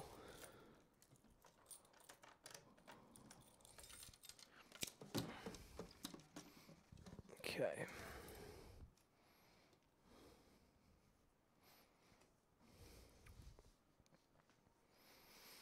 So there's honestly, the art's in really good shape on this one.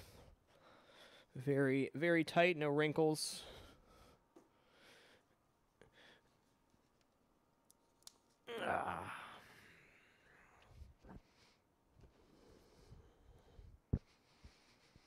All right, we'll switch to a tripod here. Give me just a moment.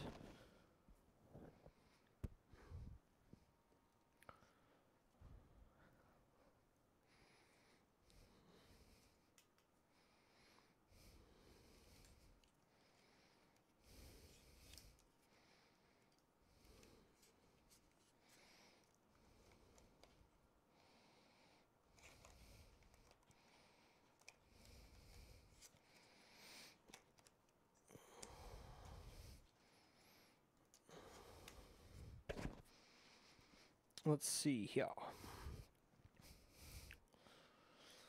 Okay, well, that's a start. Man, this thing looks crazy.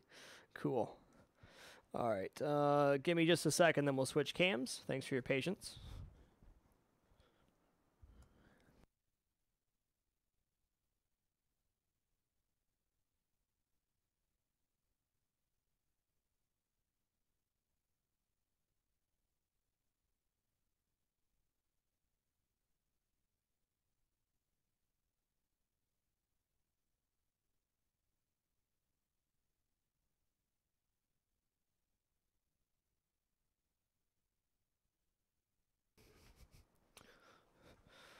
Dark Wing 02, thank you for keeping it dapper, sir. Appreciate it, man. Okay, so here we are. Here is the back box. See if this is a decent enough angle to see what's going on. Kind of. I don't know how this thing's connected, to be honest. Let's see.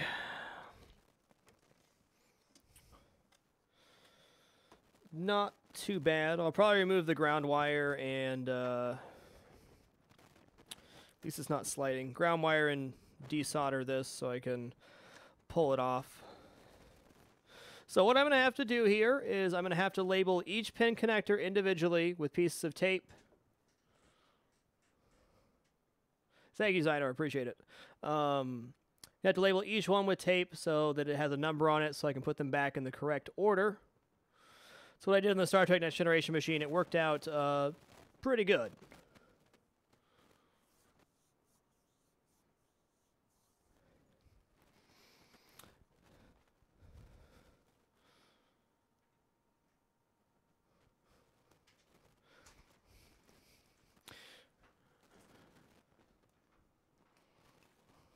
Okay, we'll get a close up here so you guys can see.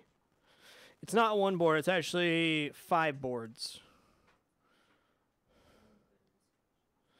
So that's what we'll be doing here shortly. Other than pulling the boards out and lightly cleaning them, I just need to clean the inside of the back box. The dot matrix control board has some weird wear on it, but I'm probably going to replace that. It's only like 80 bucks.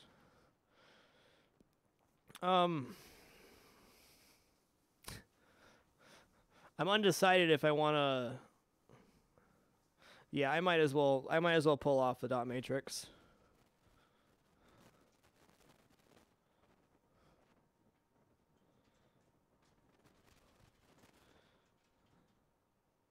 This year's in 1992. Okay. This pin connector, I don't even need to label. It's a no-brainer. It goes from the dot matrix control board into the dot matrix. No need to label that. These, on the other hand, I will. Okay, so this will be 1 and 2. Time to get some tape and a Sharpie.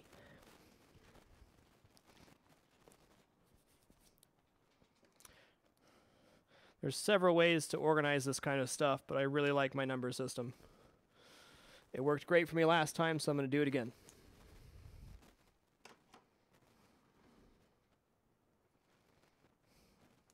The GI headers have already been replaced. Cool. I read a little bit about the circuit boards on this one, but honestly I couldn't tell you what's what. I can tell you which board is which board, but I couldn't tell you which what goes to what. Okay.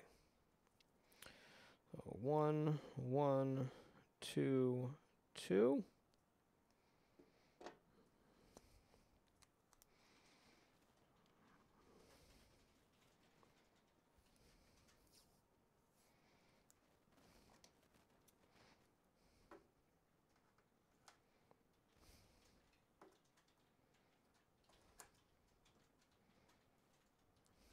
Well, it actually worked out a lot better than I thought for sticking to the edge and cutting at the same time. Cool.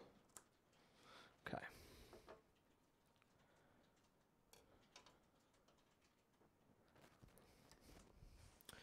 Okay, so here we go.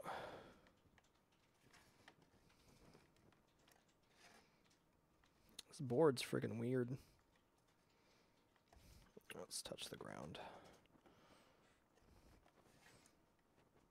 Why are you so hard to pull off, pin connector?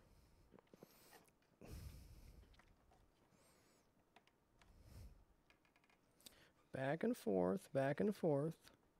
There we go. Bent that pin a bit. I can bend it back, though. So this is 1.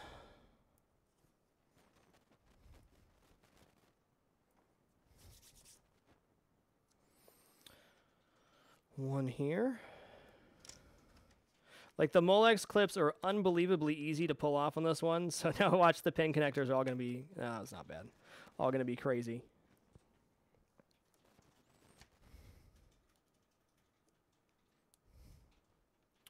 Two, and now it's going to slide.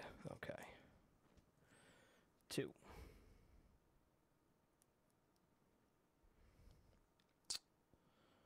guess, can these go in multiple ways? I mean, it should be obvious which way it goes in, but I should probably put all of them on like the top portion. Let's see.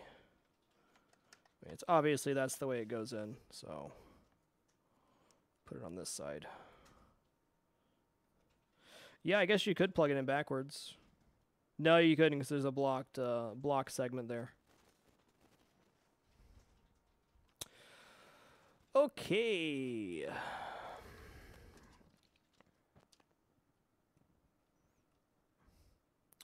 Alright, so it goes hot and cold on the wires.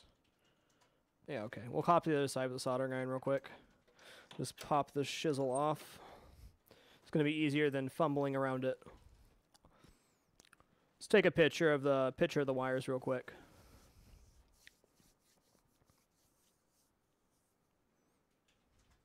The worst case scenario here is you forget where a pin goes or a piece of tape falls off. It's not the end of the world because the schematics have all the wire colors and everything else that you need to make that happen. Right, I'm just going to zoom in on the speaker here real quick.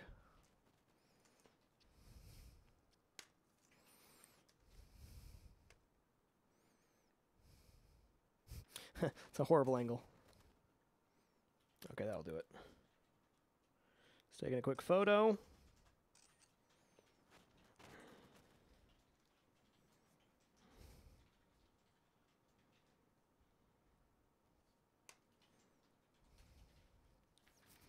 All right, soldering time. Not real soldering time, but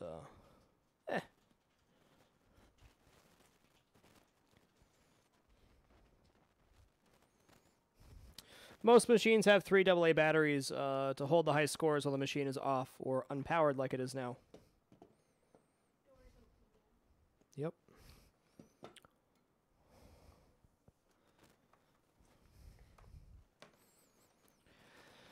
Alright, while our soldering iron is heating up, let's chill for a second.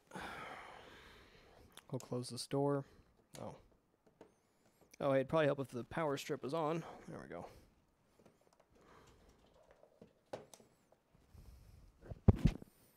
Everything's cool there. Neat.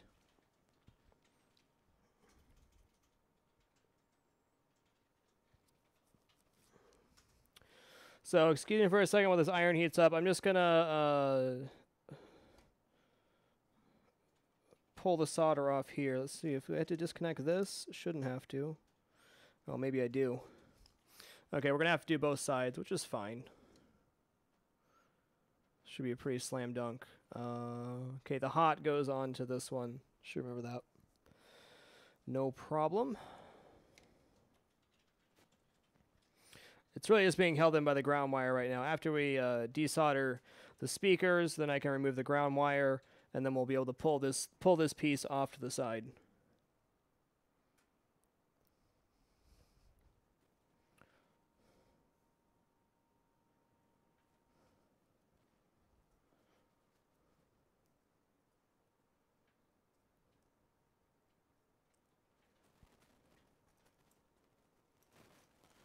Be back in just a moment, then we'll continue the labeling adventure.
everybody, I just realized what I'm going to do here, which is label on the wood which piece is hot and which one's not. So we'll just do a H here. H for hot, which will be the red and yellow wire. Because general illumination bulbs get very hot to bloody hell, and if the machine's left on, that's what happens.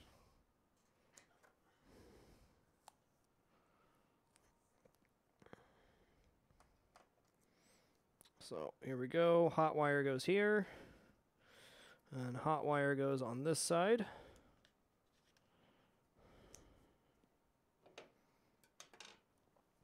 This is the result of a general illumination bulb being on for many, many, many hours. And with LEDs, there will be no problem with that whatsoever. Okay, looks good. This should just be a slam dunk removal. Okay. Ah, come on, guy. We'll make it work.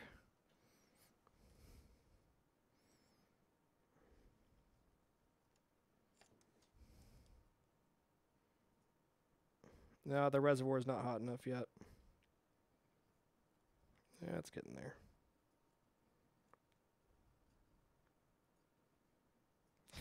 Come on, guy. There we go. It's the hot wire.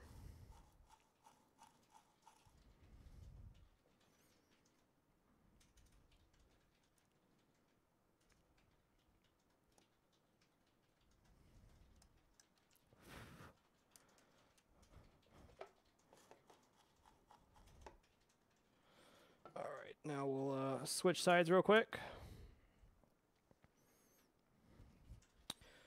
Also going to label this as something. I'll put the white side on the small. I'll remember that.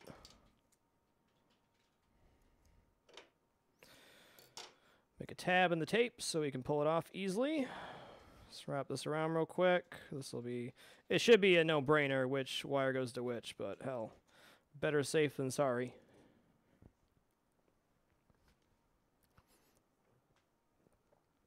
Okay.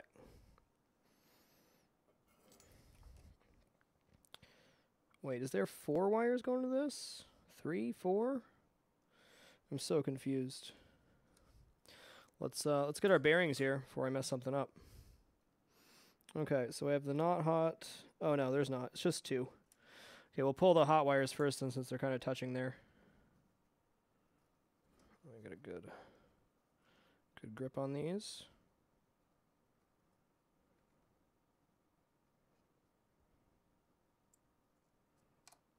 Okay. Man, that tab's jacked. Needs some nice flux when I redo that one. Okay. Get the hot wires off.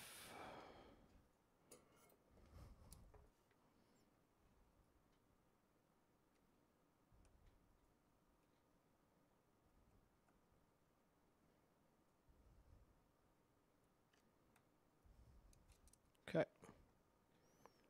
There's that. Can turn off our iron now. That should be the last soldering we have to do tonight. But now this wire is free hanging, so if we remove the ground wire, we can take off the dot matrix display, turn off the power strip, unplug.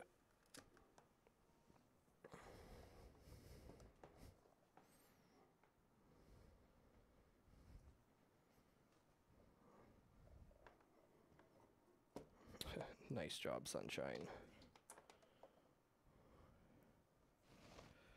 Okay, wanted to make sure I moved the soldering iron before we unscrew this grounding wire, because God forbid I send that sliding down and then have a hot soldering iron flying all over the place.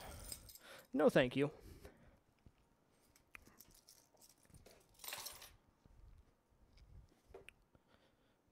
I mislabeled my speaker wires last time I did a machine.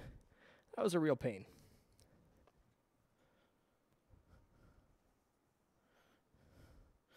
Afraid I can't really travel the dog. I wish I could, man, but maybe in the future. Right now, I got a 5-year-old daughter who requires a lot of attention, and I work about 50 hours a week, so it's very tough to get away. There's the grounding wire. All right, cool. So our dot matrix is now removed from the machine. I can put this somewhere safe and put it back on when I install a color dot matrix. Actually, I'll probably, I don't know. I'll probably plug everything back in and make sure it works before installing the color dot matrix, to be honest. Okay. Cool, man. Well, I feel better now. It should be a lot easier to work with.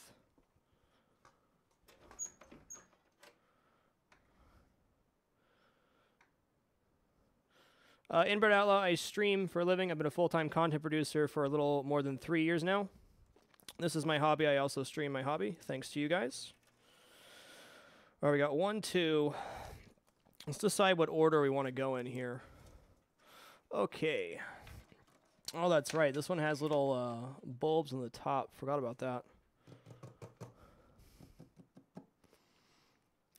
The order of things is quite important.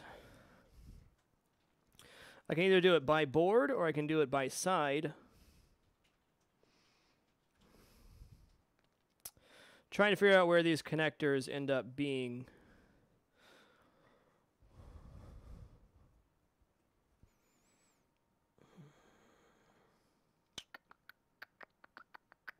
God, those wires are filthy. Can't wait to clean those things. Okay, we'll do it by board, I suppose. Okay, get this area done, then this area, and then up here, come over, and then go down. Let me adjust the camera here a little bit so we can get a slightly better look at this. I don't stream 50 hours a week, no. I stream about 35 to 40 hours a week, and then I do about 10 to 15 hours of off-stream stuff. Lots of planning for the special events like Cooking with Frag, so on and so forth. Okay, that's a pretty good camera frame.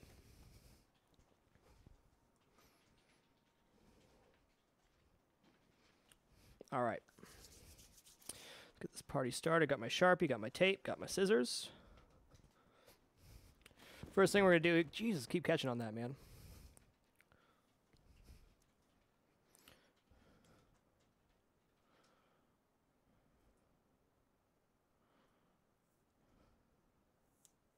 Yeah, power washer right to the circuit boards is probably a great idea. If you're interested in the circuit theory of pinball machines, you can go download a PDF of the pinball manuals, and it has complete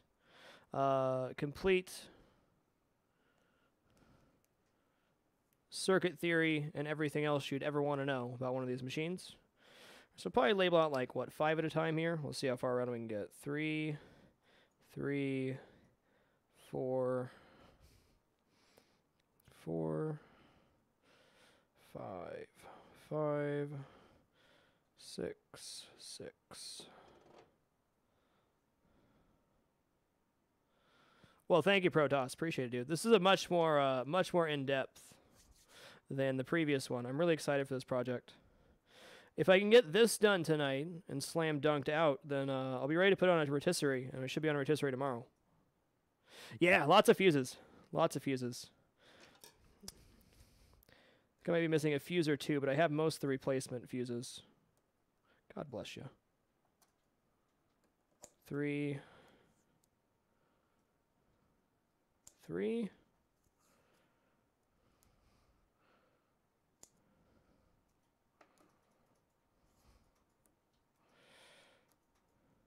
Out of curiosity, but Dog, when is the event? The aforementioned event?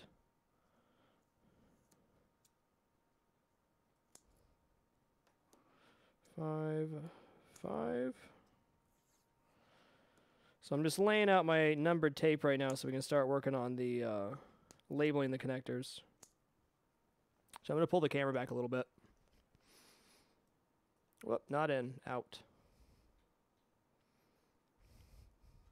Yeah, you do have to replace the batteries at minimum about once a year. If you don't replace the batteries, they end up leaking acid, and that's not good.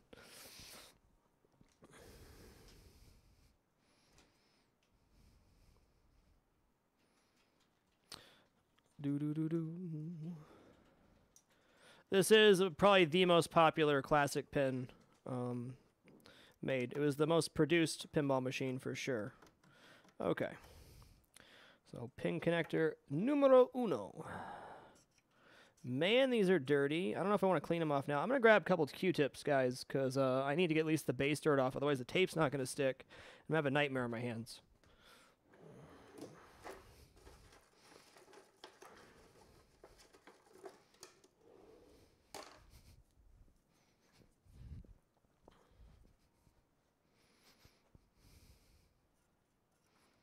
Whoops.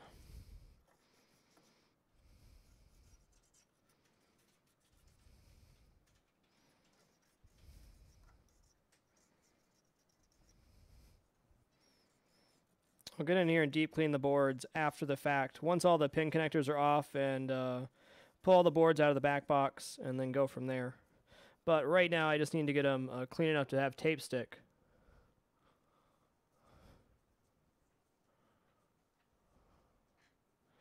Sorry, I missed the date. Let me come back here and read chat real quick.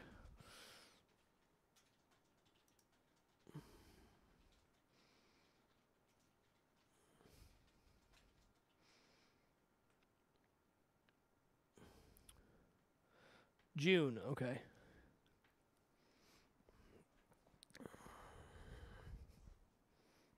Whoa.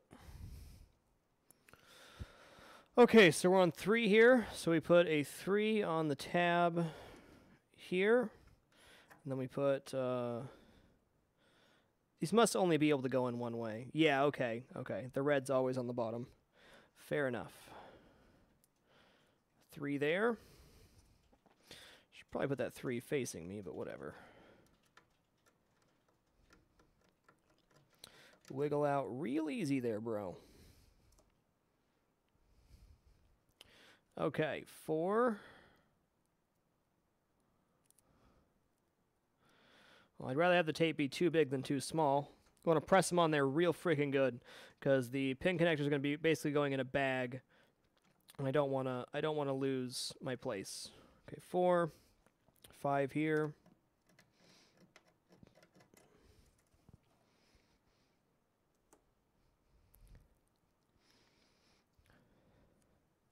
This, for me, is the terrifying portion of the breakdown, because I always feel like I'm going to lose my place on a pin connector. And then, like, when I put back together the Star Trek Next Generation, I put one pin connector in the wrong place. It was one of the big ones, though, and it was making my machine act really, really funky. Okay, we're on to 6 here. Astro White, little hand to you, friend. Welcome to the Dapper Dude. Thank you. Thank you. Bit of a slow and painstaking process, but slow and steady wins the race, eh? I'm sure it'll go faster than last time. Well, maybe not. I had hope last time.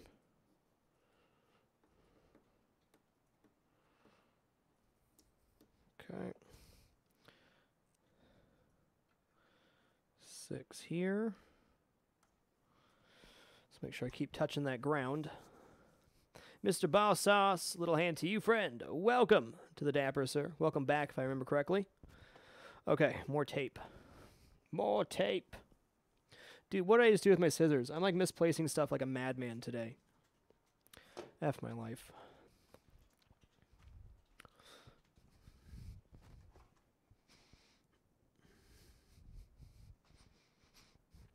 All right, scissors. Where are you hiding? I just want to cut stuff. I just want to cut stuff, scissors. I don't squirm. I never tie my hair back, ever.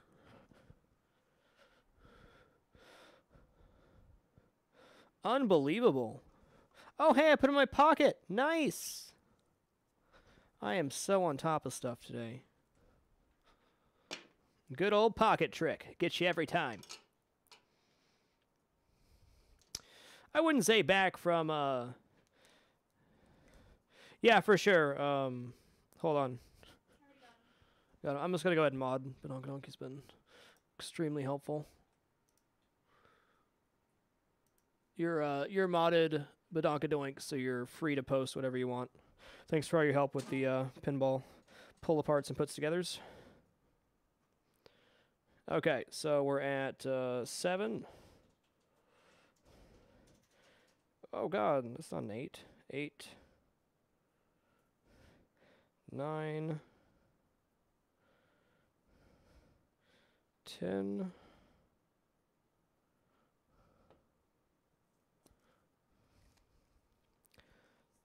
You know, honestly, Selko, it's not as bad as you'd think to troubleshoot. You just have to, the manuals are set up in such a way that it's pretty easy to locate what's going wrong. If you know what's going wrong, like if you know what the part's broken, you can trace it back to the board, and then, you know, take a multimeter or something and see if there's a problem on the board. It's really not as terrifying as you might think. I mean, it's not fun, but it's not as terrifying as you might think.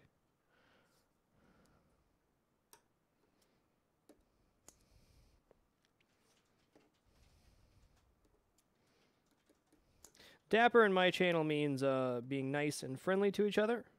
It's about creating a positive environment and respecting the people around you.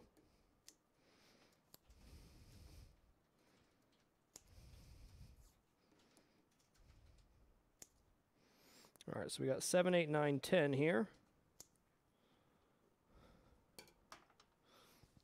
Okay, 6, 7. Only has 1 wire on it. Cool. There's a 7. That pressed in there real good. Don't want to mess around with anything falling off. Actually, this is a good time for a Q-tip.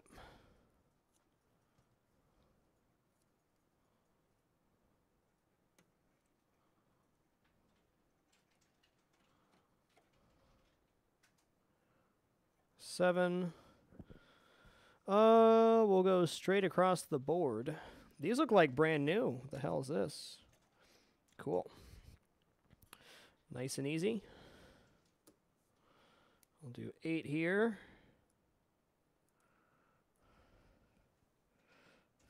Maybe those were the GI connector pins that Badonkadoink was talking about. Okay, so if it's the 2 side ones here, what I'm going to do is trim this piece of tape down to not get any tacky stuff on the pin connectors it's actually using.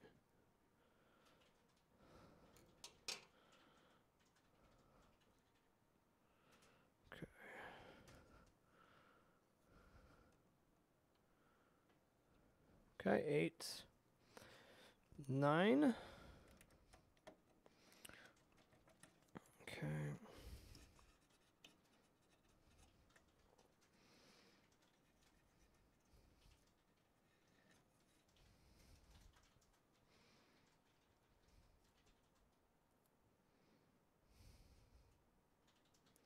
Crap. Well, I'll put this one on the pin connector itself.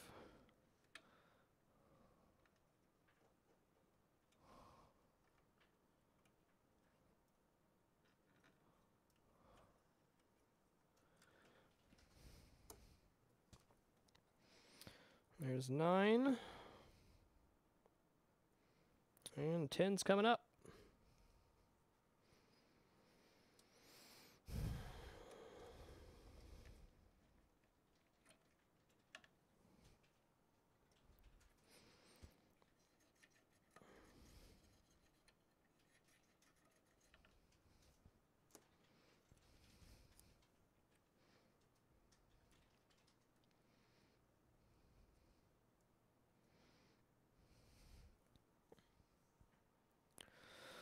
All right, so we're up to number 10, making good pace. Thank you, everybody, again for coming out to watch tonight. Always an honor and a pleasure to stream for you. I've been really, really, really excited to start this project. And frankly, we're making amazing pace.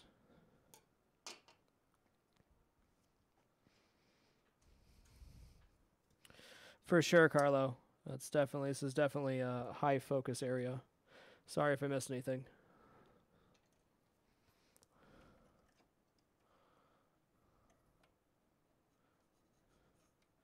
Yeah, good enough. You know, I'm just not happy with this 9. I'm going to remake it. For my own sanity.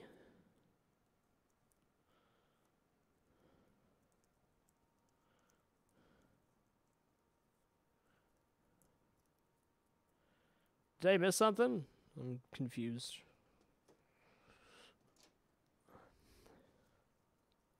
Okay, 9.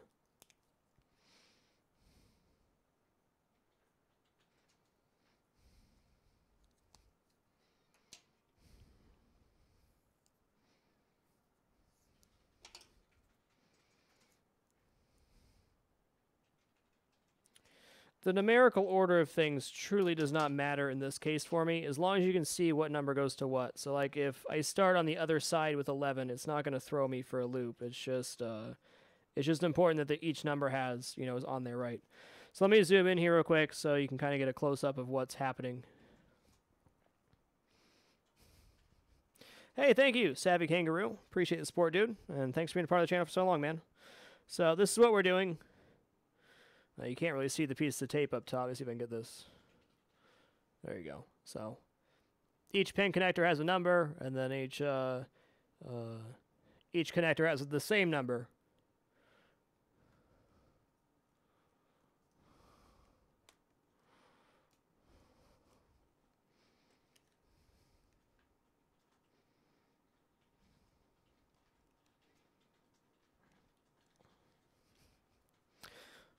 James, you're being a James, okay?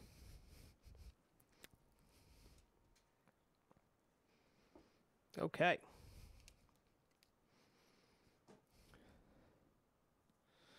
11, 12, 13, 14, 15.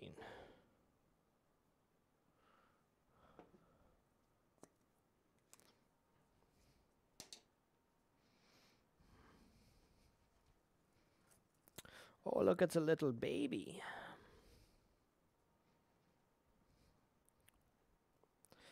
Yeah, James is something. She's pretty special.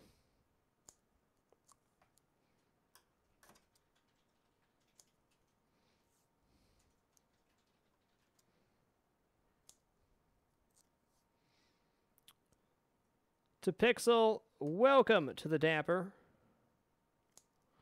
A little hand to you. Thanks so much. Are those black things heat sinks? I don't believe so. I believe there's some form of capacitor, if I'm not mistaken. Could very well be mistaken. My circuit board knowledge is a bit muddy, though I know a lot more than I used to.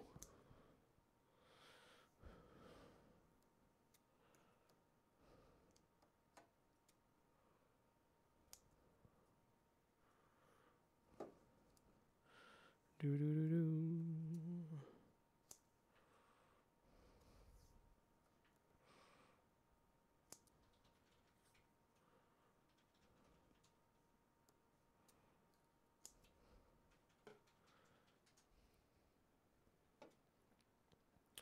Do-do-do-do-do.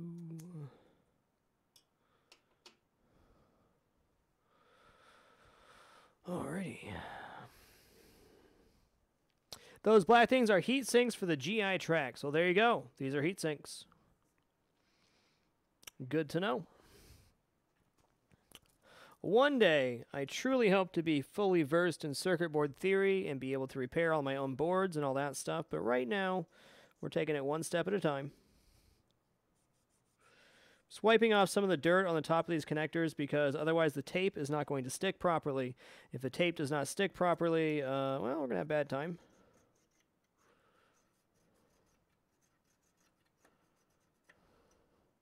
I'm already going to need more Q-tips. Amazing. Inside this machine's so dirty.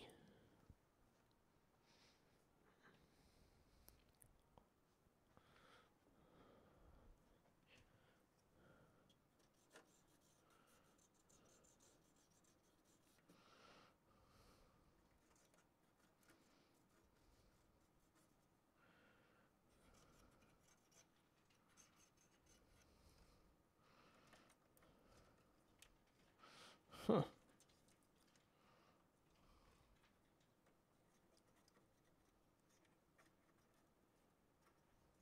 Cool.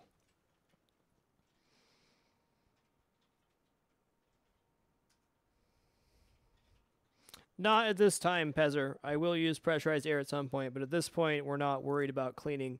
We're just worried about tape sticking. The deep cleaning is yet to come.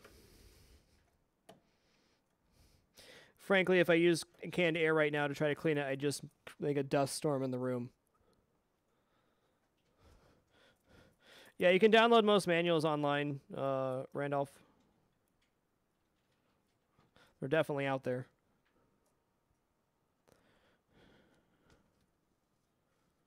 Okay, there's 11. Number 12. Of course, this is the one I have the super long piece of tape for. Why wouldn't I?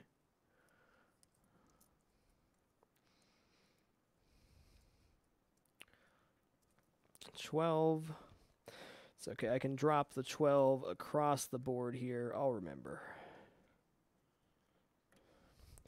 So it'll be 13.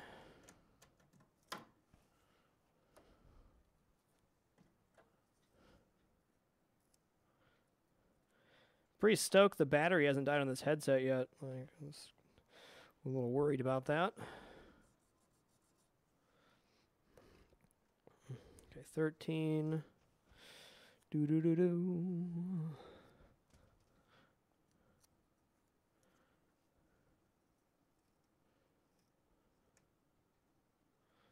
Fudge. Okay, there's 13. Well, let's do 14 right below, because that makes sense to me. At the end of the day, that's all that matters, as long as it makes sense to me putting it back together.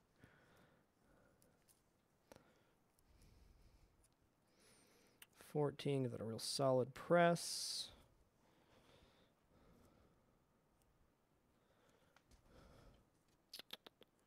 This is an odd angle going in here. Okay, cool.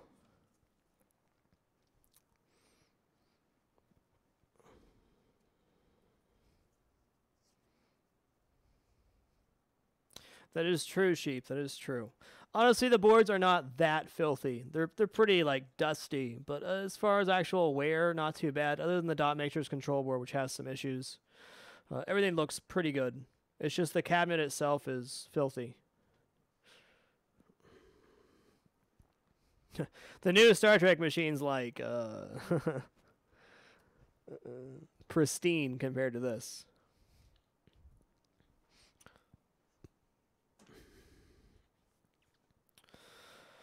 Okay, so we've made it up to 14. We're like maybe a third, maybe we're like a fifth of the way there. Yeah, the wires are bad as well. I'm going to be cleaning all the wires in this machine. I'm going to deep clean it as much as I possibly can. What time do we got right now? 10. All right, guys, I'm going to take a short break here. Thank you again for your patience. I'll zoom in here so you guys can see what we're working with. That's where we're at right now.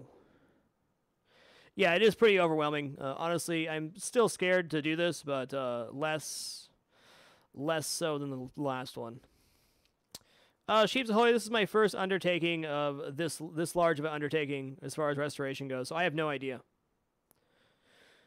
I'll be done when I'm done, I suppose.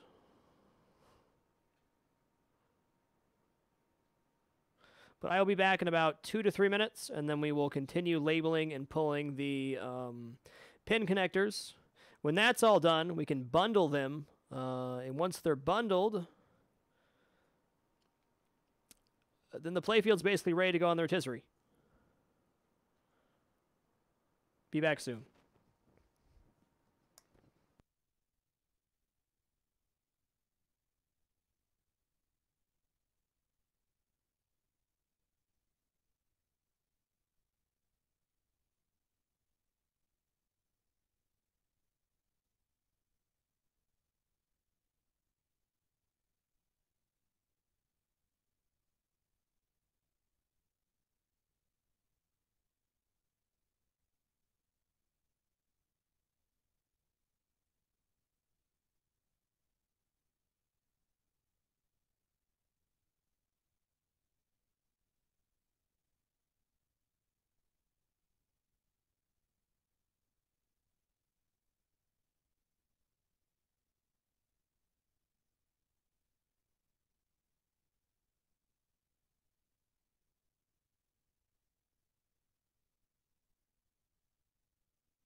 Right.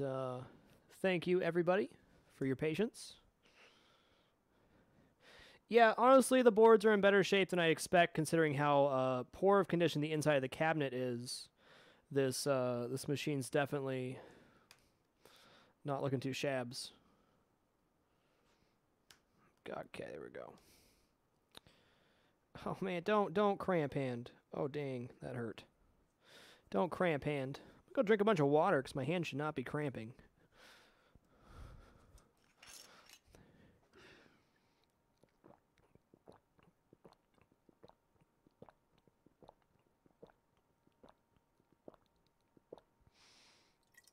Okay, cool.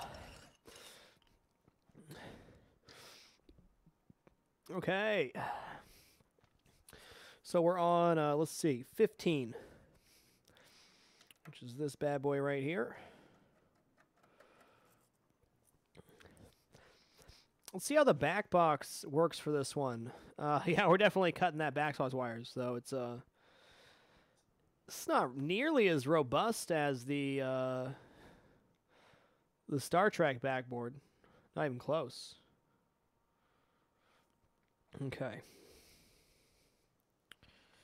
15. Crap, where'd that go? It's got to be here, right?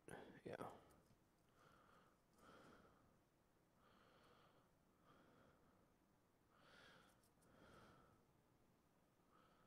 Yeah. Yeah.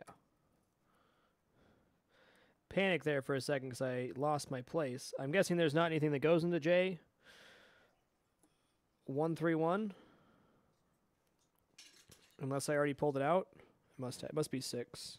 No? Because that's 6. No, if I already pulled it out, there'd be something there. Herpaderp. Okay.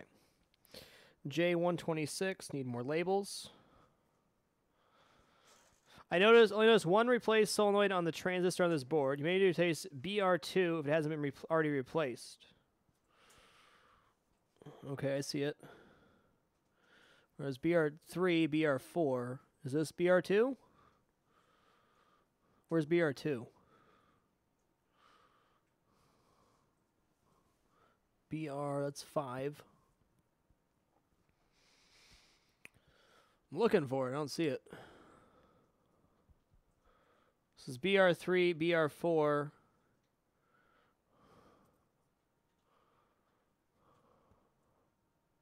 I mean, honestly, the machine's running great, badonkadoink. Not that I would mind replacing anything, but the machine's running good.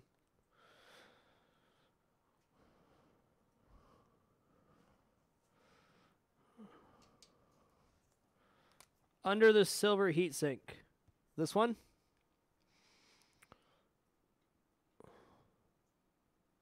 Oh, this is BR1, okay. BR2? I don't see the BR2 anywhere. Maybe it's hidden behind the thing.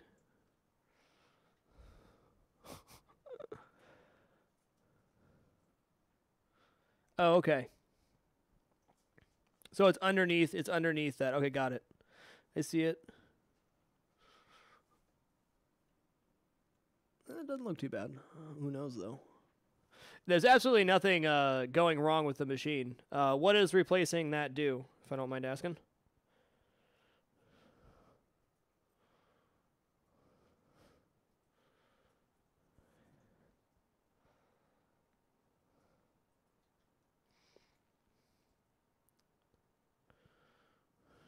Okay. We're at 16. 17. Mike Hawk, thank you for keeping it dapper, sir. Appreciate it. 18.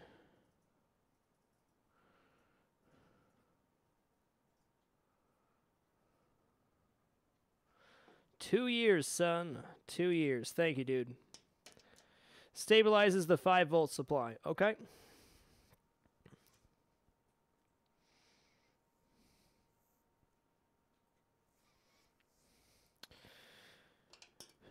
As much as I'd love to work on the circuit boards right now, I'm really uncomfortable with that. Not that it's definitely a skill I want to learn, but I think I'll probably tackle something like that when something breaks. What would be a symptom of the 5-volt supply not working correctly, badonkadoink?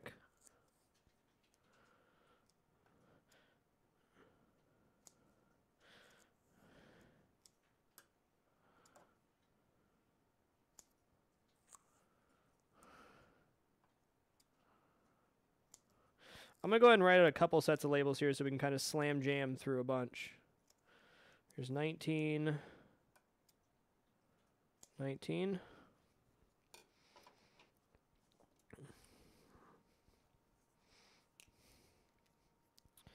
Well, hey, it's a skill I'm going to have to learn eventually. I know that, and I want to learn it, but trying to take it one thing at a time. This restoration, I really want to cover like the artwork stuff and resetting inserts and doing all of the Playfield stuff is really what I want to focus on learning. 24. 24.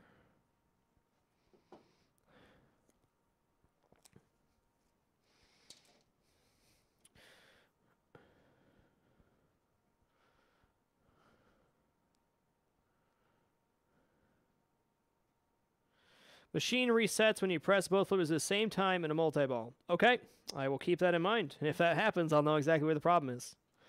Cool. That's definitely hasn't been a problem. I haven't noticed any problems as far as the play goes. I probably played 20-ish hours of the machine with no issues. Other than maybe the Swamp Opto's acting a bit weird, but short of that, it's been good.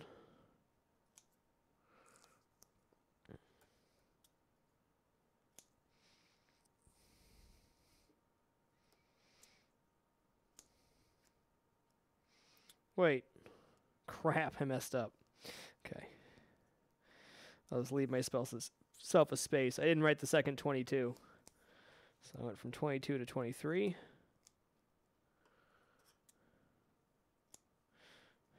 And I only wrote 120. Oh, I did 22, then 23 without filling the gap because I need another 22, another 23.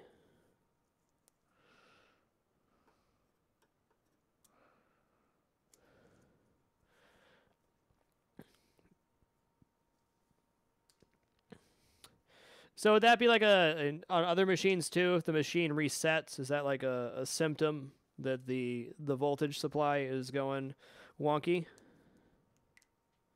Yeah, I did catch it early. So here's 22, 23. We're on 25 now. 25, 25, 26, 26, 27.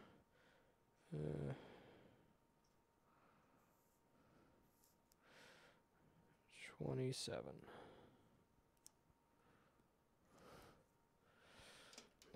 Let's make sure I keep touching this grounding wire. We should be set. Hey, thank you, Mike Hawk. There's no reason we won't. You keep watching, I'll keep streaming, dude. Deal.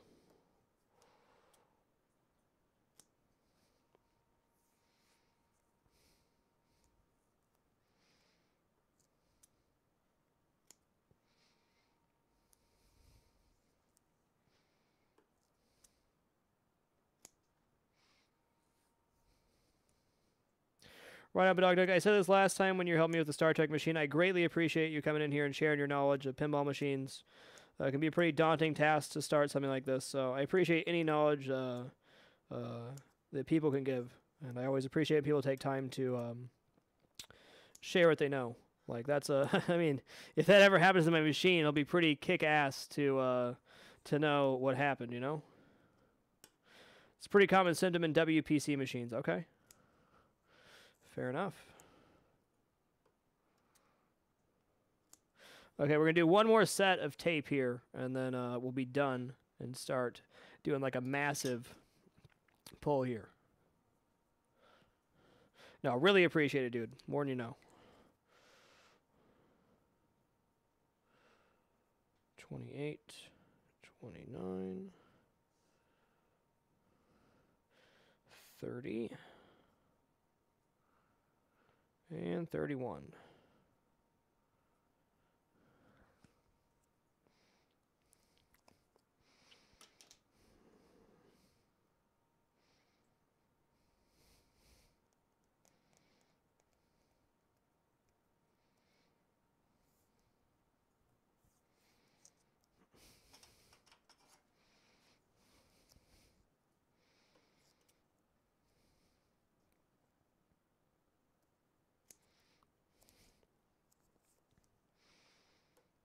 I'll zoom out the cam when I'm done here and show you guys exactly what we just did.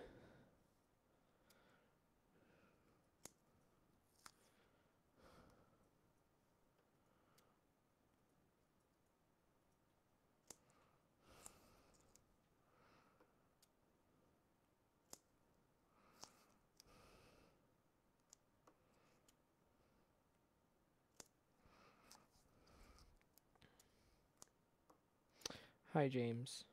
Did you know that you're being a James? She knows. No, that's not your pinball machine, James. It's mine. That's what you think. Your pinball machine's in her house, though. Oh, that's right. My pinball machine's in her house. Forgot. Okay. So, what we just did was, what I just did was labeled, made out all these labels going from 16 to 31 on the side of the table, and now we can start pulling and labeling the pin connectors. Rather than having to stop every 4 or 5, now we can do a bulk touch the ground.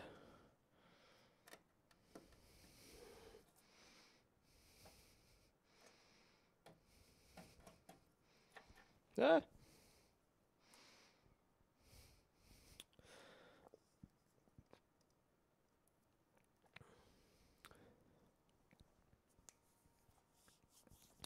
Perhaps in the future, Destroyer TV. Pretty much any machine I buy, I'm going to end up doing not this in depth because I'll probably never get a machine that's in this bad of shape again. But definitely going to be doing like a restoration style deal for any machine I get. And I think as a pinball collector, you kind of have to have Twilight Zone at some point. So I'd imagine so. Not anytime soon, though. Okay. 17.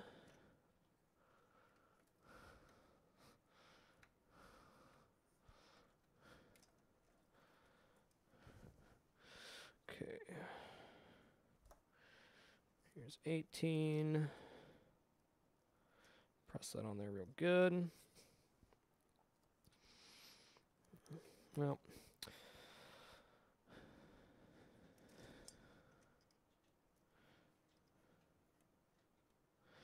There's 18. Okay. Gotta grab a few more Q-tips. Sorry, guys.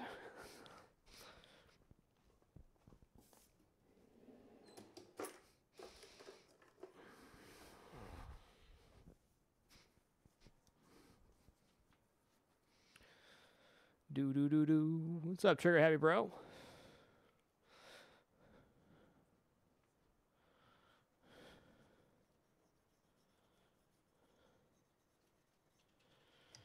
Okay.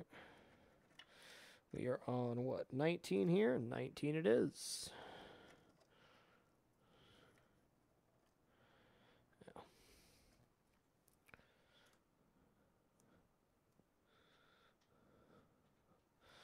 Yeah, I got one coming in the mail here soon. But I just keep touching the ground anywho. Not too worried about electrostatic on this type deal. More so for fine stuff, but touching the ground doesn't hurt.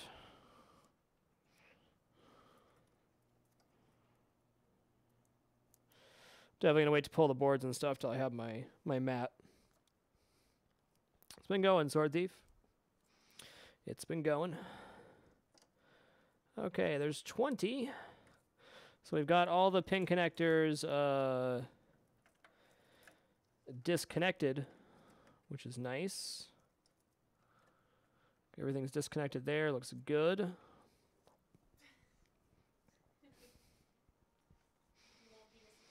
Okay, I'm walking over to click on this one, Banana Cognac. I'm never disappointed by Banana Cognac.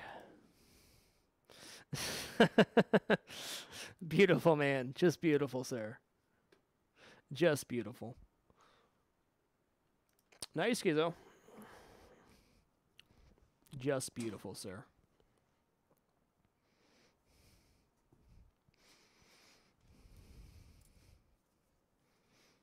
Okay. Go up the right side here. The left side's a real pain to do, too. I really don't want to take this off. I could, but pain in the bacon. Okay.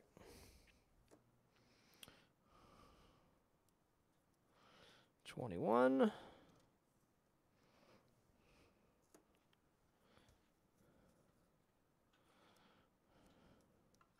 Just going to stick that to the screw here. That'll be good.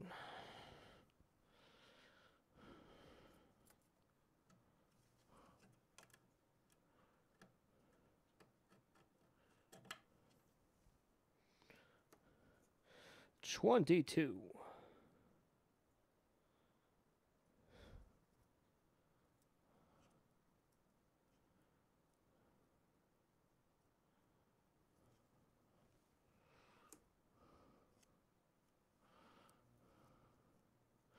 So just stick this to the fuse holder rather than try to do this sideways. Fuse won't hurt if it has a little tape on it. Nope. All right. 23.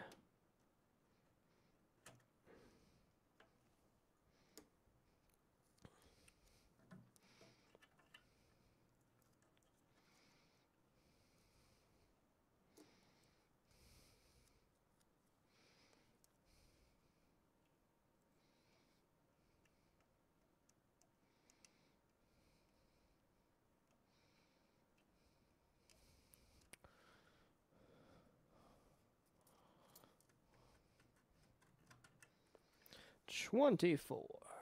Making good progress.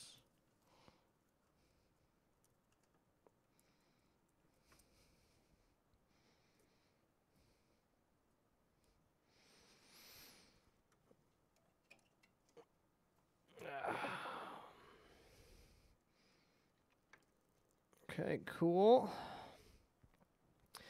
Might as well work our way up here. I wonder, what does this little board do? J903, J902, fuse 902, fuse 901.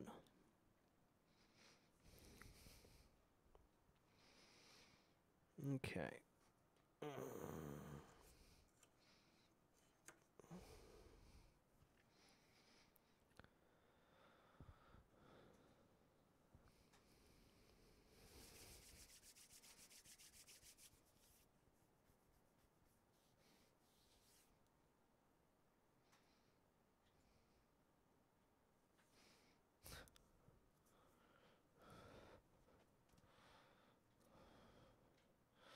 Yeah, I'm going to go up here first.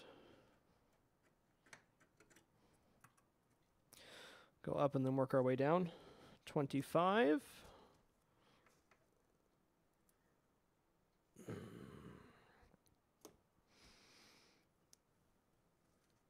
Stick that on the back there.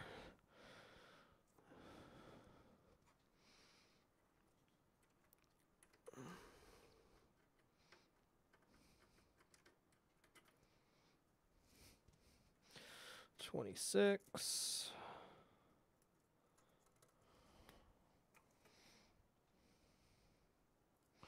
God, my finger's getting so dirty just from touching this stuff. 26 there.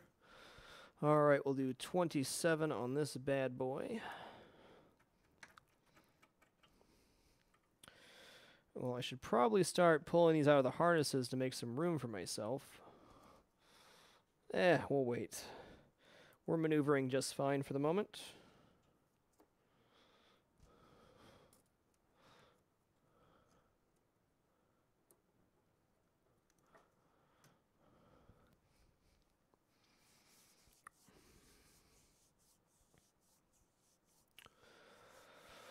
Oh, where to next?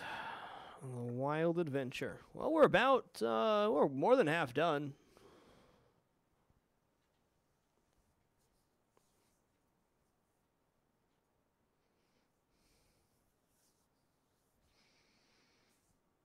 Do. Yep, good old ribbon cables.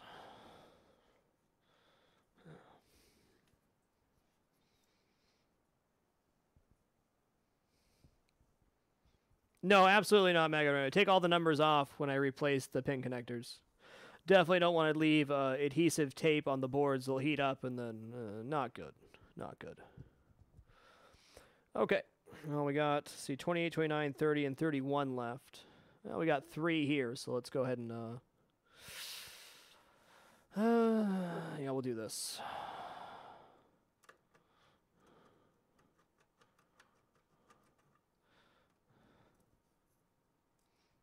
There's some major wear on this dot matrix control board. I think I'm going to end up replacing this board. It's got like some weird cracking stuff happening down here. Yeah, it doesn't look too hot. Dot matrix board? Dot matrix control board, yeah. I looked one up. They're like $80. It's nothing major. Yeah, okay. Is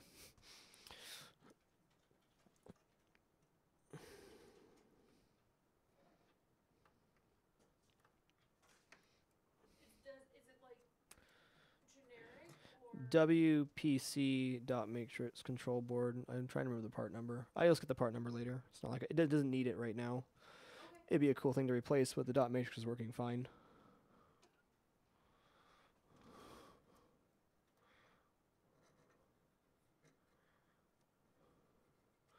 $29. And that's not something that gets replaced if you get a color dot matrix?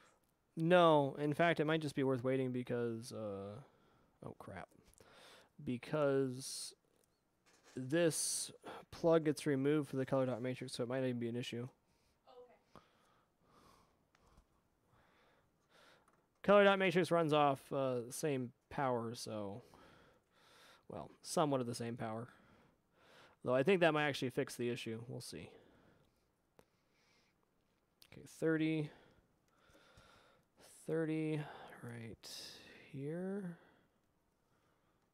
Well, I'm going to put 30 right here.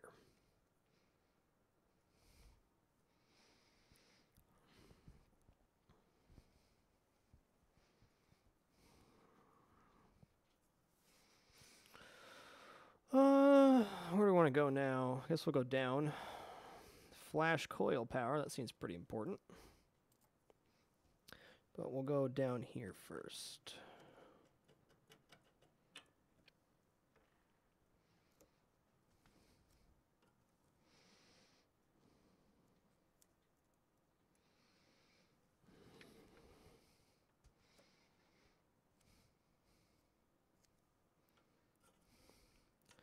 Just going to lop this over the fuses for the moment. I'll probably relabel when I take the boards out at the end of the day.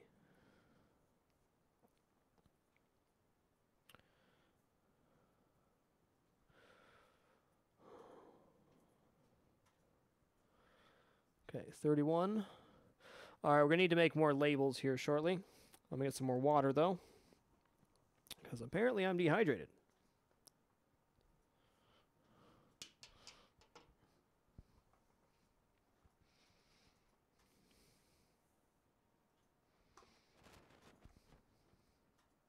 Great stuff.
Oh, but Doing, since you have so much experience in circuit board stuff, what would you recommend for cleaning the circuit boards? I have no experience in that. I've like looked up a few things. Everybody has their own opinion on what's the best way to clean circuitry. Oh, lordy. Okay, I need to make more labels here. We're up to 31 pins pulled, though, so we're getting close. Let's see, we got 1, 2, 3, 4, 5, 6, 7, 8, 9, 10. Like 12 or 15 left. Replacement parts aren't too bad. Albert might run you more than you'd like, but you can generally find just about anything.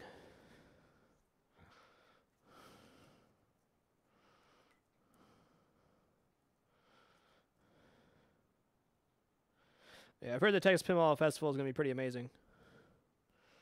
So we're on, what, 32 now? 32.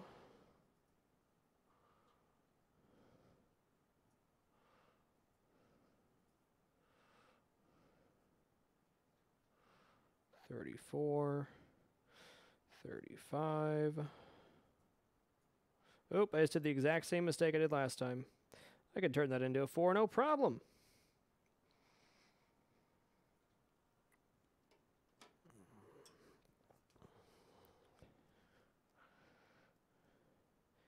I will say this, we've made way more progress than I was expecting to tonight.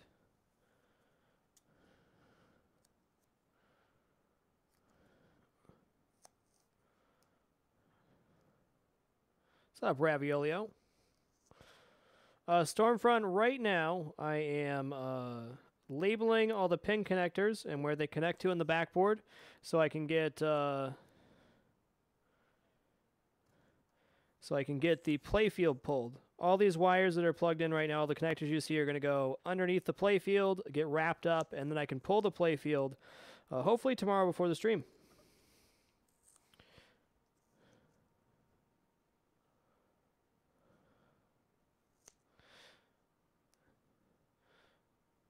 I've refurbished one machine, my Star Trek Next Generation. We did this for it, but I would not call it a restoration because the machine was already in great shape.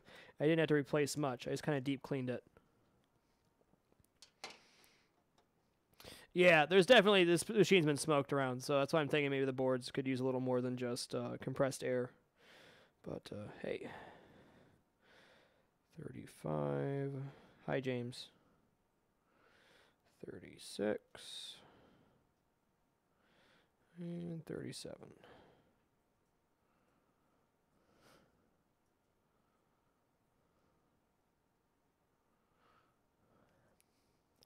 Yes, I will, Calamity Vane. It's probably going to be a 3-day pinball weekend, to be perfectly honest.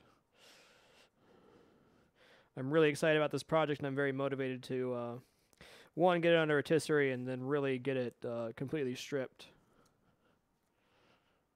Doing good, Knox. How are you? 35. That's a weird looking 5. I'll remember that though.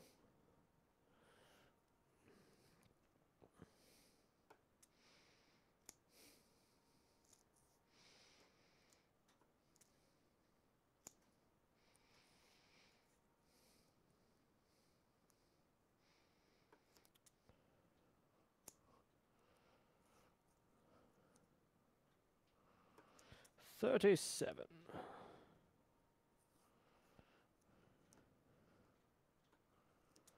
It's going great, Gandhi. Never better, dude. Okay, cool. Alright, so we're on... God, this thing's killing my head right now. I gotta get some hair underneath that thing. Yes, I streamed approximately 7 hours a night for 731 days in a row. Gonzif IG, that is correct. No vacations, no days off, no excuses.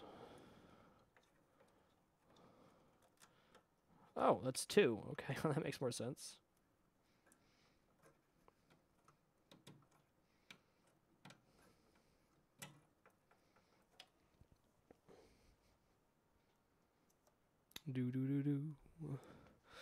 They only had to take 1 day off due to Twitch being completely down. which we then added a day on afterwards. 32. Well, got this Q-tip here.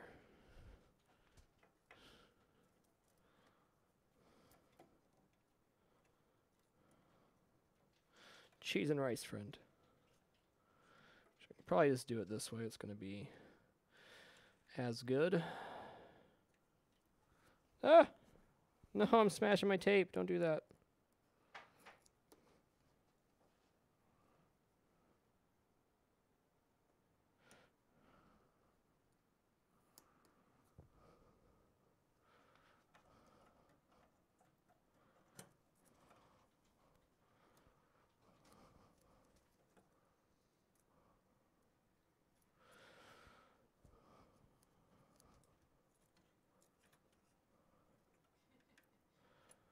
I don't use notifications because I don't feel they're right for my content. That is all. God. Congo what? Okay, that's kind of funky on there, but hey.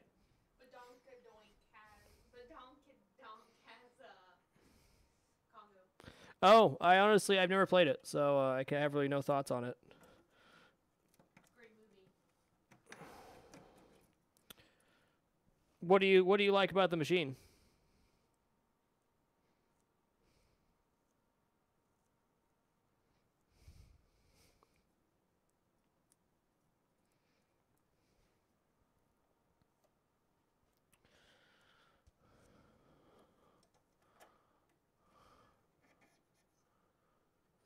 $34.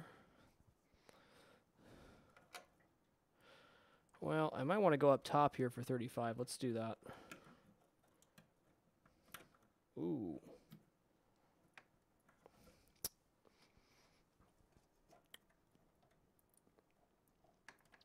Why don't you want to come off, sir? Sirs?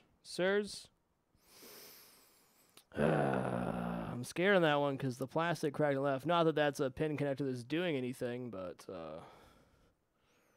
Oh, this is the speakers. Okay.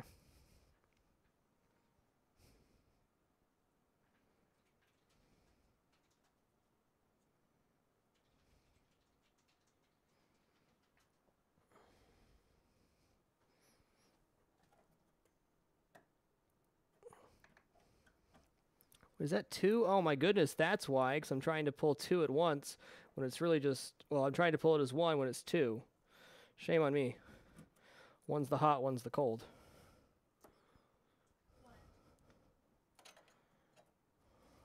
Oh, James, please.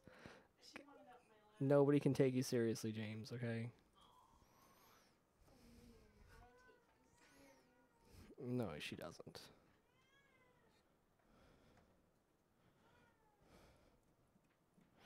Wow, it's amazing how much easier that's coming out now that I'm doing it the right way.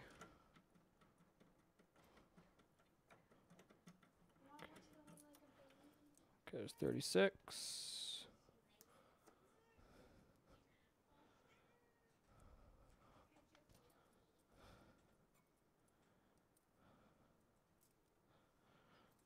Round. Okay, there's 36. 37.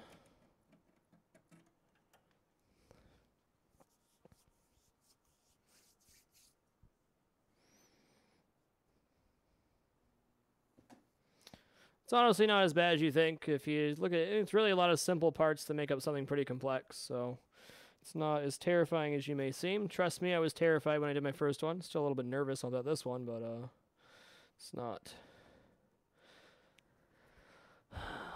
as bad as you might think.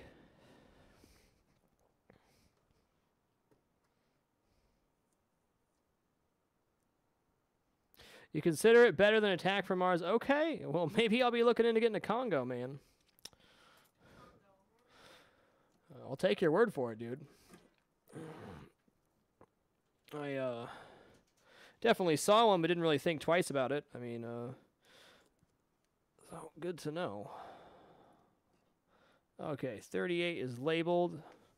We're getting pretty close here. We've got the main board, the dot matrix control board, the soundboard.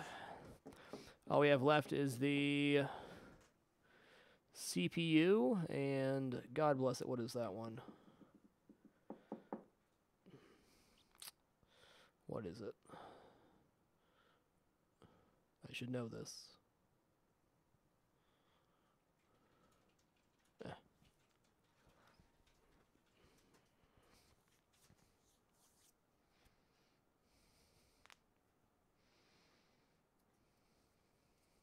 It's going good. We are Detroit. We're working on pulling all the pin connectors right now from the backboard so we can get it, well, ready to be pulled. Man, there's really just not very much space in the... There's a lot more space in the Star Trek machine to push the wires down. Well, we'll see how that works out.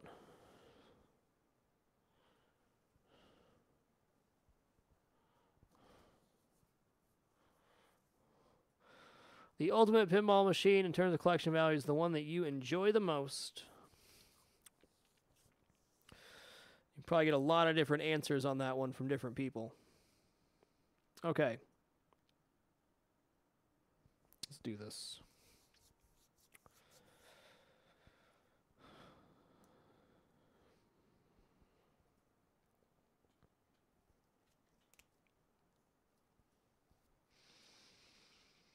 What number did I end on? 38? Yeah.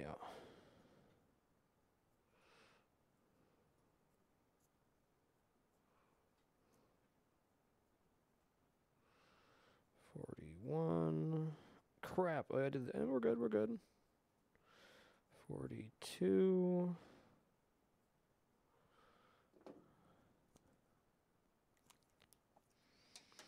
Do do do do.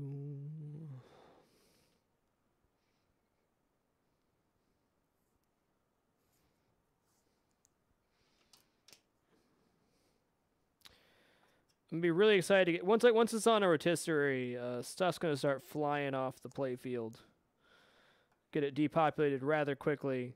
But honestly, I don't know. I really underestimated how much I was gonna get done tonight because I thought, oh well, maybe I'll have this done by the end of the second show, and then I can start pulling out onto a rotisserie. But it looks like we're gonna be on rotisserie tomorrow.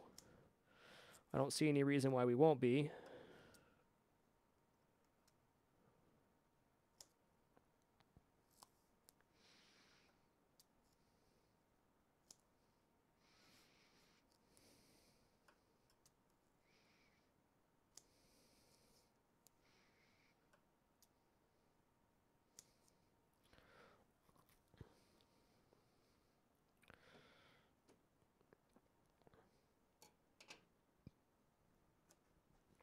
Okay.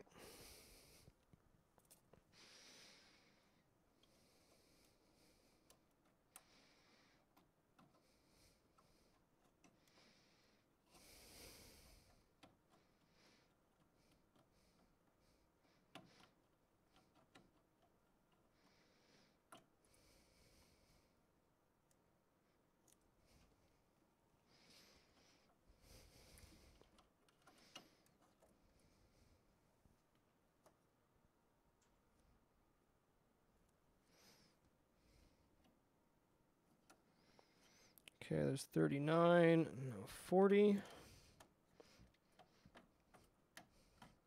Let's wiggle that out there real good. We're getting pretty close here. Let's have to, well, I don't know. I don't know like what's going to be the best way to bundle this. Like on the Star Trek machine, I split the two sets of wires. I don't know, man. Okay, I'm going to put 40. Let's put 40 right here. I'll know what that means. Sure. Okay, there's 40. Don't you dare stick to something else, sir. It's good. Let's take a look at the assembly over here.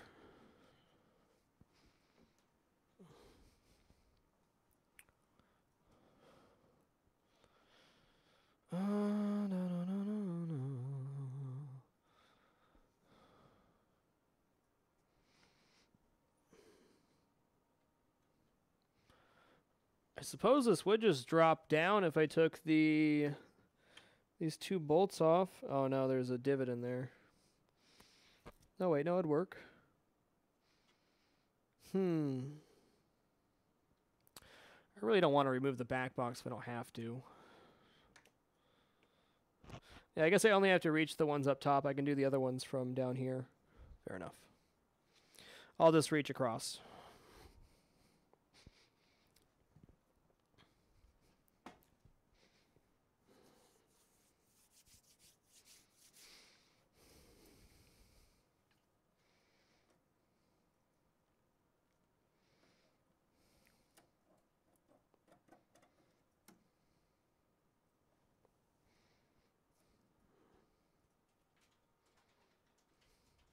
Yeah, for sure, Donk Donk. I really like the giant mnemonic table. We have one of those here locally. I'm pretty interested in getting one. Definitely underrated in my opinion. Great value for the price. The machine plays so fast. Oh boy. Okay, so I don't know what the hell's going on here, but it's not good. Those pins look a little bent, but not crazy. Yeah, a little bent. But if it's working, it's working.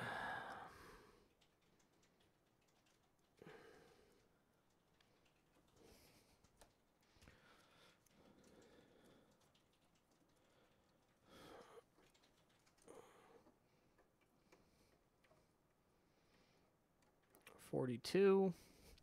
Let's see, we got 43, 44, 45,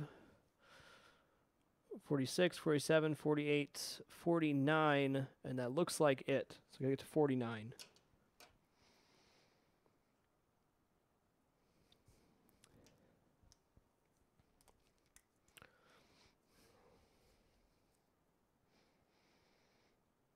$43,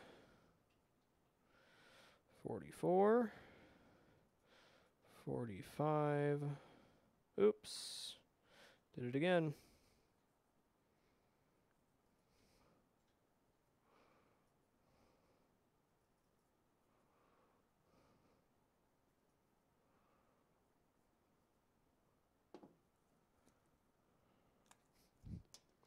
Yes, James, that is a box that you could probably sit in.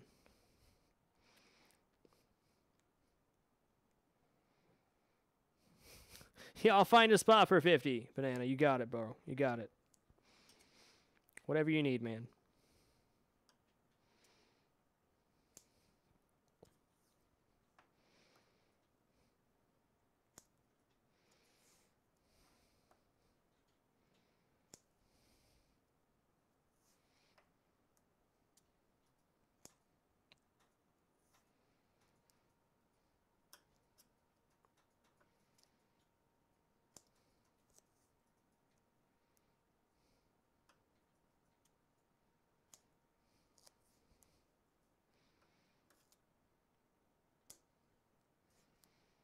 Do do do do.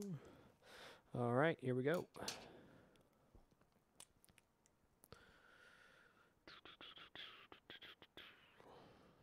$47, $48, $49. Nice.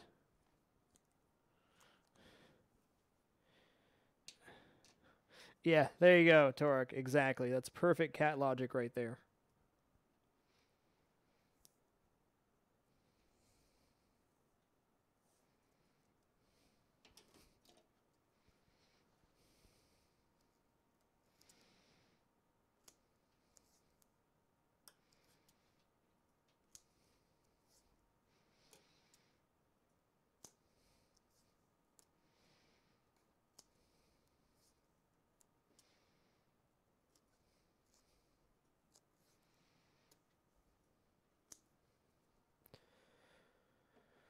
Do do do do. Okay, ground.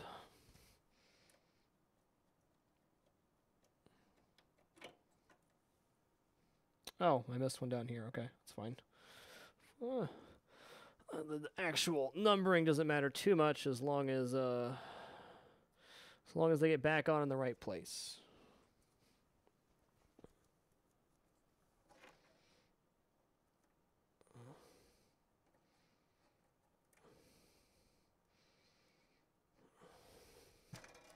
Ow.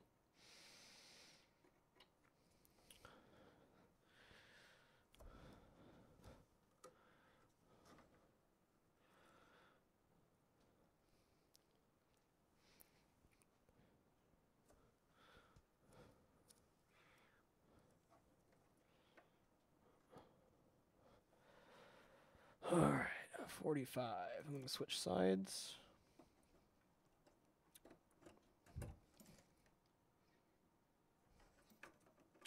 Oh, that's right. I strung this up here. It's like, what? Loose ribbon connector. That's no good. No, it's the dot matrix.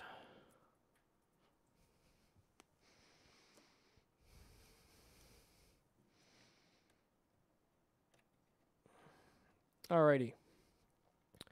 So that's all of that board. It looks good. Now we can switch sides. Taught myself on Silent Ninja. Yeah, I know. Right, Soko? I know. Yeah, almost. Gotta get it apart first, you know. Okay, cool. Now we're down here. Let's just do this one.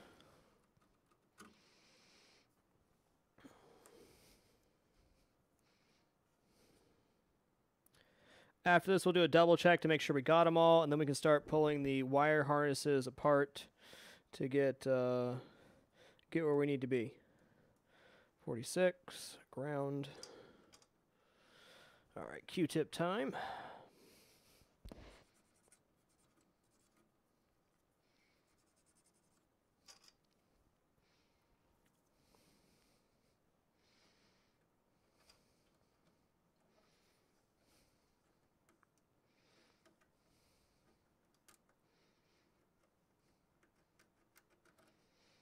Okay. 4-7.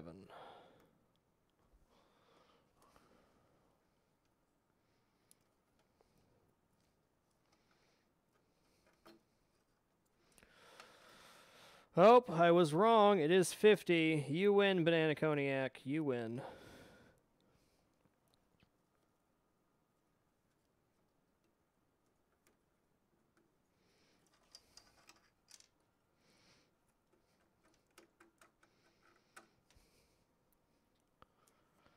Four, 9. Okay.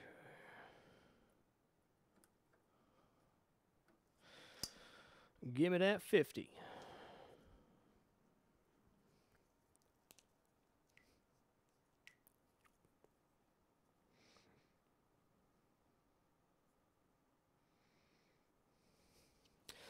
Even 5-0. It's beautiful.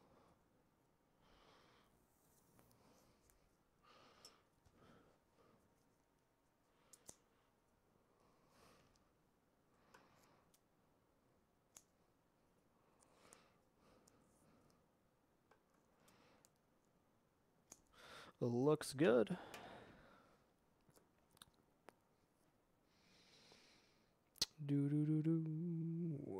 Should probably pull the connector before I put the tape in my hand. There we go. 5-0. Big number 50.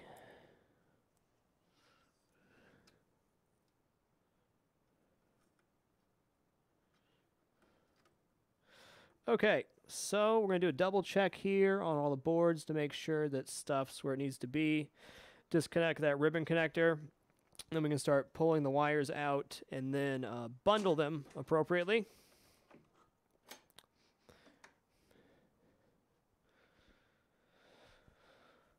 Okay. Quick check. Looks good, good, good, good, good. All right, so we got all the pin connectors out as far as I can tell. Oh, nope, we're missing one. We're missing one up here. This is why we double check.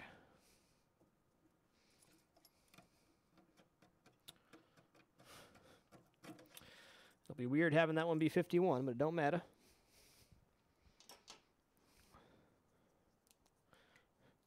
we're doing a full restoration of the ADDAMS family pinball machine. This is like step 4, which is disconnecting all the pin connectors.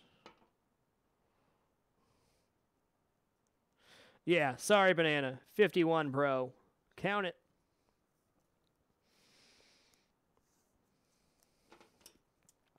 So I'll zoom in the camera here in a second and we can go over what just happened. 51. Get on there. Banana's gonna pop. Alright, we'll stick this on this fuse here, sure. Good old fuses don't mind tape. Alright. We definitely got them all off now. Okay. So we're just going to kind of zoom and pan over here.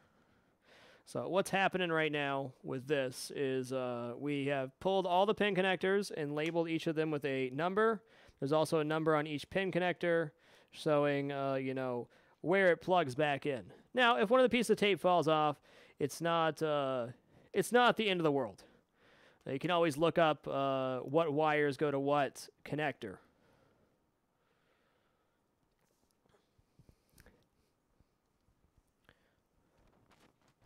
So not the end of the world. Everything looks good, though. The only ribbon connector I should have to disconnect is probably... I might do 2. Let's take a look here. The only thing with the ribbon connector I have to take off is this bridge one here to get the wires down. This one I'll have to disconnect, so let's just do that now before I forget. Oh, that came off super easy. So, now it's a matter of just getting all the wires loose so I can pull them out here and then wrap them. Hey, Stitch. Nice to see you, sir. Okay, we used about half a roll of tape there. Cool. Excuse me for just a sec. Just going to grab...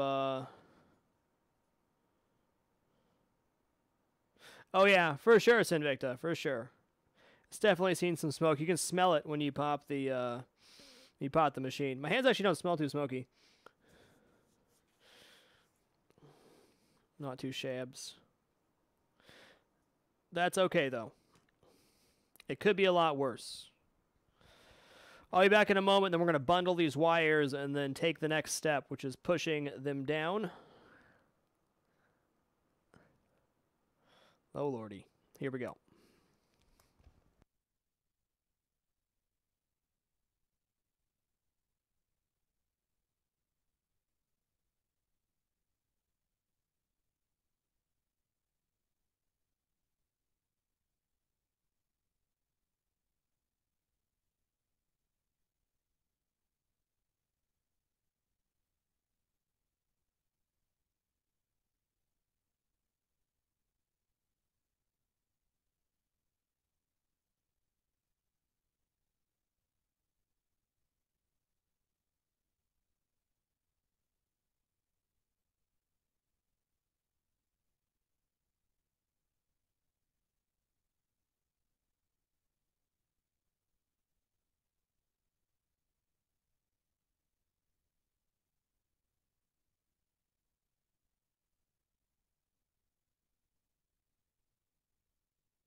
Oh, Badonka, if you're still here, thank you again for your help. Having only pulled one Playfield before, and it having a much different mechanism this one, what's the safest way to pull the old school Playfields as far as taking off the supports and getting it pulled? Yeah, dude, Game Gear taking eight AAA batteries, battery life of 3 hours. I remember my friend had one. It was so cool with the color screen, and then the batteries died like immediately.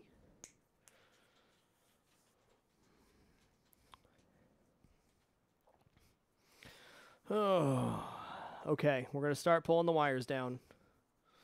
Then we have to separate them out between the two tubes. 5 double Ds.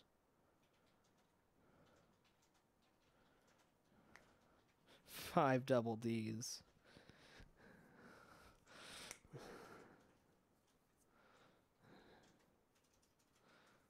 Yeah, it was pretty bad design overall.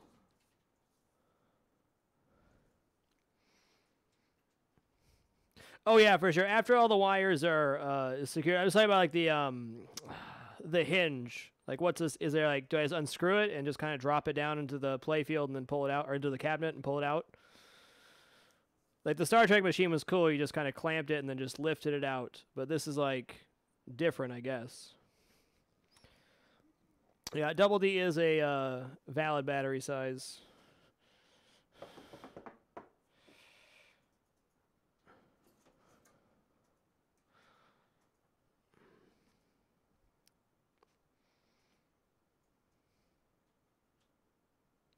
Yep, okay. Just lived up and out. Fair enough. Fair enough. I'll definitely get a second person for that. Okay, here we go. So now we have to get all the wires out and loose.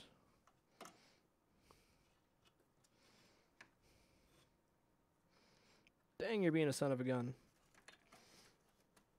And this is probably why my hand's cramping right now. Okay, cool. Okay. Stay down here.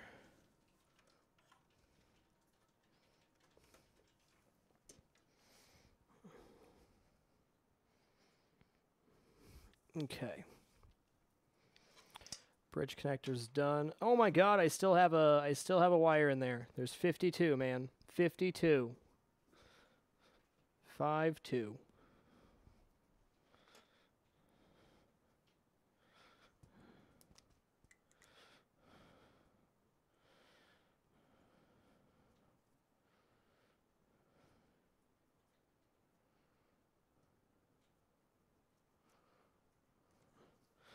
I don't even know how I missed that one. It's like a huge one, too.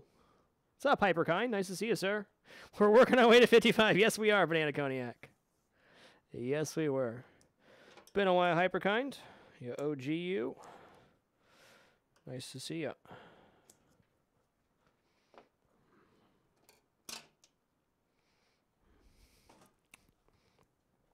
Ground.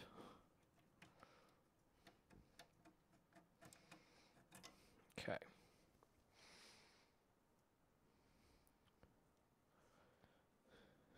$52 weeks in a year. I'm okay with this. Okay, at least we got a nice solid number, you know.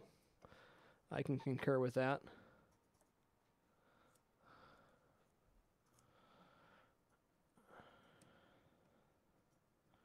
Okay, let's make a triple check here. Make sure we didn't miss anything. So the last thing you need is a bent pin connector. No, it looks like we're good.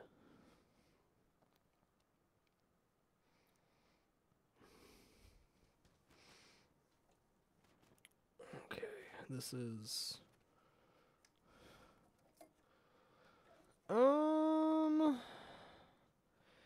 If these are all connected up, am I gonna have to cut these GI bulbs on top? I know I'm gonna have to cut the backboard wires, which is fine. That's super easy to put back together with some wire nuts. Well, whoa, come on, tripod. I honestly don't know, S&D. This is definitely my first project of this size. Yeah, I'm going to do the double, ultra, triple check here because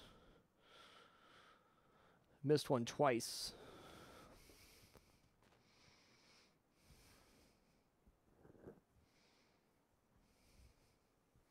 Battery terminals look brand new.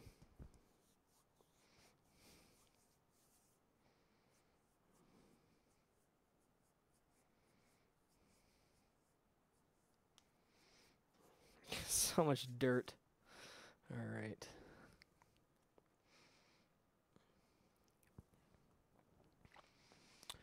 It's really hard to tell where these connect up. It's a red and white and a blue wire. It's looking to me like I'm going to have to snip it.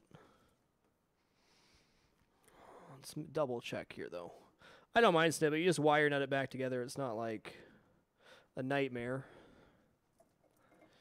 Especially if there's 3 GI bulbs, it's not like you're hurting on much there. Okay. Is that this one? Okay, that's that one.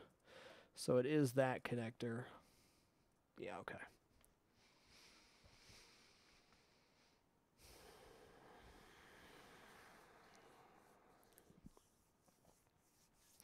All right, let's snip it. I already know I'm gonna have to snip the back box.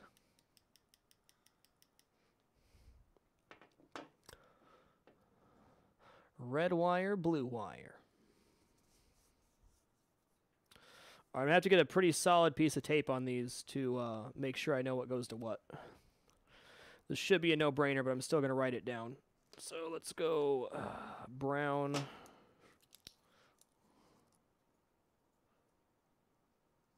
Equals top GI. And we'll do the back box as green.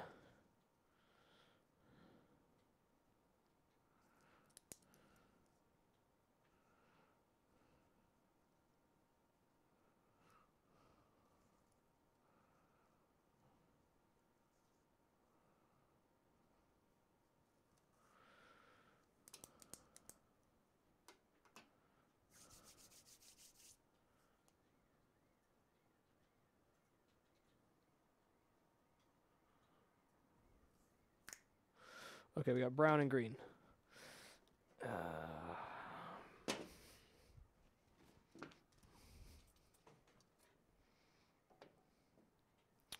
Snippy, snippy time.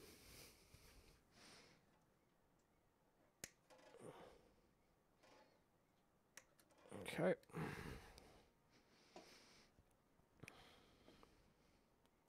This was made in 1992. With 2 reasonable sizes of tape here.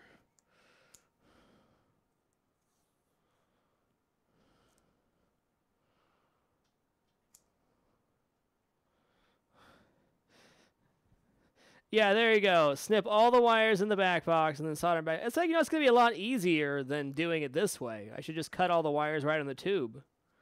Sure. Hate to say it, but somebody's probably tried to do that before.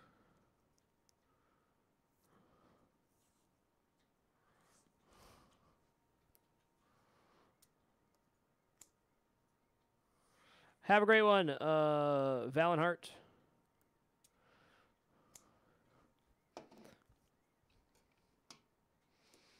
Okay, so brown here. We're going to make a tab for ourselves.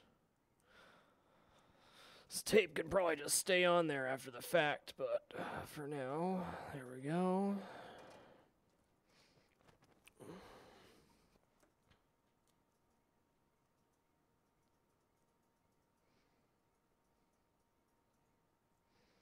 I'm putting tape on the wires so when I end up stringing this back together, I know which wires go to which. Pretty obvious with the color, but it's very easy to lose track of 2 little wires like this.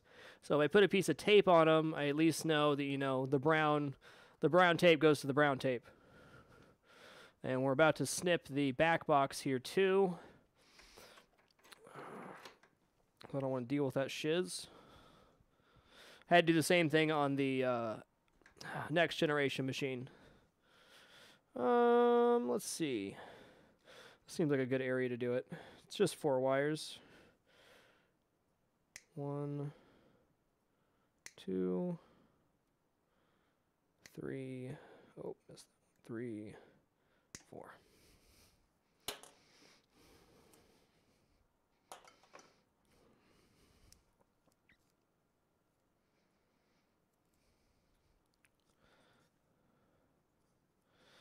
So again, pretty obvious when you're dealing with this many wires. It doesn't hurt to have, you know, a reference point.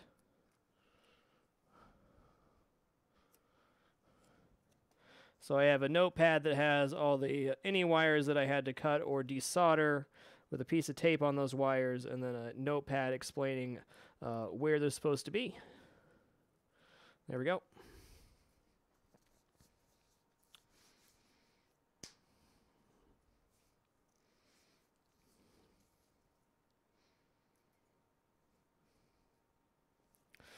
Rest in peace, Backbox. Yep. Rest in peace.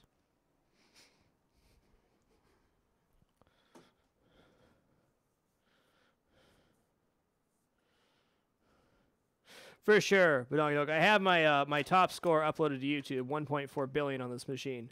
I'll get to the batteries in a minute, but you're right. I need to pull them before I forget. That'd be a damn shame if I forgot. Okay, so good call. Ground.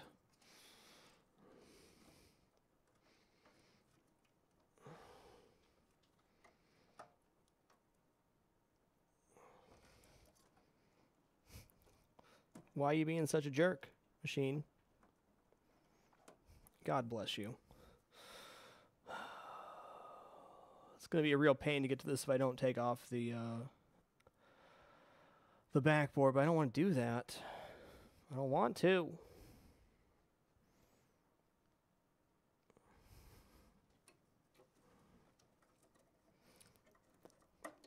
There we go.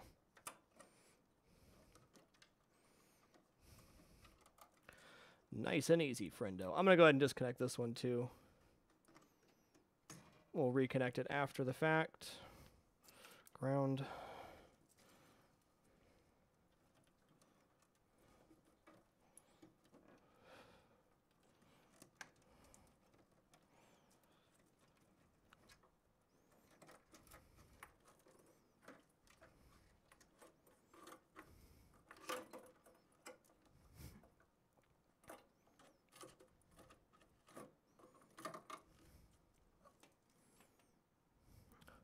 Why would this be tied on there with string? What were they thinking?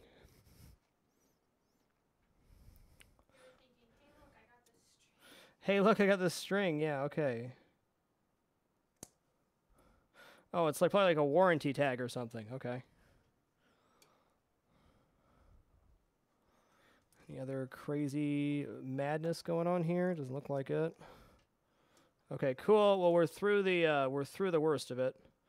Can now reconnect this ribbon connector, ground, and this one goes to J602.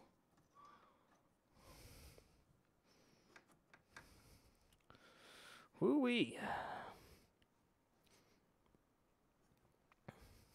Pretty sure the warranty expired last year. Yeah, at least. Oh, sorry.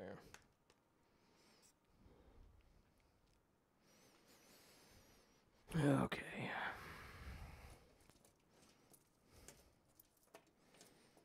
Try to keep these from getting tangled, except for apparently they're telling me that here that they're zip tied together on the left and the right. So the tubes are going to be connected on this one. Okay, I can close the back glass now, which should be helpful. Okay, cool.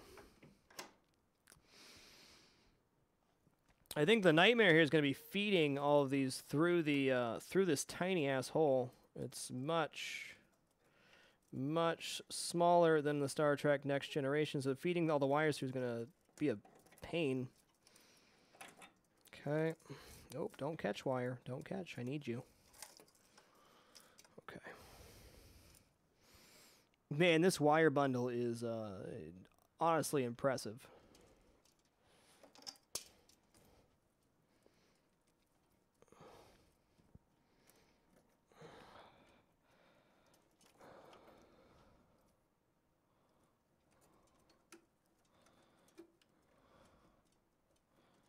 Okay, we'll come to the other side.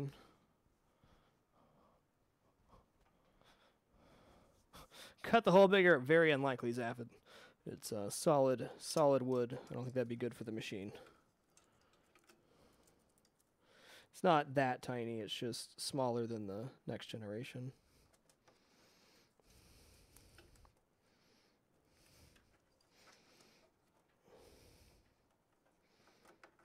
Okay. Almost out of the woods. Okay. So we have all except for the main connector here. What I'm going to do now is cut the zip ties holding these tubes on, and that should alleviate some of the pressure that's happening.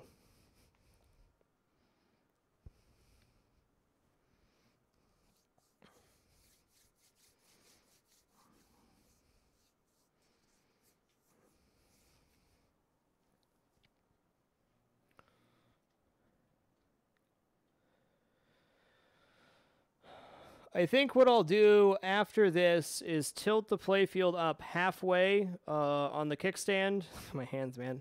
And then feed the wires down into the hole so I can reach them and pull them through the underside to make sure I'm not going to crush anything when I lift it all the way up.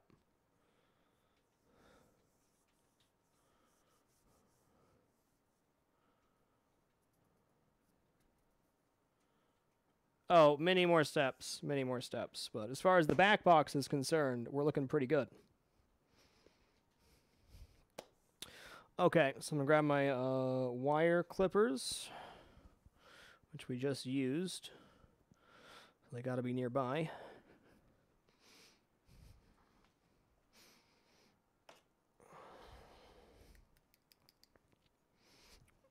And very carefully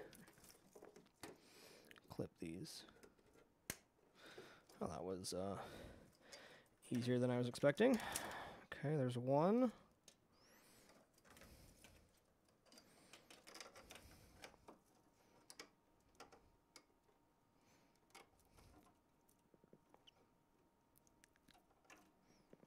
Balls. I'm gonna go to the other side.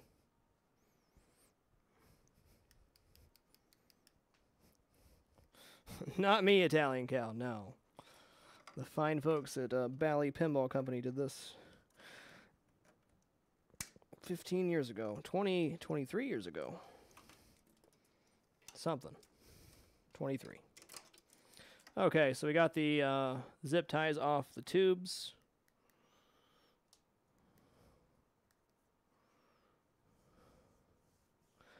Okay.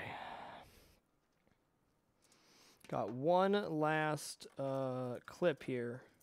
Oh, yeah.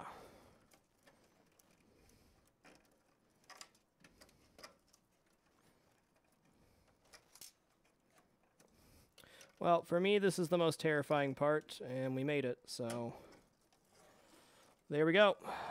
Okay. Now, bundling everything. I think before I saran everything, I should probably half lift the playfield, then feed down, then pull through. Which means we can switch to our other camera again.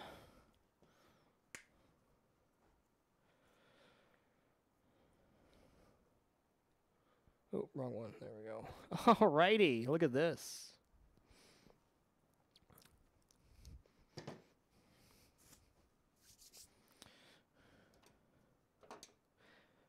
Let me say we are way, way, way ahead of schedule right now. I'm very happy about it.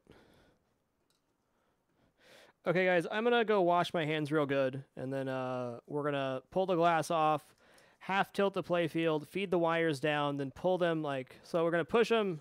We're going to push the wires down here.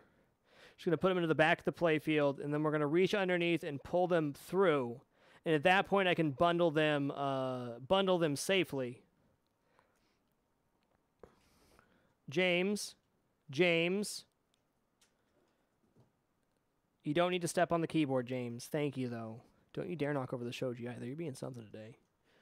James is being a James.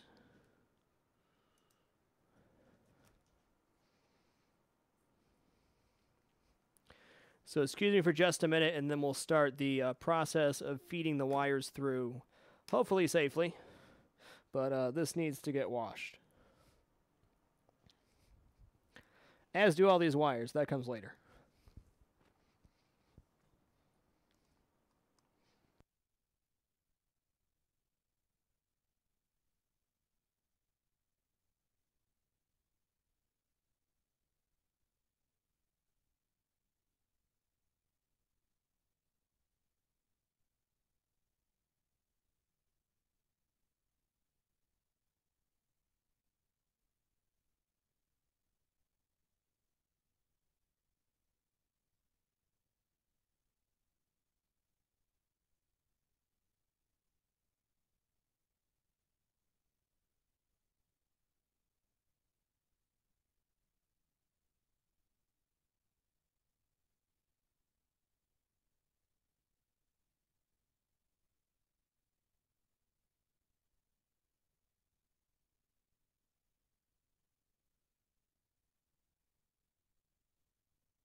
Thank you for your patience. Appreciate it.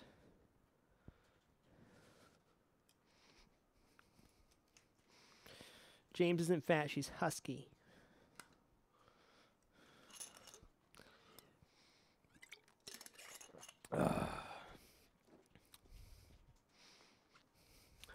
Yeah, they did call her a gravy girl, though, to be fair. That's what the vet said. She says, oh, she's a gravy girl. Because I told him she eats gravy. Yeah. They didn't say she needs to cut back. No, I didn't say she had to cut back. That's fair.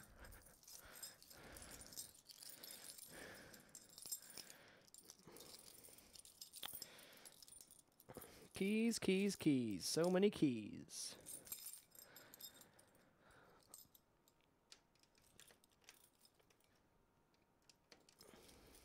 You say once again, thank you everybody for coming out to watch this. Really excited to get this process started. Okay, let's be real gentle here.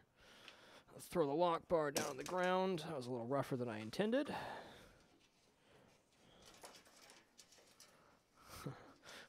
Oh goodness.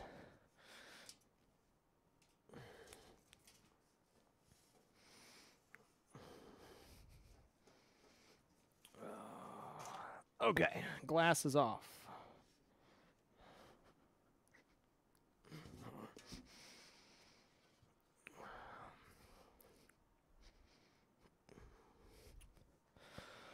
Okay, just gonna kind of bundle these up here to make sure it doesn't like snag on anything.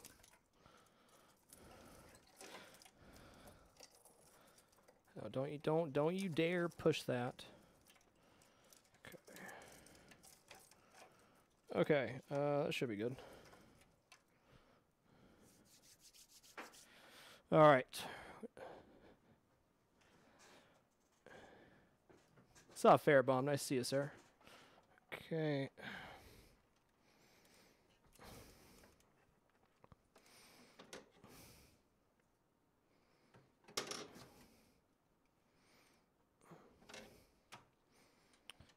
Kickstand action. Oh, that's sturdy. Okay. Here we go.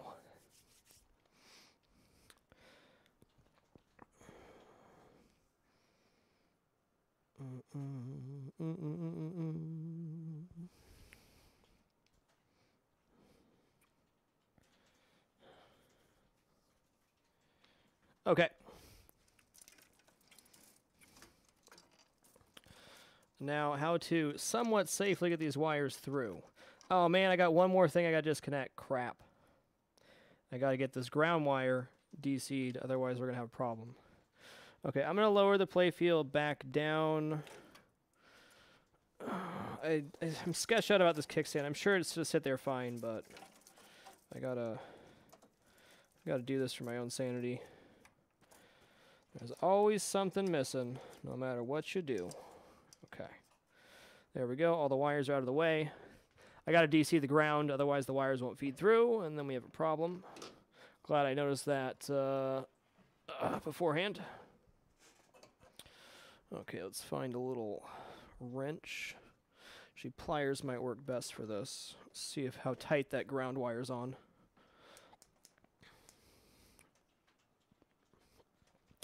Well, Badonkadoink, I appreciate it, sir. Thank you again. We'll be continuing this process tomorrow, but you've been an invaluable resource on not only this machine, but also the next generation machine. I appreciate you.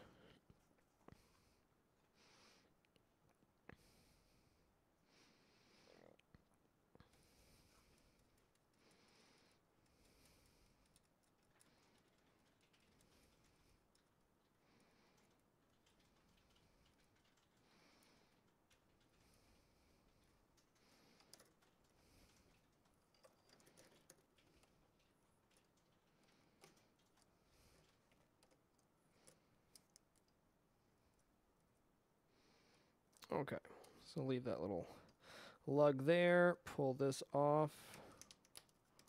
Come on, guy. Okay, this ground needs to be pulled to the side. This is the dot matrix ground, which is not related to what I'm doing here. Okay, cool. Everything's disconnected. Good.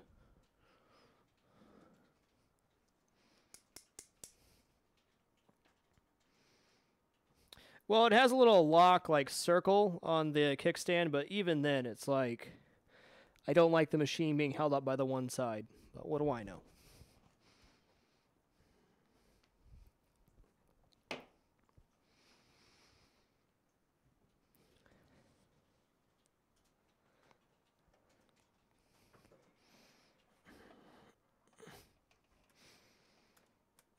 Yeah, I'm happy we found the new ramps, too. Those were out of stock for quite some time, as were the plastics. I mean, it's stable. It's stable, don't get me wrong. It's just, it scares me being on a kickstand, that's all. Okay. Step 1.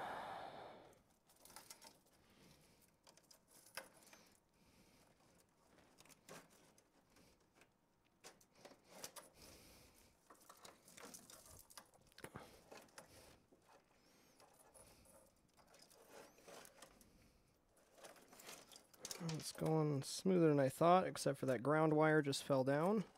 It's my fault for not securing that screw.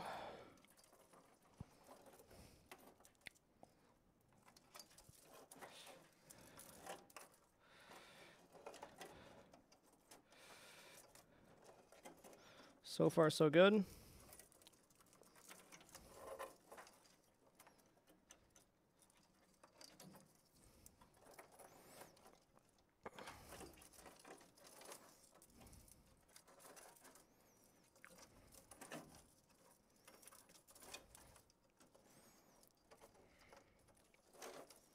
Oh, nice. There it goes.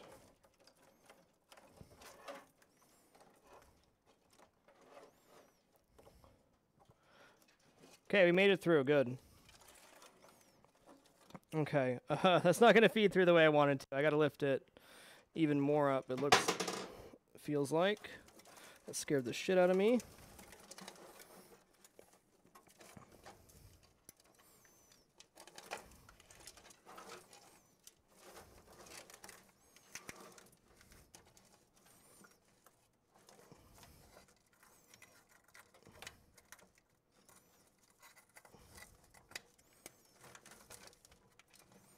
Well, actually that did go under okay.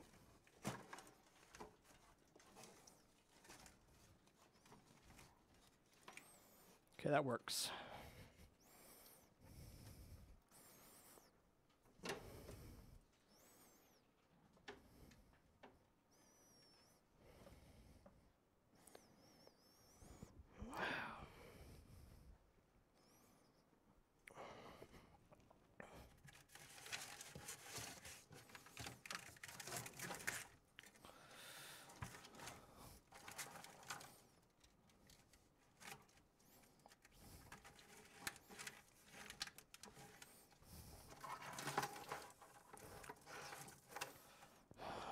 Did we get everything through? It looks like it.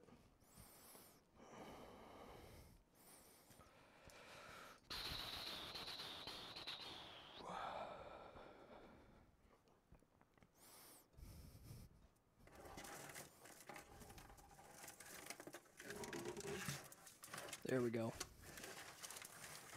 We're through, boys.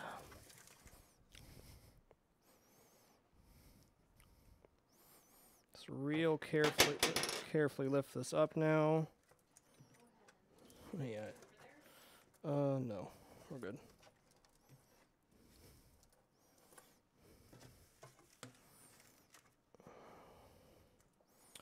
One more thing to DC here and we're good.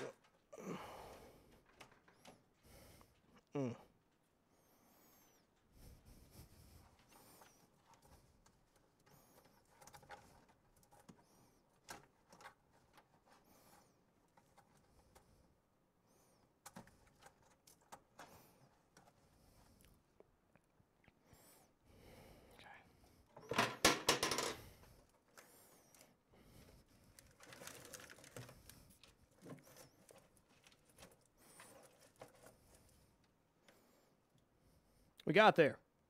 Hoorah.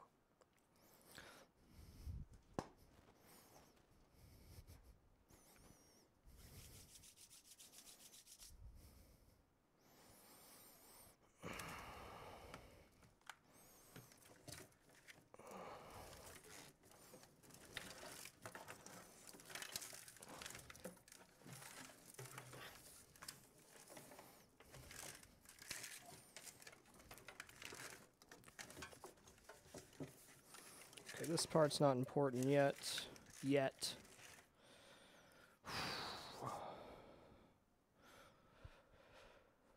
Okay, we pulled everything through. Thank God we got there.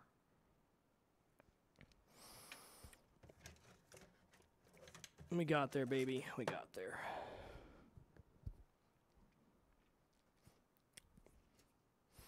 That was the most terrifying part, so good.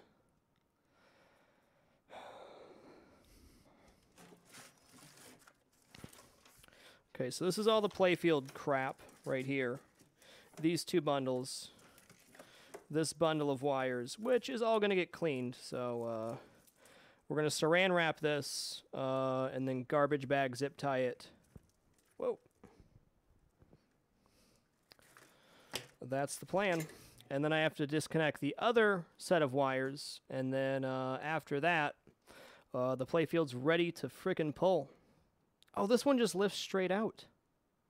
It's not as tricky as the Star Trek? No, it's not even as tricky as the Star Trek. I was wondering, I don't even know why I didn't see that. It just lifts straight up. Star Trek was a pain in the ass.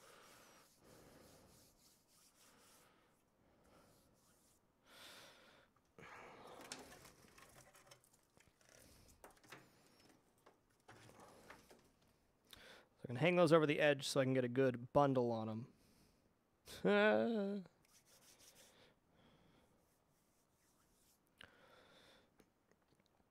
There is one more set of things I have to do to make this work.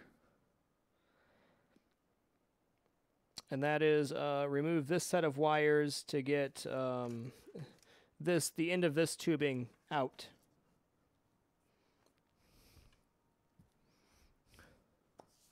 They do drop Dolo. The older the machines get, or the newer the machines get, the less wiring they take. Oh, okay.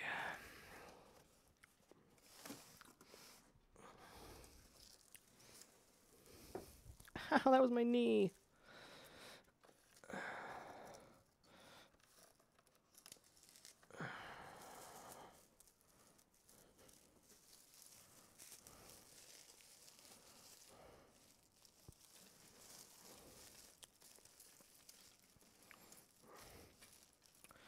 Well, that worked out pretty terribly.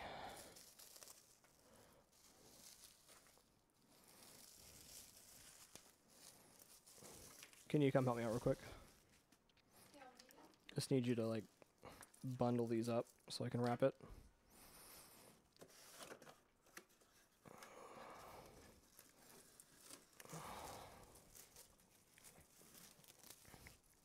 Just kind of make a big ball with it.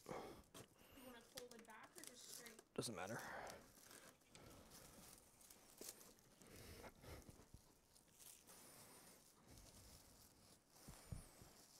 Do you want me to go get a bag? Not yet.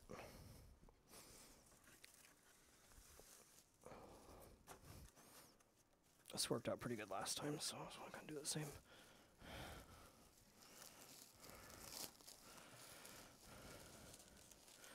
Uh-oh. What? Oh, great. 44's gone. It's got to be somewhere like right here. This is it. Okay. There's more. I know there's more. Okay, we got one long piece, and that should be almost good enough. James, we don't need your help, okay? We have gloves.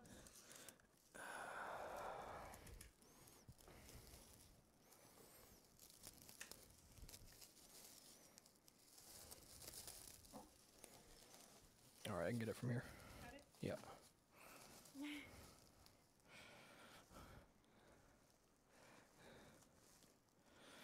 Okay, a couple more wraps of saran here, and we'll be in a good place.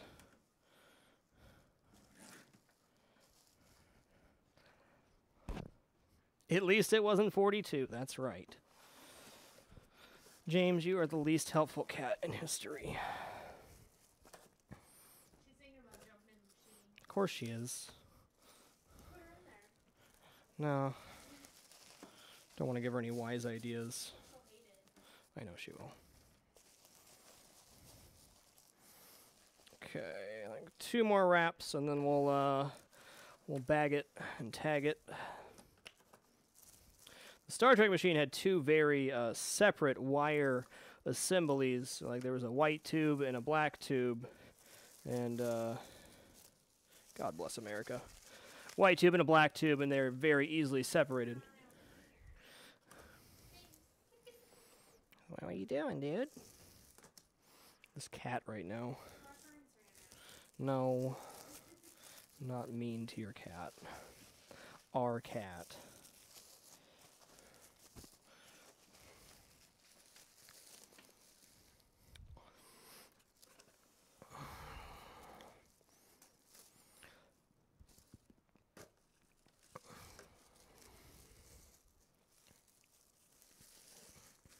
All right.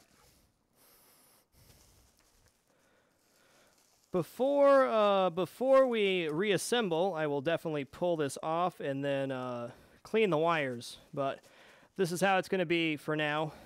I'm going to grab a garbage bag and put the garbage bag around it. I'm going to zip tie that garbage bag to the tubes. Should get one more piece of saran here.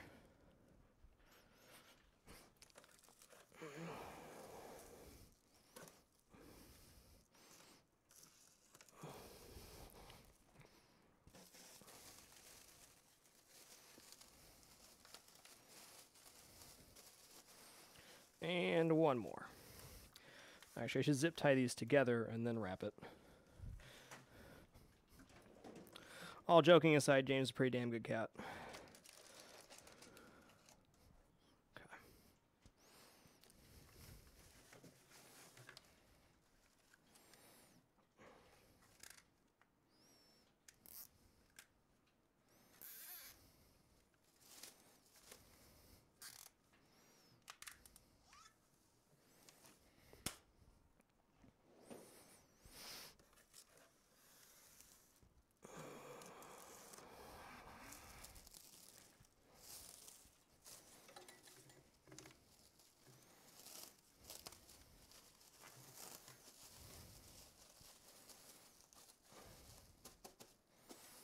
Cool, that worked out great.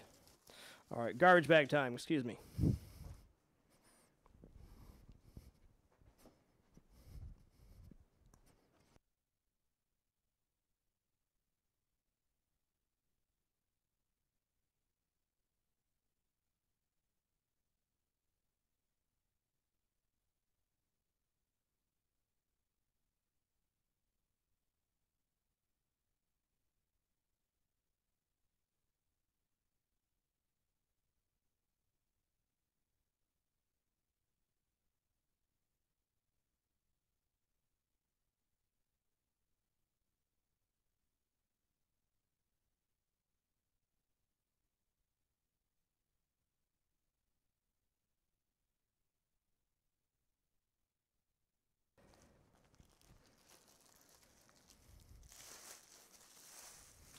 Oh, but Dog, actually, this machine didn't come with a tilt bob, so I need to order another one.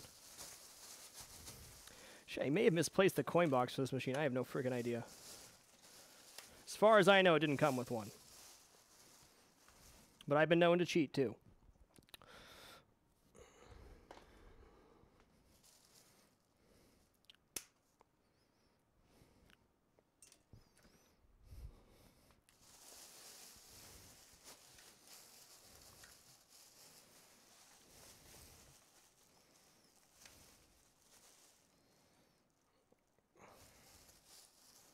Yeah. Okay. Definitely not Osler. The way wires are managed, it may seem like a bit much, but the way wires are managed is actually pretty damn smart by the companies that did it. It's just a lot of wires. So no, I'm not going to build my own wire harness. I'm going to put it back exactly the way it was.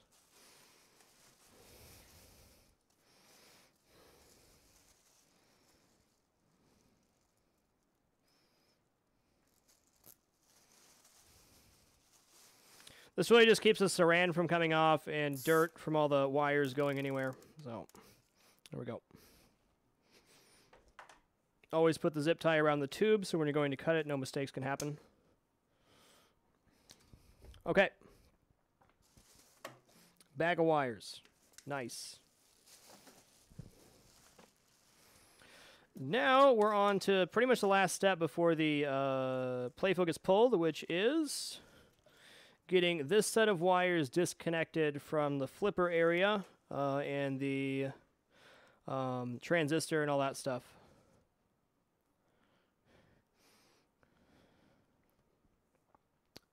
That's it, though. After that's done, we can pull the Playfield.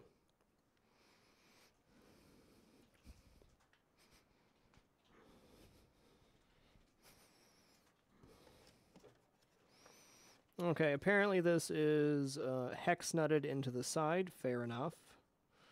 So we'll have to get that out.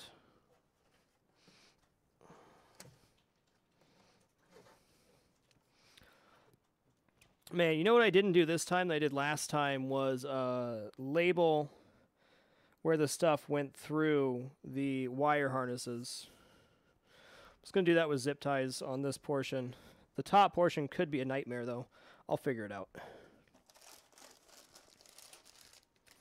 Each place we put a black zip tie will be a place where it goes in the wire harness. Transformer, excuse me.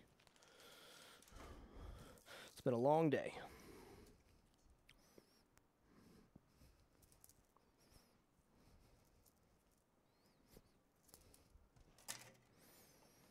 Okay, so right here, what's this? Okay, this is...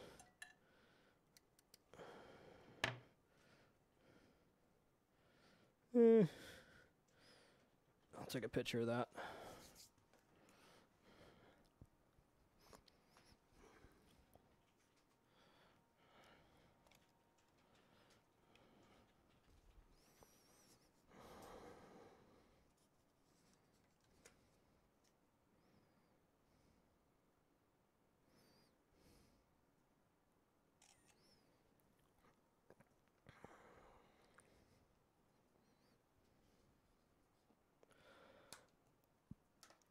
Okay.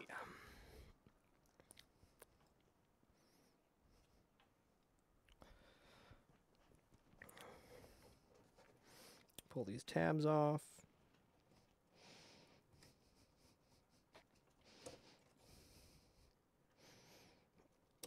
Okay.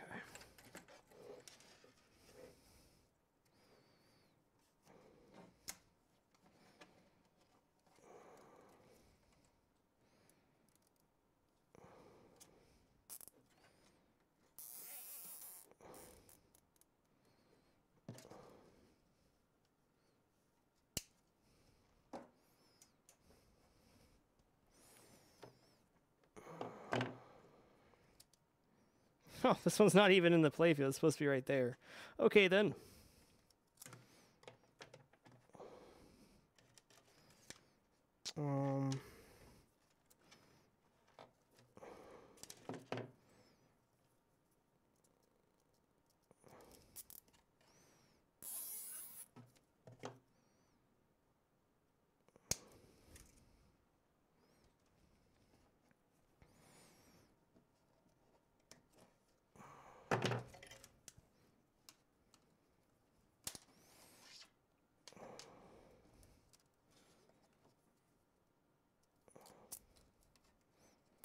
Tell you what, I'm gonna need a shower after tonight's stream. I am covered in dust and smoke grime.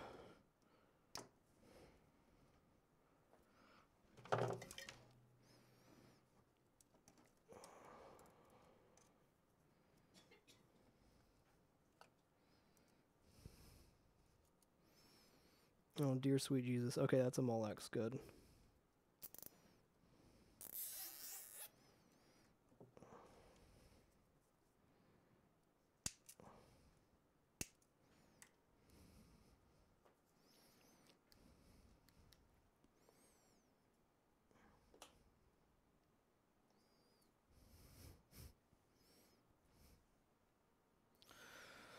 Okay.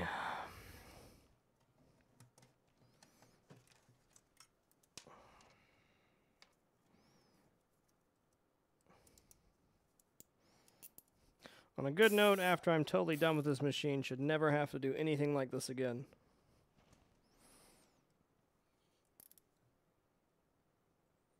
Okay. I'm going to need more zip ties.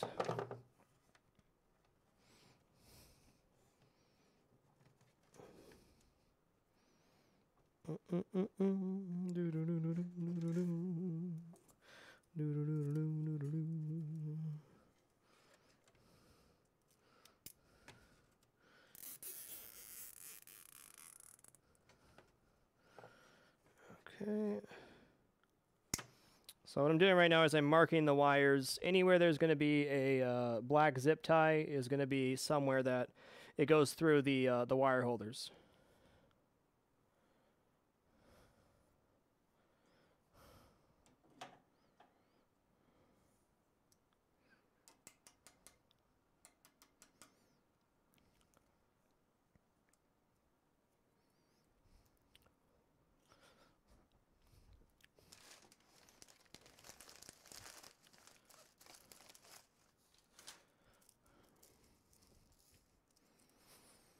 Okay.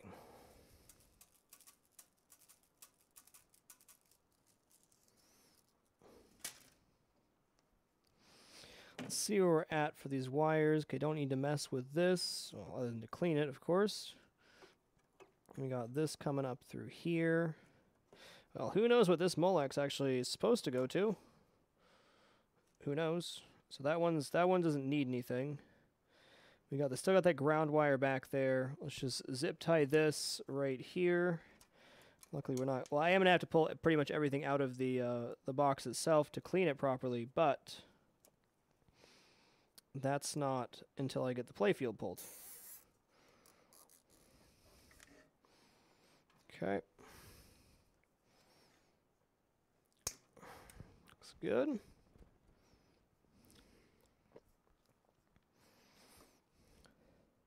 Alright, so we're going to mark this one with a color of tape we haven't used yet for being the right flipper leaf. Nice 7. Okay, so let's see what color we haven't used. We've got red, purple, yellow, brown, green, orange. Equals right flipper leaf.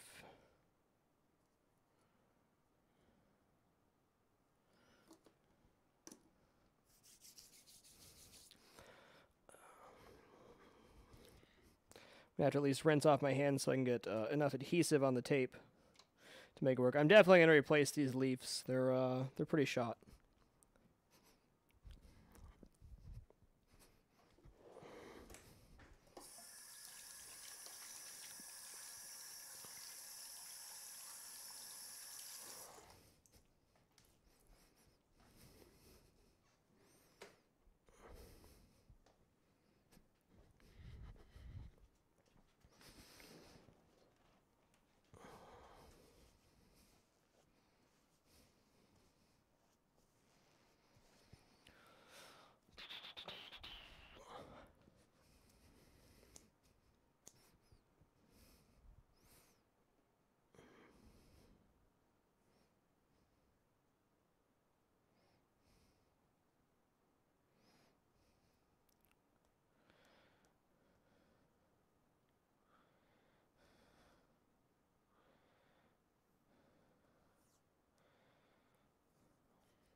All right.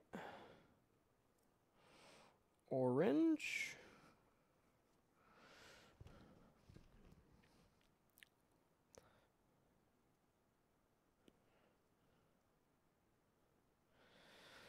Okay, so we got this bit of wire done.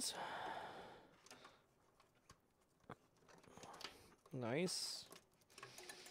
Uh-oh. What's this shit? Where's it go? Another Molex. Okay, so that's the knocker assembly. Very good. See what colors of tape we got left. Honestly, I can reuse tape colors in the back box, but I don't want to, or in the cabinet. Okay, so we'll go with gray being the knocker.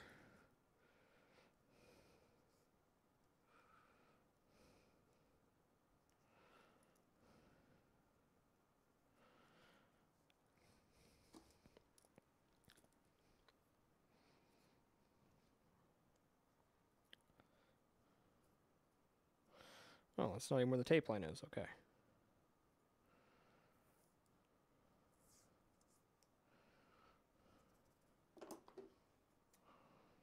Knock 3 times. That's right, Badonkadoink. Love that seance.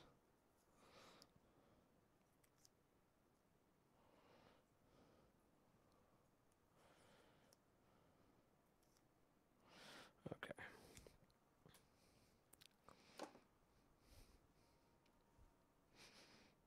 Alrighty.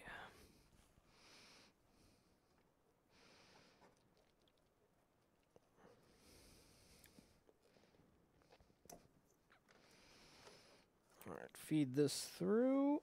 Ow. Tetanus. Okay.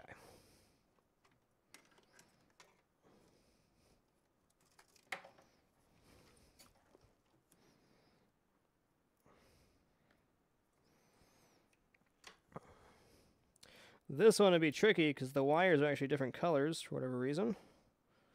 Alright.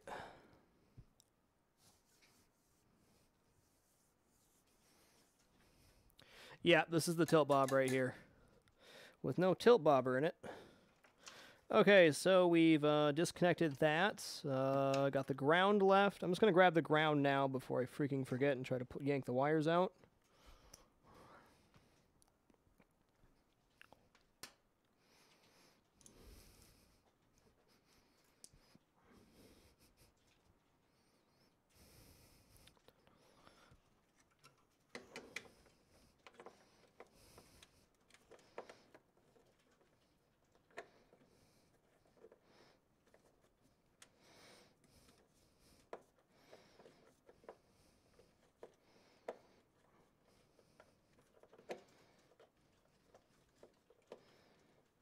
Should be pretty obvious, but I'm going to put a white piece of tape with the letter G on it to remind me.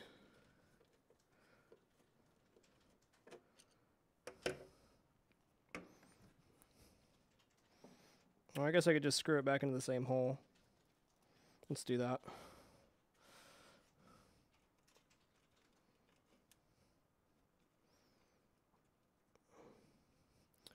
Pretty obvious where the ground goes. Okay, let's see what we got left going on here. Wowza, calm yourself.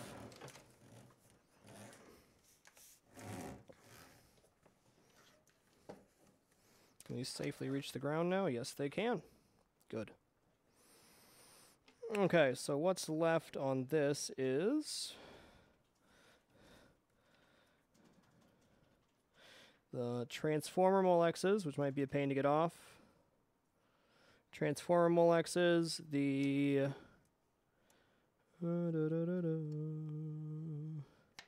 couple little things over here. The god damn, that's pretty jacked.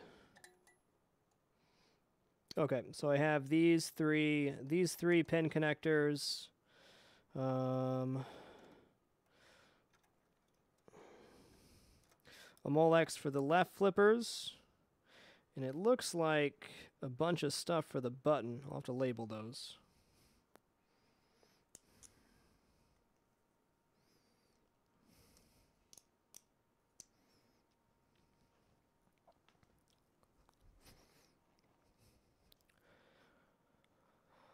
Whew.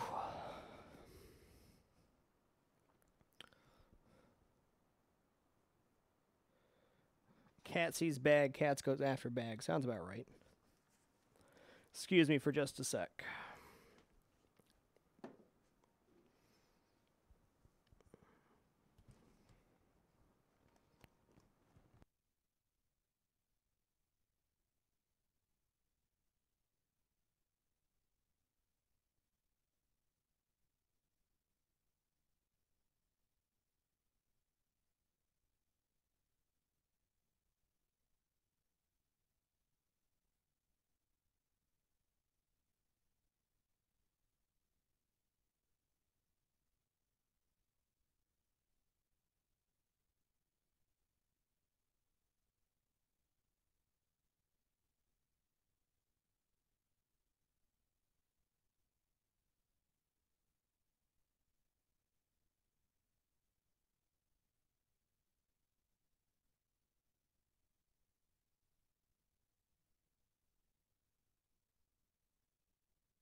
I'm going to take the first three colors I used for Molex connectors and reuse them for the transformer Molexes we're about to disconnect. So red, purple, yellow.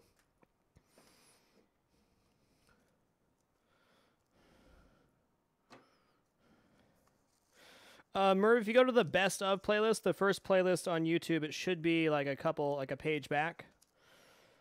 Sorry, I can't link it for you right now. If somebody wants to, that's great. But if not, that's how to find it.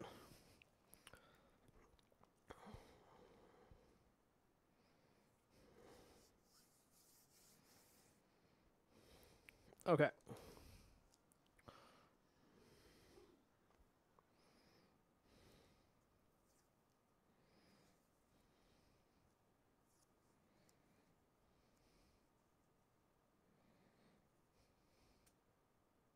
For sure, Badonkadoink, for sure. One of the things I learned in kitchens is it's not always best to tell people how you do things. It's often best to watch how somebody else does things. I had many a greenhorn in the kitchen do something that has absolutely amazed me and saved me a ton of time rather than telling them the way I would do it. So unless somebody was doing something horribly wrong, I usually just left it be.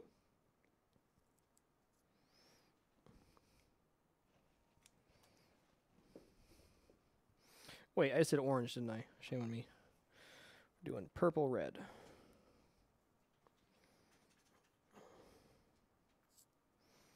These should be very obvious on how they go back together, but you know, a month down the line, you may look back in there and go, Jesus, where does this thing go?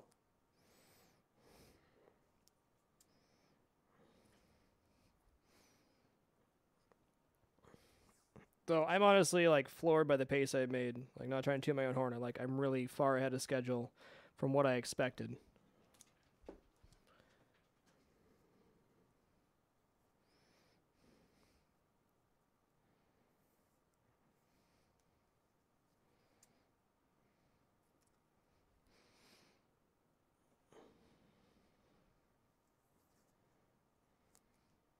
Yep, you just never know. Like, people's brains work differently, so they'd like do something you would have never thought of doing in a way that you never thought of doing it. You gotta keep an open mind. Okay, so we're going yellow, purple, red equals transformer.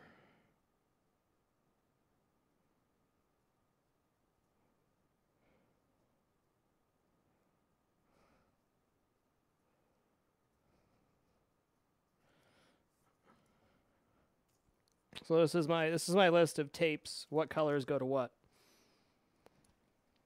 Okay. Well, I'll tell you this. Before getting into the first pinball machine, I had no electrical or mechanical experience. I didn't even own a screwdriver. So this has been humbling and nice journey for me. You should never be afraid to do something just because you don't think you know how. If you're patient and you take your time, you can do just about anything. Okay, red. Okay, there is 3 wires. I'm going to say, oh my god. Oh my god. I'll swipe with that dirt with my thumb, sure. Purple.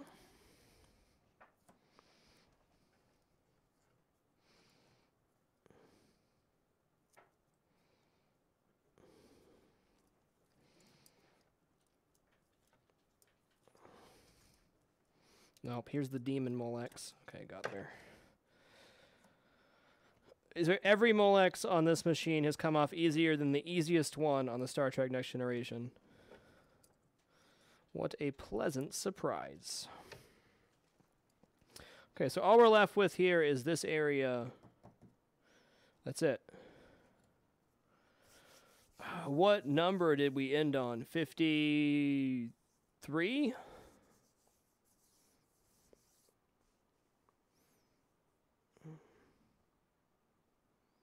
Oof. Ouch, badonkadoink. Okay.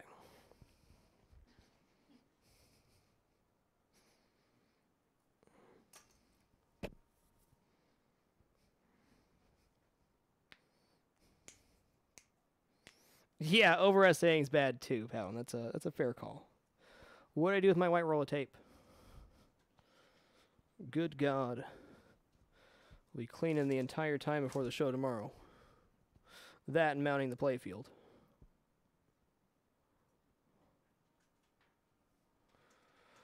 Farfin, there it is.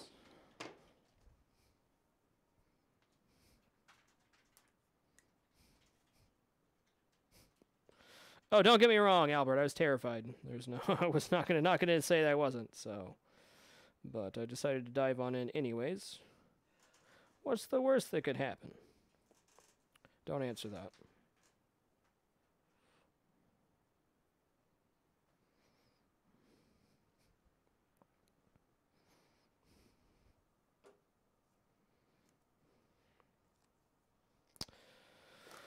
Okay. Oh man, look at all that dirt. So much dirt. Absolutely, Elmeo. The recipe is released for free on the newsletter, which is open for anybody to read on the Patreon, as well as posted on the video for Cooking with Frag. No secrets when it comes to cooking. That'd be counterintuitive to what I try to accomplish Cooking with Frag, which is help people learn how to cook.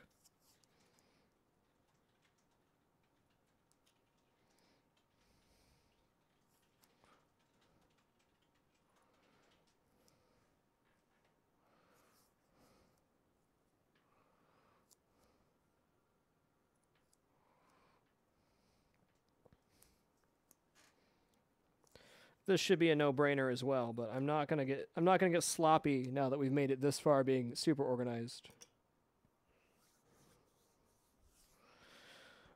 No time to get sloppy, friends.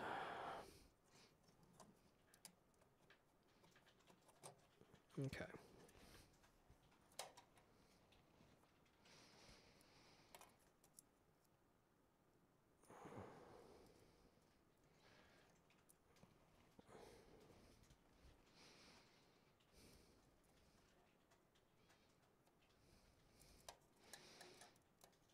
That was a long-ass clip.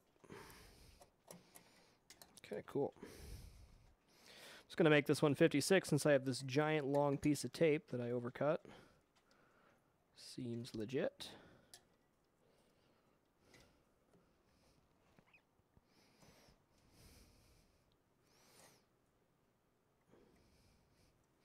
Oh crap, there's another one in the back. Okay, I need one more piece of tape. Pay attention, sir. Okay, there's that. Call this 55.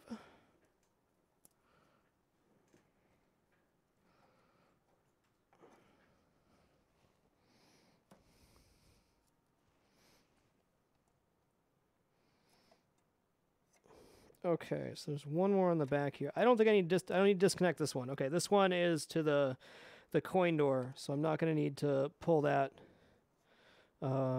Nope, we're good. Okay. I was right. On accident.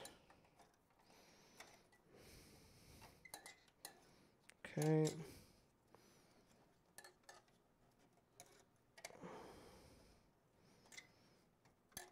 Oh man, what have I done? Okay, I gotta get the gotta get these tied off again. At least one of these anyways.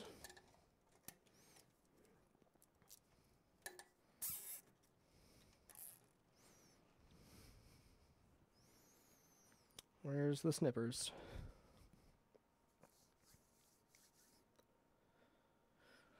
We're like basically into the last test before the playfield can be pulled, which is great.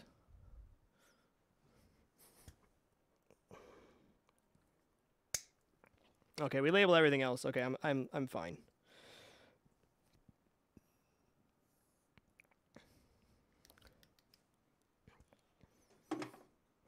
We're fine.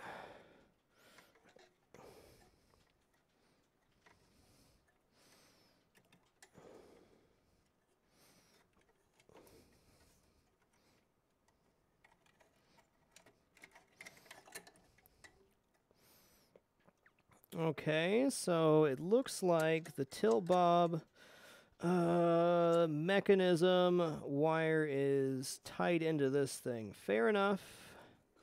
I mean, it makes sense. Just, okay, two more things to undo. And then a Molex here. And then unplugging all these things. All I have to do is take some pictures of this to make sure the right wire goes where I need it to. And then we're at critical. Nice. I'm working on a Addams Family pinball machine, Bally Pinball Company, 1992.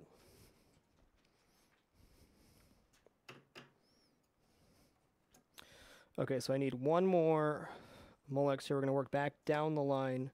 So we're at brown, which I used for the top GI. So we're on complete opposite sides of the table. Should be no conflict on remembering what's what.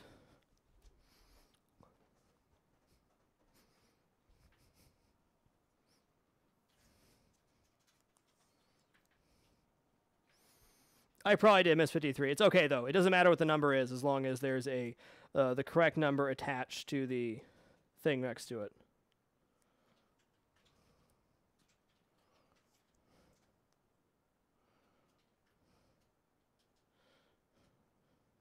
Brake cleaner, huh? Nice.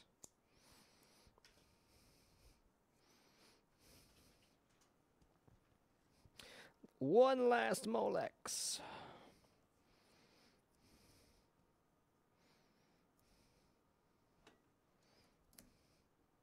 I have no idea what these additional Molex clips are for. There's one on this side and one on this side. We're not connected to anything. Some sort of optional shaker motor? I doubt it, but who knows?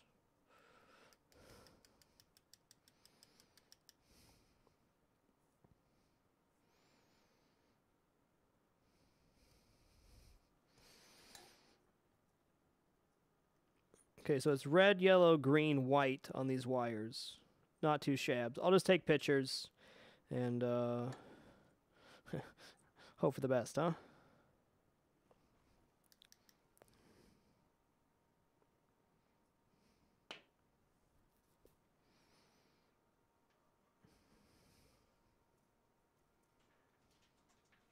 I don't think so, Dire Rain.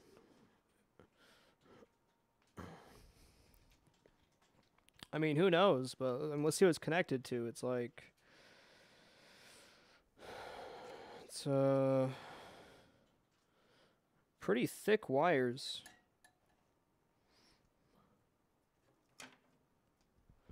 Okay, cool. We're like real close. It's got a couple more good pictures, and we're going to be solid as a rock.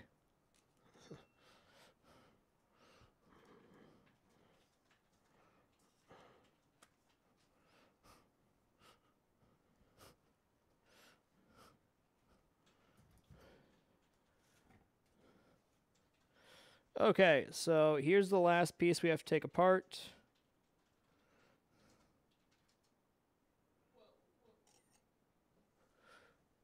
Come on, autofocus, please. Please, please, autofocus. I'm begging you. There's not enough to contrast off.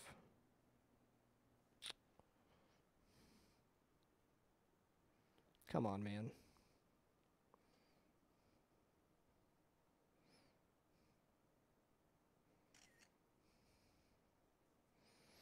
Yellow, green, red, white on the inside tab. Okay. I'm going to take a picture of the tilt bob mechanism real quick. Come on, focus, man. Focus! And the bottom tilt bob is a yellow wire. Come on, man. You're killing me, camera! Fine, I'll manual focus it then.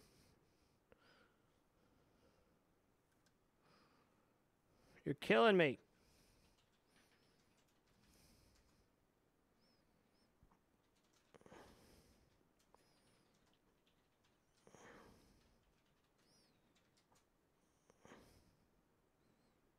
Unbelievable, dude.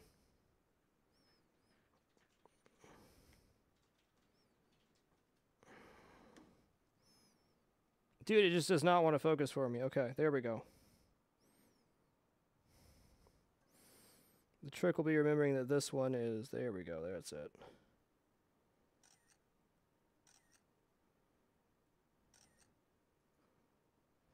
Nice! Help me, Iron Jesus.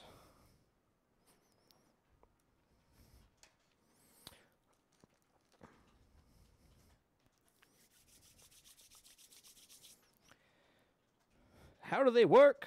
What's up, Mr. Ravioli Monster?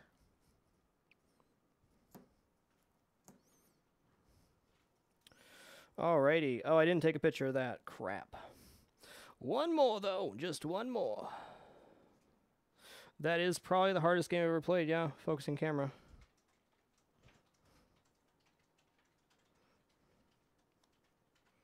There we go. As long as I have a reference to green-white. Not that I won't remember that, but it never hurts to have more reference photos. There we go. No, look at this. Just beautiful. Exactly what I needed before. Just gorgeous.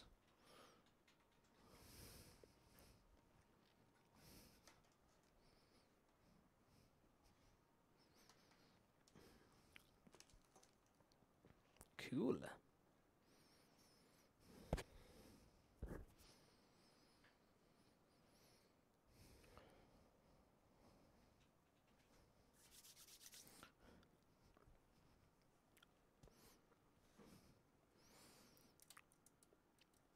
Dude, that is a crunchy tab, man. Lord have mercy. Ooh, that's like super corroded. What's this for? What's this button for? Dude, that's crazy. Is this even an important part of the machine? What is this little white button? Oh, it's the thing that tells it that the coin door is closed. That's probably pretty freaking important. I might just get a new one of these, because this is pretty nuts. Pretty crunchy. Crispy tabs indeed. Ah. Looks like a pretty inexpensive little piece. Probably four. Oh, God. Yeah, that's not coming off. That's on there real good.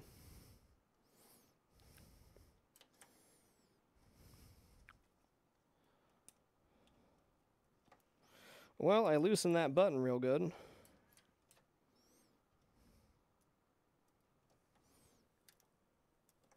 Oh, here it comes.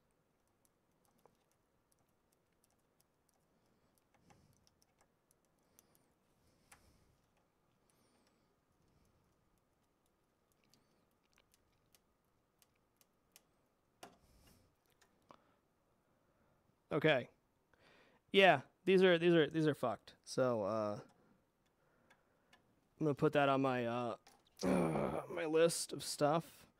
I don't even see how this thing comes off, but I'm sure there's a way.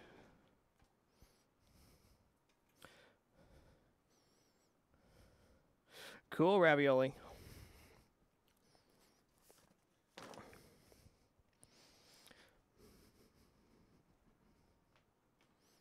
Yeah, for sure, CB. That's the most corroded thing I've touched. Pull the tabs on the front. There's no tabs on the front. I wish there was. Well, I mean... Oh, I see the tab now. Got it. Well, I'll be ordering a new one of those for sure. Coin, door, register. Because that thing's pretty jacked.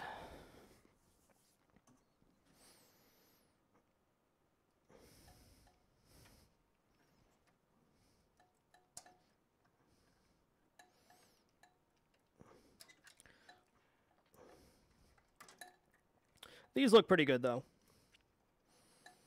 So if that's the worst of it, we're in pretty good shape. All right, I got 2 screws to undo, and then we are free and clear.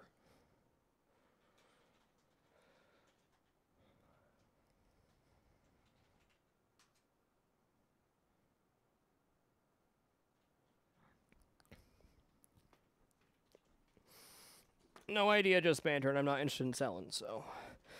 In general, I just try to avoid talking money about pinballs. I'm not into pinball for money or flipping machines or anything else. I'm in it for the hobby. So, money's... As far as buying and selling and all that stuff, I don't care.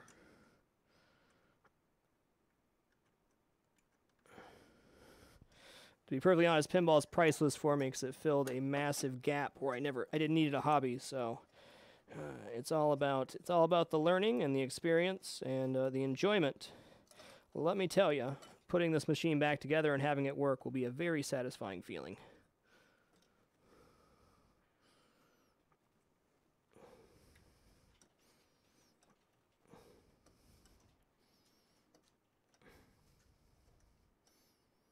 Okay, cool.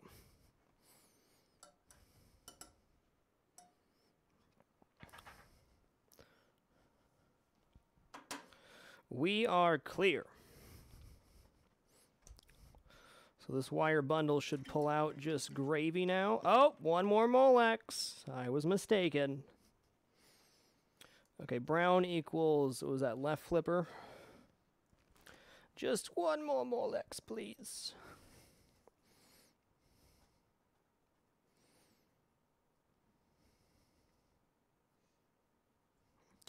Okay, where are we at on the list? Green. Green equals... what is this? Playfield register?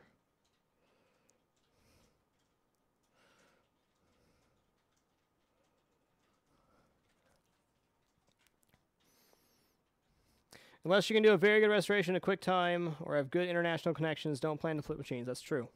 There's a lot of people that are very good at it already. Making money flipping pinball machines seems like a good idea until you get into one and you're like, holy shit. I think I'd have problem flipping machines myself because I'm a real particular about the insides and whatnot.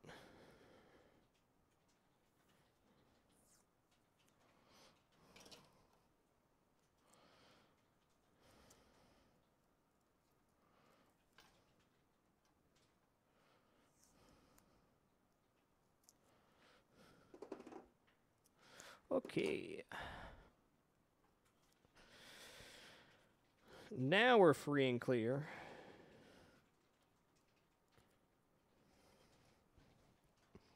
So much dirt.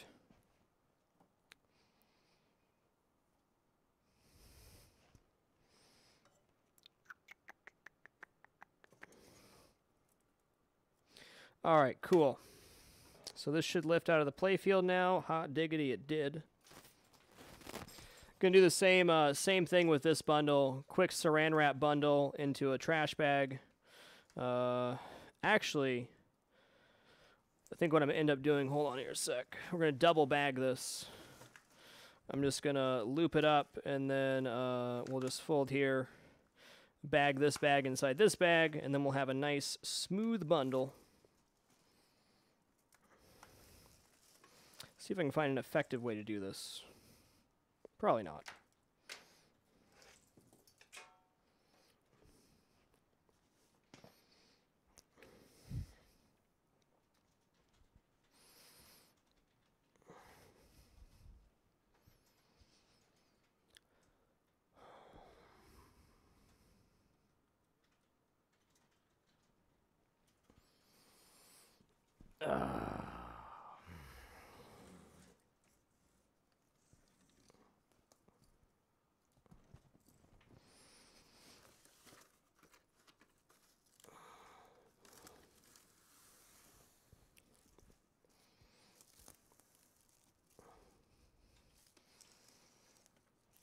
Yeah, once we have this thing on a rotisserie, it's going to be, stuff's going to be flying off the table. But I was not expecting to get this far until the end of tomorrow's stream.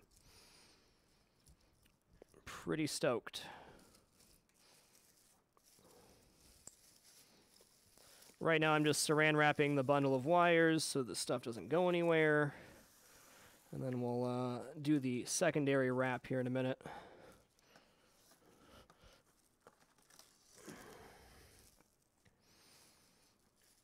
Make sure everything's protected.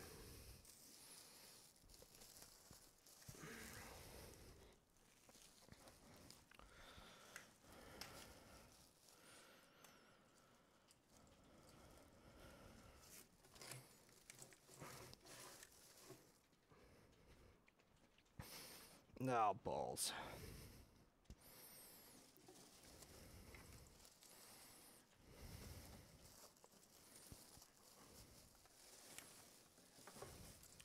Just stay together, man.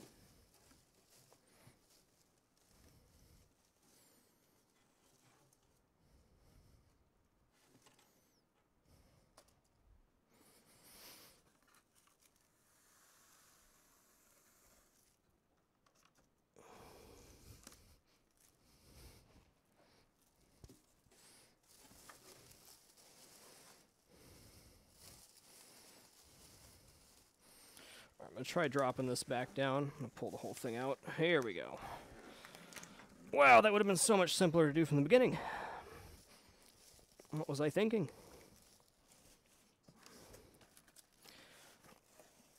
Sorry you guys can't see this, but trust me, you're not missing anything too exciting.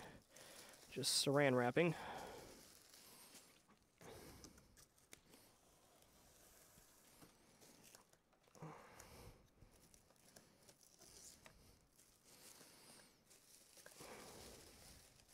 Or maybe you find saran wrap really exciting. I don't know.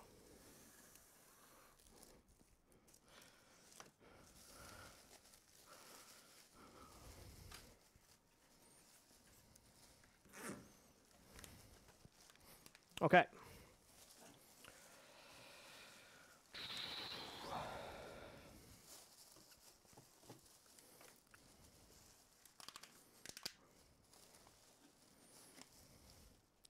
Yeah, I think we're going to double bag this and get everything in one bag for now.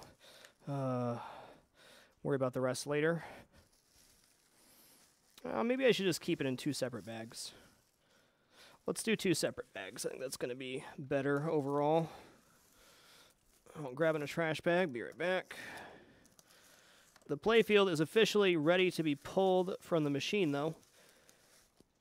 Nice.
That's it, baby.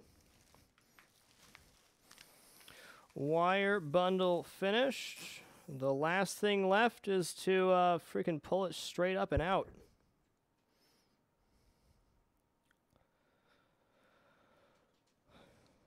Why are you bagging the wires? 'Cause it's going to be on a rotisserie. It protects the wires, keeps everything bundled together properly. Keeps them out of the way, stops them from getting messed up, more or less.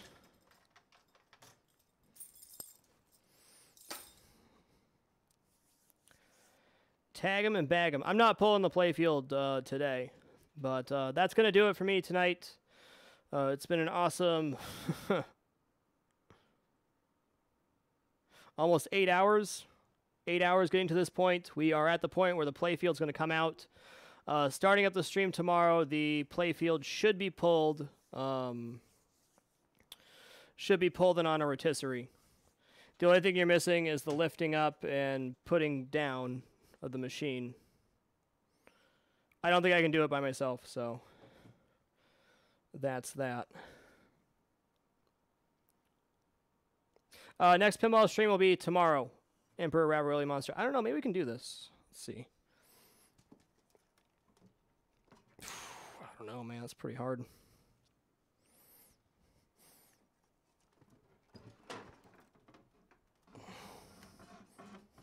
What have I done? Well, you come help me, Ashley. Because I just pulled it off the brackets. Now I have to pull it out. Step on this side. Oh, we should see ya.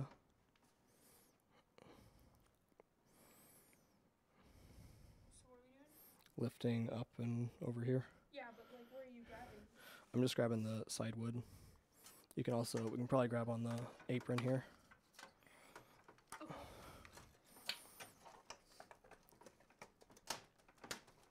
Oh, Jesus. I don't think it's coming out like that. Must be a little bit sideways. What have I done? Oh. Well, if it's moving back, there we go. Oh my god.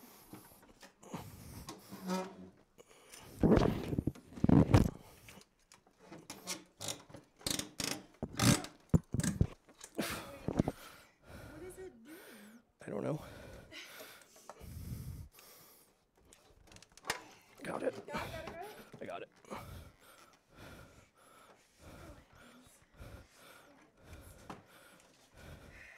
Okay, that could have gone smoother. Okay. You okay? Yeah. Okay. It was just like stuck on me. Yeah. I wonder what got stuck on there. Whew.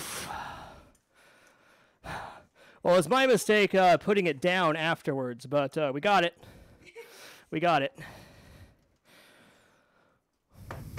Smooth enough. It came out. Nothing broke. What more can you ask for? Okay. Nice. Heavy breathing intensifies.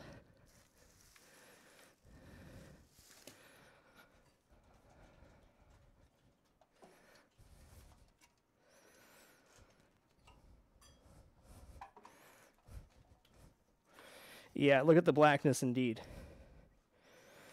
I'm just going to get this leaned up safely against the side of the machine. Hi, James.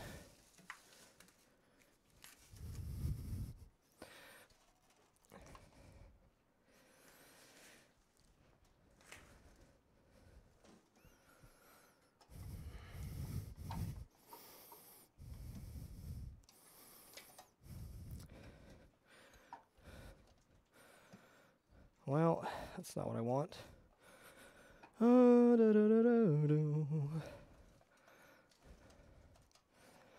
me grab a towel here.